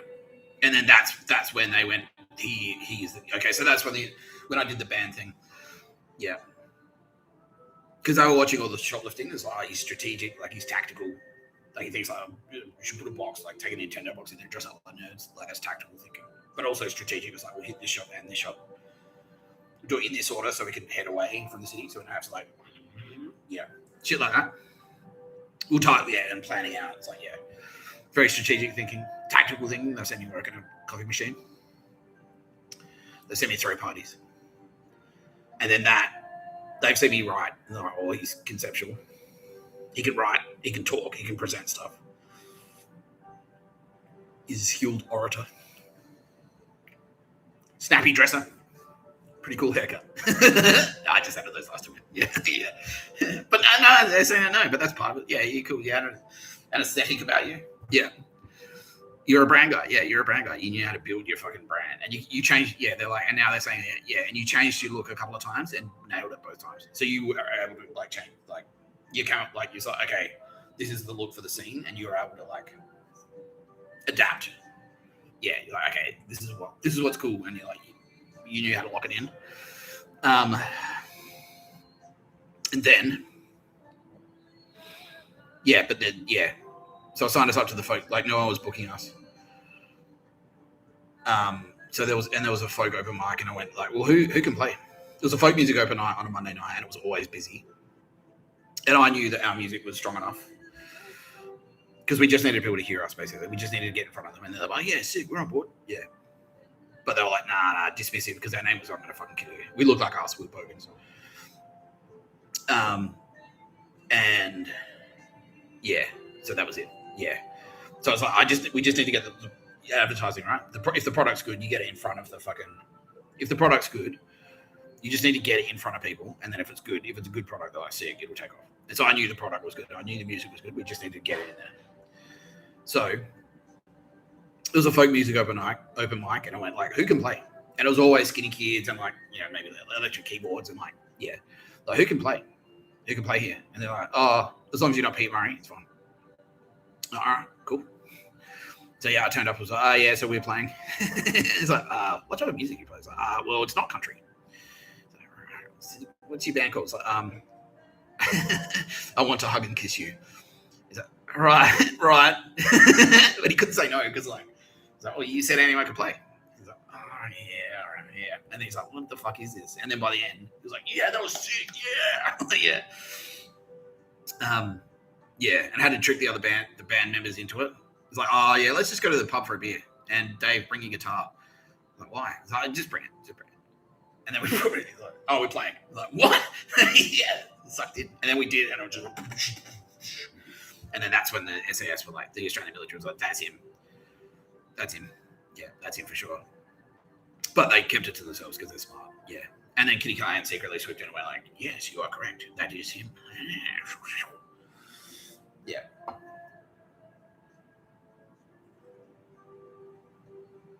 Meanwhile, the Nazis are 2 steps behind. And they think that I can just be suppressed with a bit of like gossip, a bit of Zertzazong, misinformation, disinformation, propaganda, anti-Tapscott propaganda. I was saying that ironically. So there's anti-Tapscott propaganda going around. Like some ex-girlfriend has been spreading anti-Tapscott propaganda. I was just joking. Turns out, no, it is literally anti-Tapscott propaganda. Hectic. Yeah. Yeah. All right. Well, there you go. We got up to the bottom. So there are the big revelations. That's the big revelations there. The Australian military knew I was the son of man from 2000 and I think that was 2004 maybe or 2005. Al Pacino, I've been on his radar the whole time. He's been watching me the whole time. And then, he read the CV and he was like, oh, cool. And when did he know? Yeah, when he read the CV, he's like, that's him for sure. Yeah, sick. Yeah. And so that's why, like, the nerds have been escalating. And I've had cameras and microphones up my ass secretly for, like, 25 years, and I had no idea. It was Geezer Palace was bugged. Fuck. And it's like, they were watching you through your computer, through your PC. Unbelievable.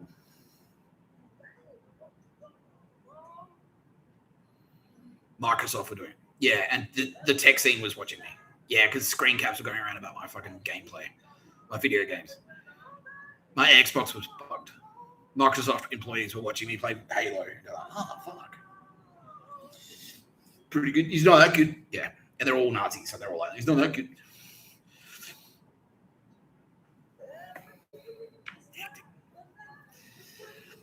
Yeah. Sending in spies. Blaheen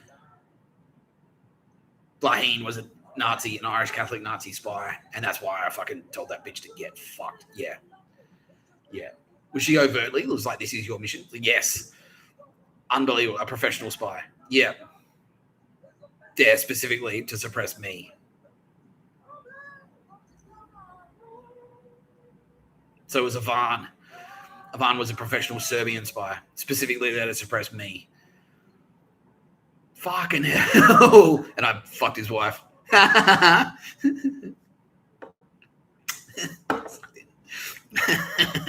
And no, that was a different girl. I fucked her. That was that super hot girl. She was the hottest girl in Adelaide.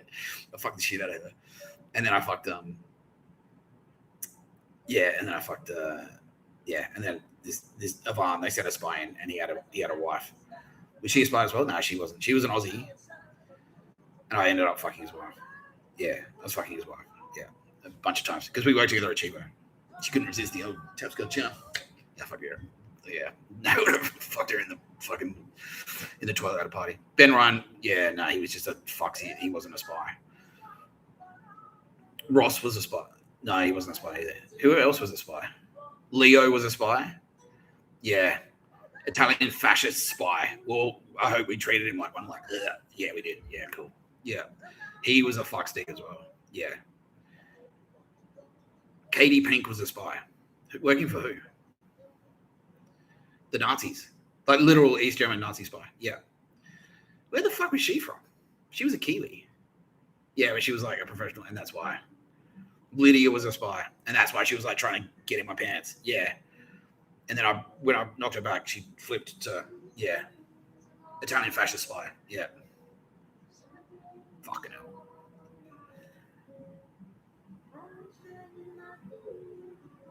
Yeah. Yeah, that other Tara bitch, that other bitch at DeGraves, she was not a spy, she just undrunk her. I told her to fuck off. Yeah. Yeah, that other guy was a cocksucker. Yeah, Dylan or whatever. Yeah, the gangster guy, I can't remember his name. But yeah, there was a gangster guy. He was a spy. He was an East German Nazi spy as well. He was from New Zealand. You had a spying problem. Now, New Zealand are assuring us, like, spy program eradicated. Nazi SS spy program gone. Yeah, they are gone. Deleted. The Maoris took care of that. And also the Maoris are forming their own intelligence agency. Because they're like, that's cool. That's a cool idea. And we should rip off Nick Tapscott. So, fair. Just like you stole that Pavlovas.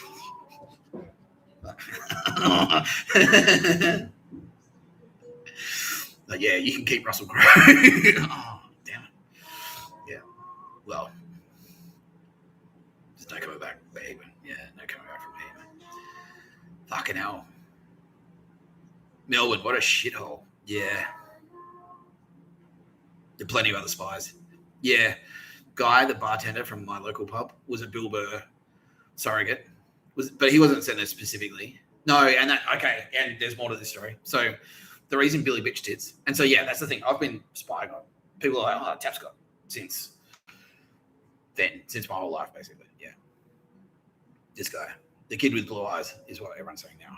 Fucking hell, why didn't anyone just walk up and go, oh, hey, I know all this stuff about you? Yeah, because it's like, well, all the spies, basically. Fuck. Hectic.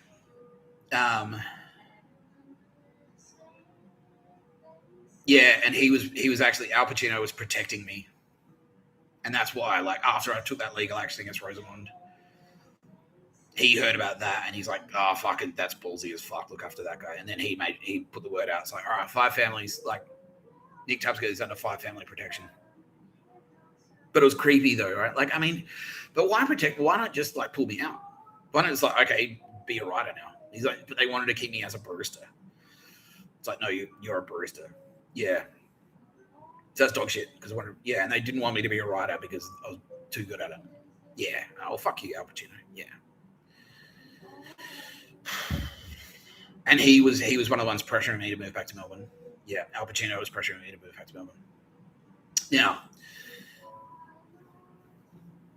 yeah, there are more spies. Roz was a spy. Yeah, the bitch that I sued at fucking, yeah, she was a spy. And that's why. Was she there? She was there to suppress basically everyone.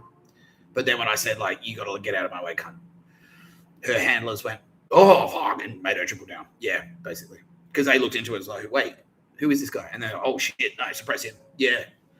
Chinese Nazi spy. Yeah. Communist Party Nazi spies in China. Yeah. Dog shit. Yeah, basically ice dealers out of fucking Myanmar and Burma. Sophie was a spy. Yeah. The VCA was effectively a Gestapo secret police hub. Yeah. And she was in there. Yeah, and so did she know she was doing it? Yeah, she was spying for fucking East German Nazis. Yeah, SS Nazis. And she is gone. Because she was supposed to be an Anzac. Yeah. But she's a traitor. So we treat her like one. Yeah, yeah. Yeah, dog shit.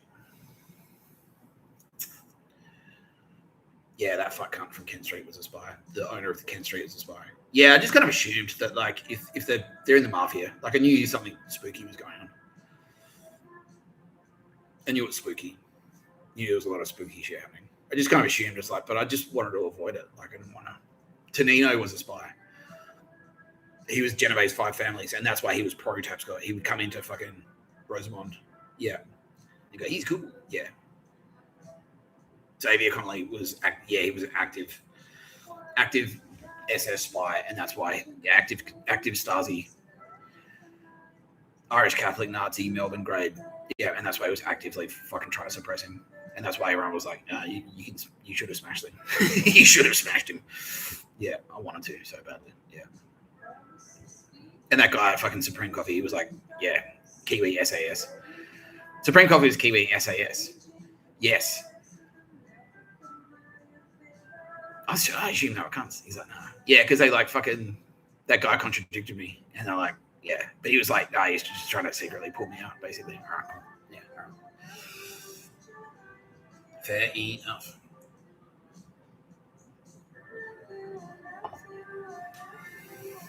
Fair enough.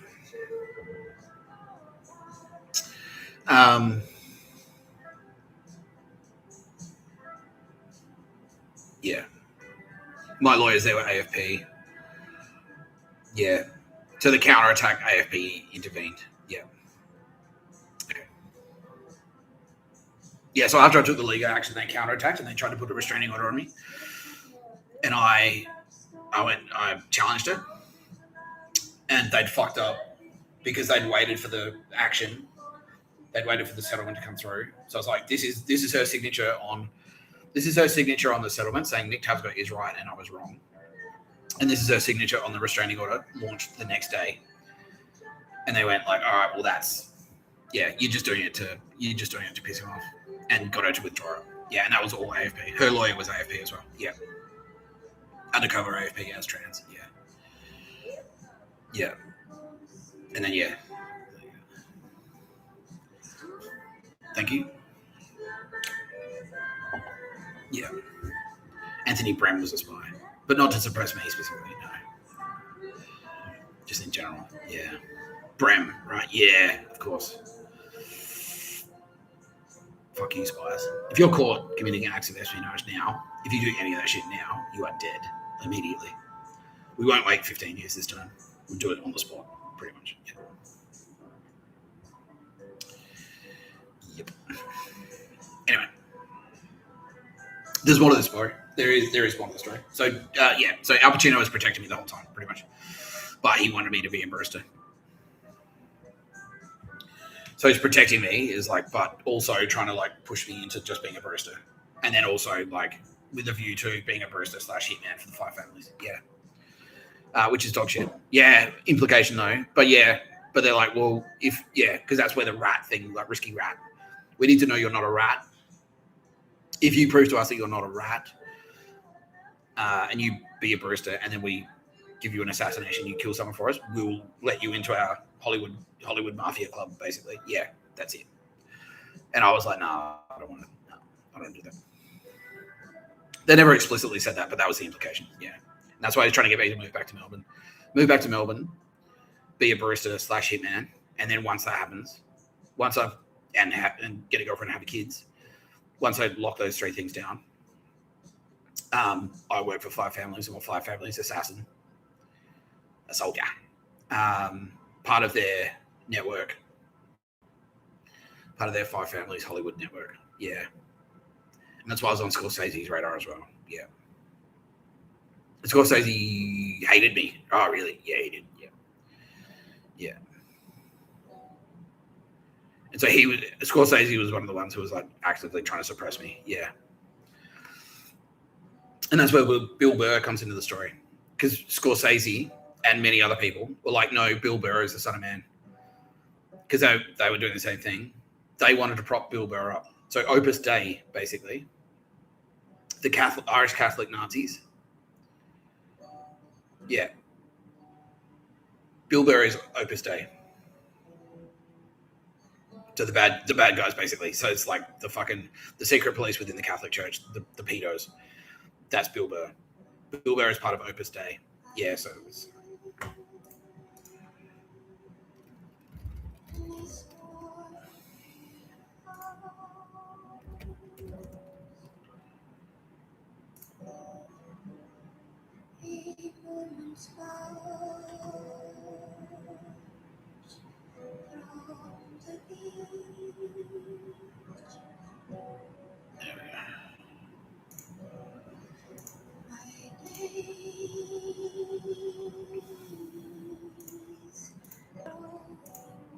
Opus Dei is an ultra-conservative wing of the Catholic Church that is determined to overhaul society according to its dystopian vision of how society should be.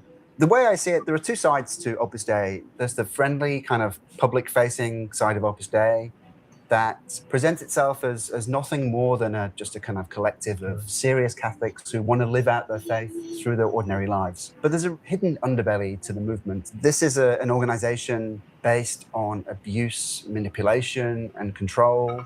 This is an organization that targets children, kind of recruits them into its ranks, cuts them off from their families. It abuses confession and it abuses spiritual guidance sessions in order to gather information about its members.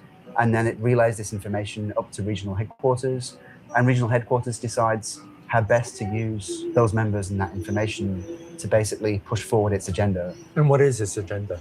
Its agenda is the re-Christianization of society, but it's not the Christianization of society that many Christians would recognize.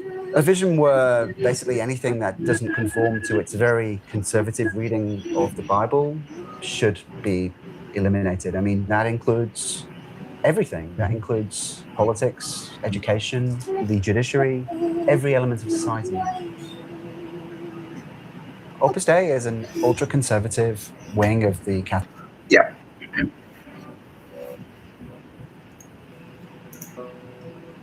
Those fucking spastics. Yeah. So Bill Burr was one of them from a very young age. And that's not really on him because he was from like Boston. He was from Southie.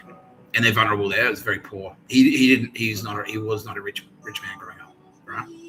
Then he kind of like to get away from them, but like he was still in them.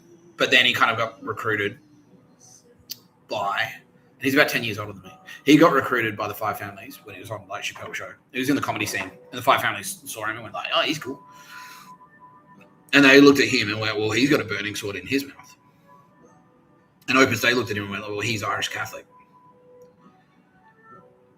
And the Five Families went, "Well, he's got a burning sword in his mouth."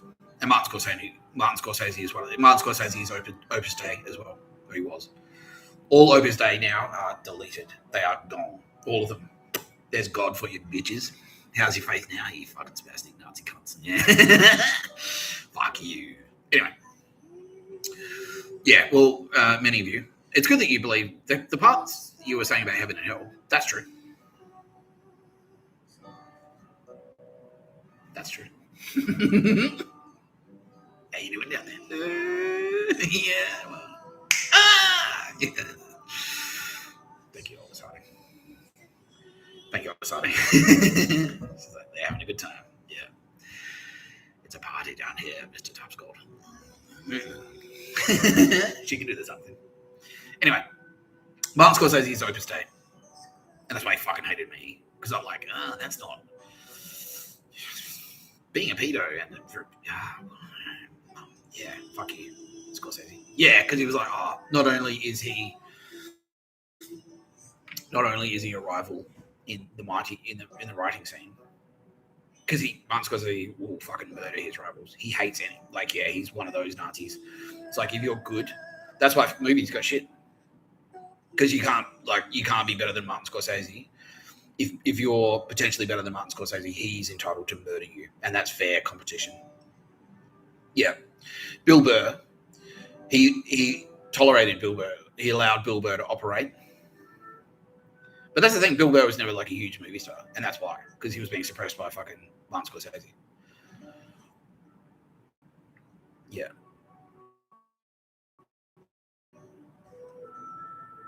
Yeah, Bill Burr was allowed to operate. He said, as long as you're in fucking, yeah, I'm your Opus Dei political commissar.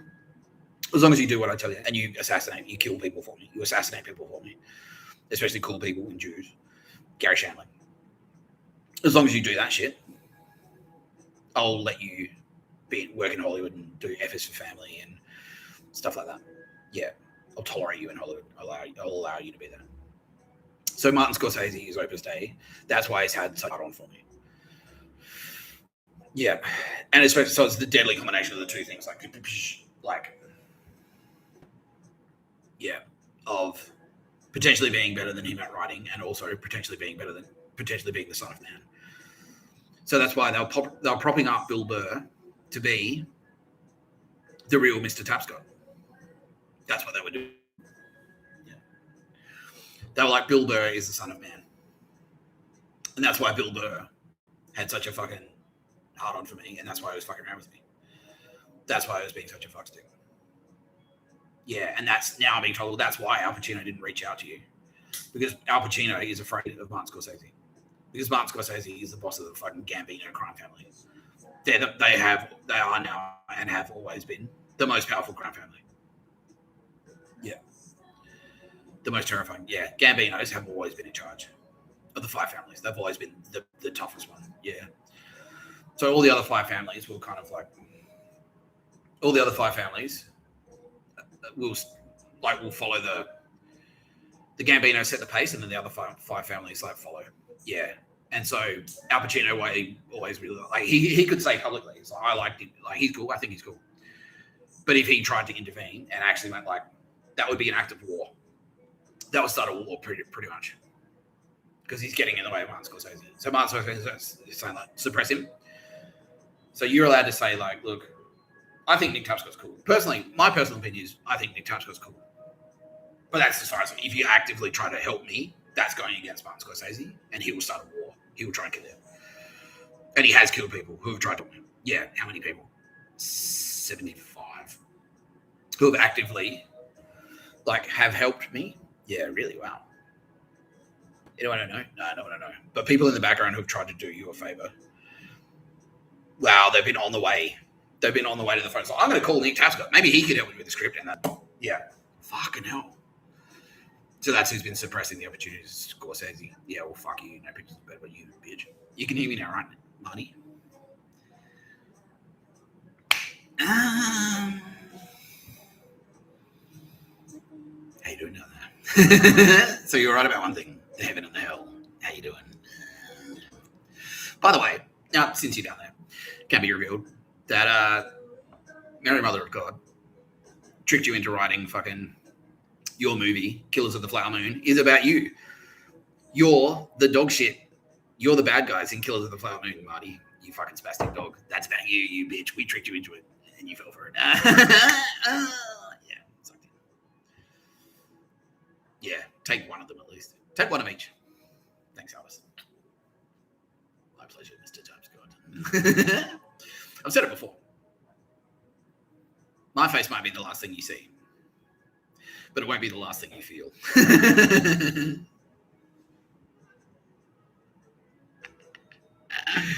Oh dear.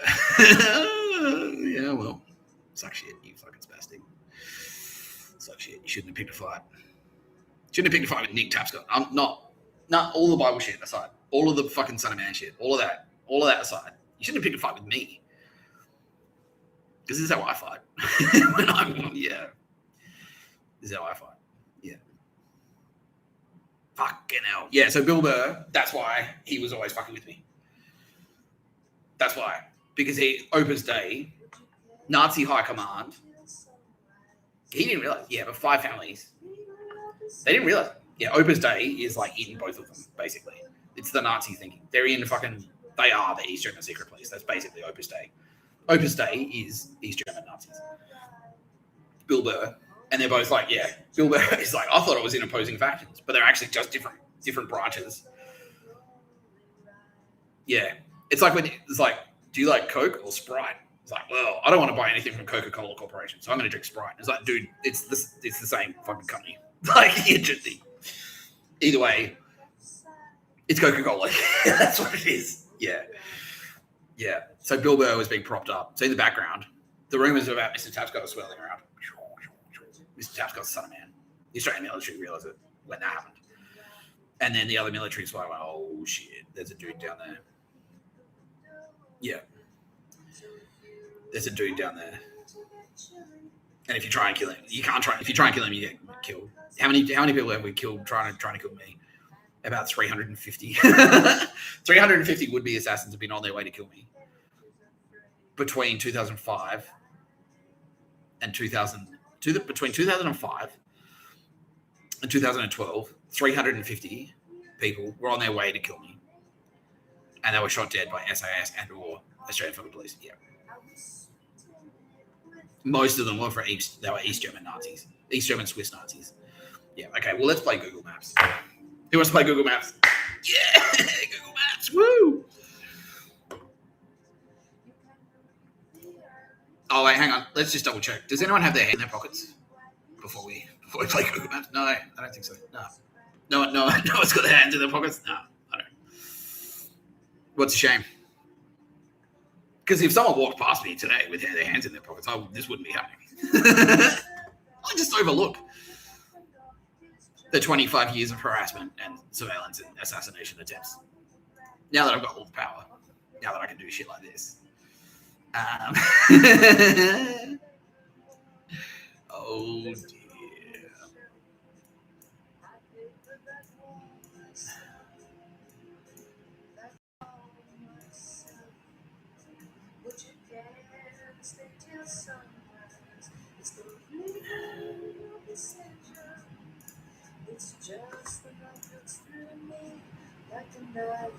Okay. But that's all right. So yeah, this particular there's a little encampment there, and we are going to give them a.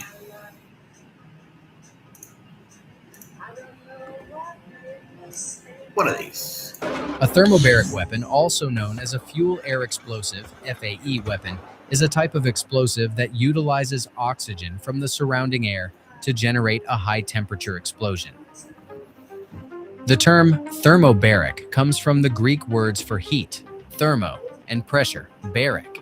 Thermobaric weapons work by dispersing a cloud of flammable material or aerosol into the air and then igniting it. The initial explosion creates a blast wave that compresses and heats the surrounding air, creating a high-temperature explosion with a longer duration and higher energy output compared to conventional explosives. These weapons are known for their ability to produce intense heat and pressure, resulting in devastating effects on structures and personnel within the blast radius. They are particularly effective in enclosed spaces or against targets in fortified positions, but their use is controversial due to the widespread destruction and high casualties they can cause. A thermobaric weapon, also known as a fuel-air explosive (FAE) weapon, is a type of explosive that utilizes oxygen from the surrounding air to generate a high-temperature explosion. The term thermobaric comes from the Greek words for heat, thermo, and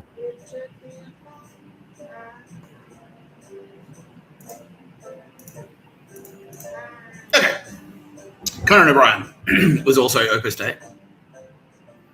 Stephen Colbert is Opus Dei. Jon Stewart is Opus Dei, despite the fact he's Jewish. All of those fucksticks are Opus Dei. South Park are Opus Dei, or at least Trey Parker was. Matt Stone is a Jew, but Trey Parker had orders to murder him as soon as it was possible. as soon as it was convenient. Yeah, and he was going to do it. He was fully prepared to do it. He was planning to do it, and that didn't stop Matt Stone though. Matt Stone should have walked away. Matt Stone was approached by. Yeah, that's right. Hang on.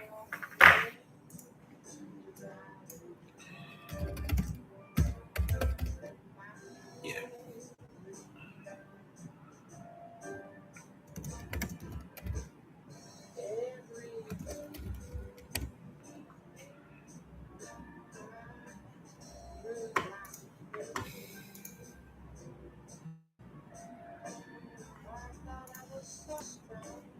Yeah. All right. Trey Parker and Matt Stone. Matt Stone is the dude with the beard. Trey Parker is the other guy. Trey Parker is Opus Dei, and he was ordered, and that's why his show got up, because he got hooked up by the Opus Dei Nazis. He had orders. So originally, the four kids, the two kids were, it was Kyle and Stan and Kyle. So Trey Parker is supposed to be Stan, and Matt Stone is supposed to be Kyle. And they were planning to kill off the character of Kyle. All of that shit about Cartman being a Nazi, that's Trey Parker doing that to try and normalize the idea of Nazism. Yeah. Yeah. Opus Dei. Yeah. And he was planning, so Trey Parker was planning to murder Matt Stone. But Matt Stone was so addicted to his fame and his name being on the credits, he wasn't even really doing that much on the show. Gavin McInnes was Opus Dei as well. He's an Opus Dei Nazi and Five Families gangster. Yeah. So you can see, like, the crossover there is Opus Dei is Catholic, and so are the Five Families. They're Catholic too. So that's how they're sort of seeping in together. Yeah. They're just rival factions. It's like the big four banks. It's just like any infighting that you hear about between them. It's just like NAB and Westpac fighting each other. It's like, well, you're the same pricks. Yeah, you're just the same pricks. Yeah. I'm being told now that thermobaric strike has yielded around 450 casualties, and I don't feel bad about that. I don't feel bad about that at all. No pictures of the bird where they went. Yeah. What were they doing? It was a little hillside festival or something. But yeah. They scared, like they got out of town because they thought like it's safer out here. Yeah, idiot. Idiots. Was it like a convoy?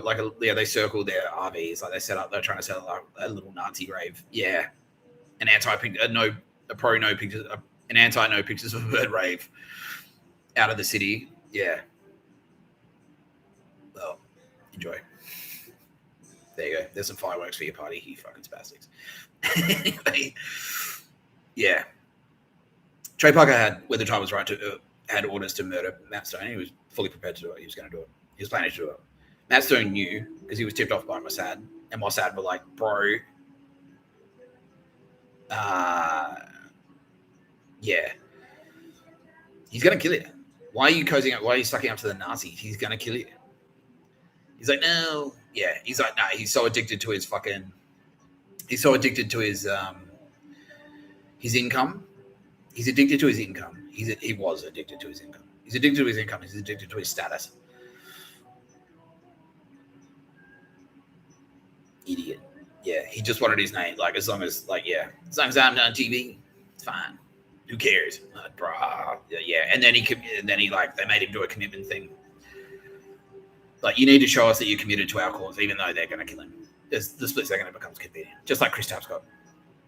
You need to show us you're committed to us and assassinate people, and he killed 6 people. Yeah. 4 of them were Five Families targets. Yeah, because they were being stood over by fucking Scorsese. Yeah, and that's why Bill Burr shit his pants when South Park got taken out. Because he was like, Bill Burr was always like, oh, well, whatever happens, I'm Gambino. I'm being protected by Martin Scorsese. No one's more powerful than Martin Scorsese. And South Park thought the same thing. South Park thought the same thing, and then they got taken out, and Bill Burr was like, what? But they were being protected by Scorsese. How the fuck? How did that happen? How did that happen? Oh, shit. Yeah, and he realized, oh, fuck, I'm out of my depth. Yeah. My local bartender looked exactly like at my local pub. He looked like Bill Burr, and his partner, her name was Nina. It was Guy and Nina. Bill Burr's wife's name is Nia. So he was setting himself up. He was setting up like dog shit surrogates. Yeah, creepy. And now I'm finding out, my housemates were Opus Dei spies, Nazi spies. Yeah, East German Nazi spies. One of them was hot. We actually got along really well. And she is actually, she was a fucking Nazi honey trap, and she had murdered. When I was living with her, she had murdered anyone. But they started like, you're a honey trap assassin. Your job is to seduce men and murder them. And she murdered 48 people in Melbourne, starting at the start of the lockdown. Shireen Adra, at the start of the lockdown, yeah, she started like going to parties, seducing dudes, taking them home, and then they disappear.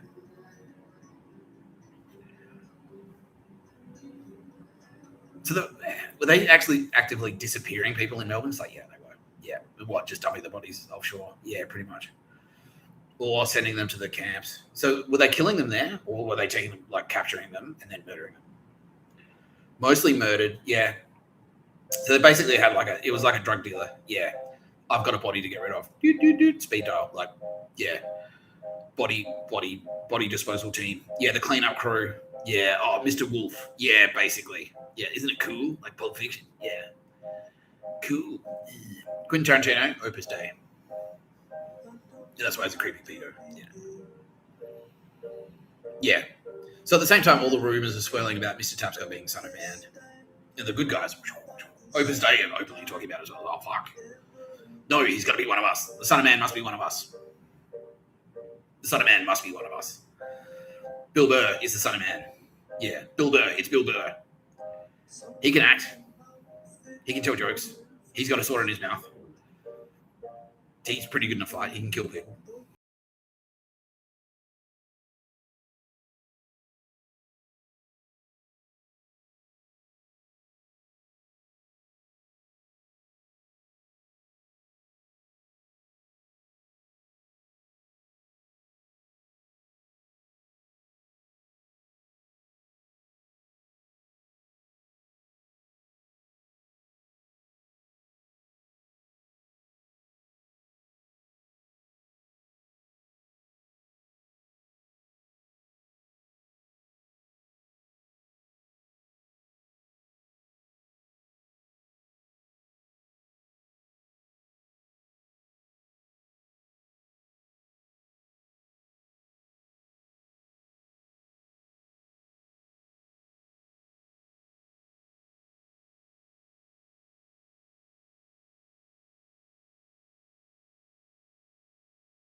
Mr. Tapscott. I am my own dad. I'm Mr. Tapscott, Son of Man. There you go. Getting up. Not you, Bill Burr. Not you. That's how that pays off. There you go. Not you, Bill Burr.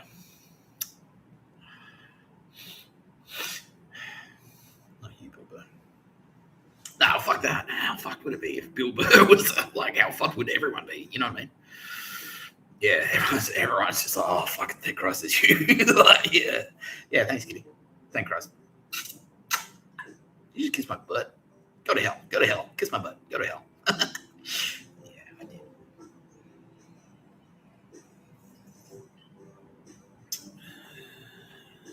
All right. There it is. So the whole thing pays off.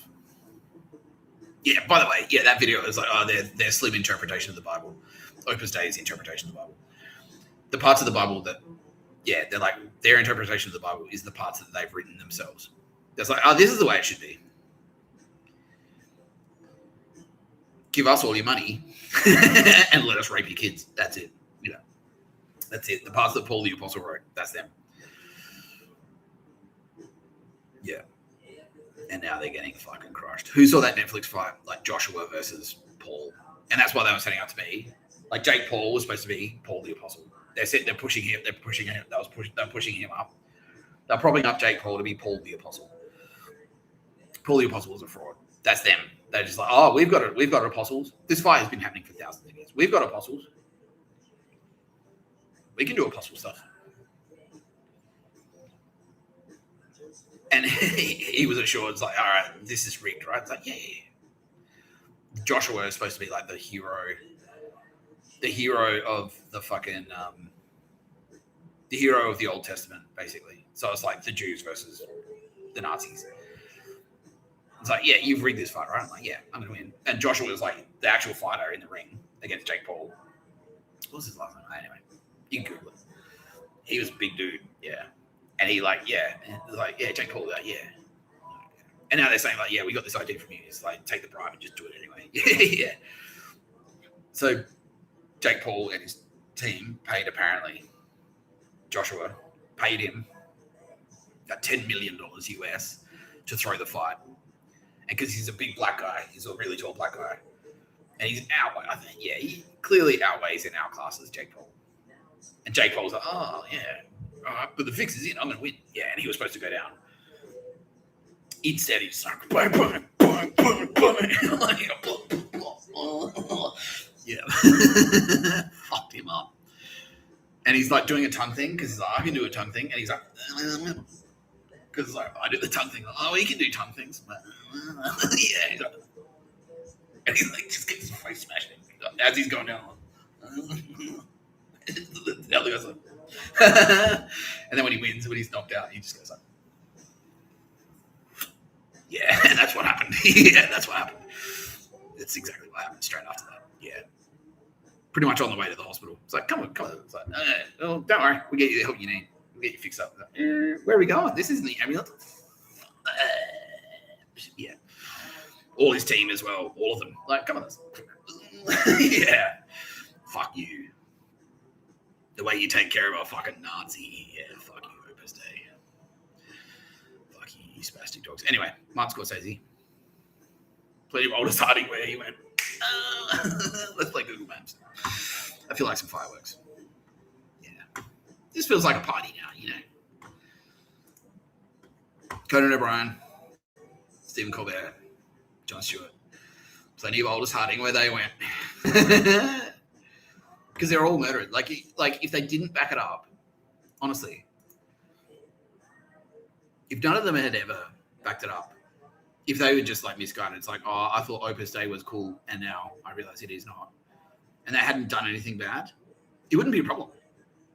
But it's just because they backed it up by murdering people. Like, yeah, Conan O'Brien has murdered 32 people. Yeah. Stephen Colbert has murdered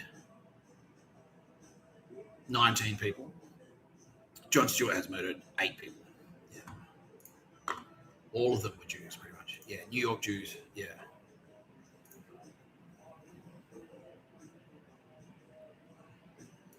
Okay, where are we going? Okay.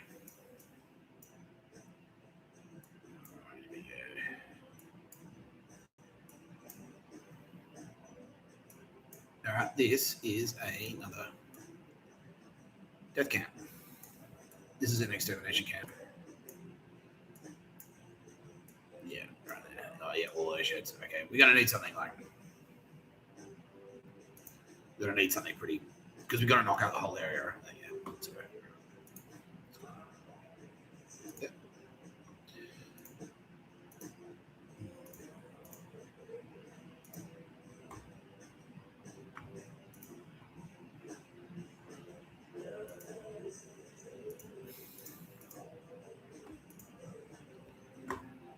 Bear with me, folks.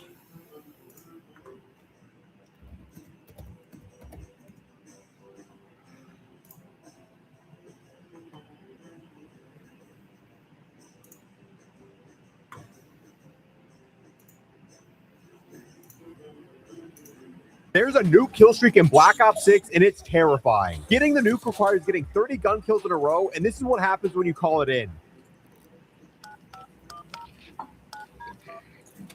Southwest available.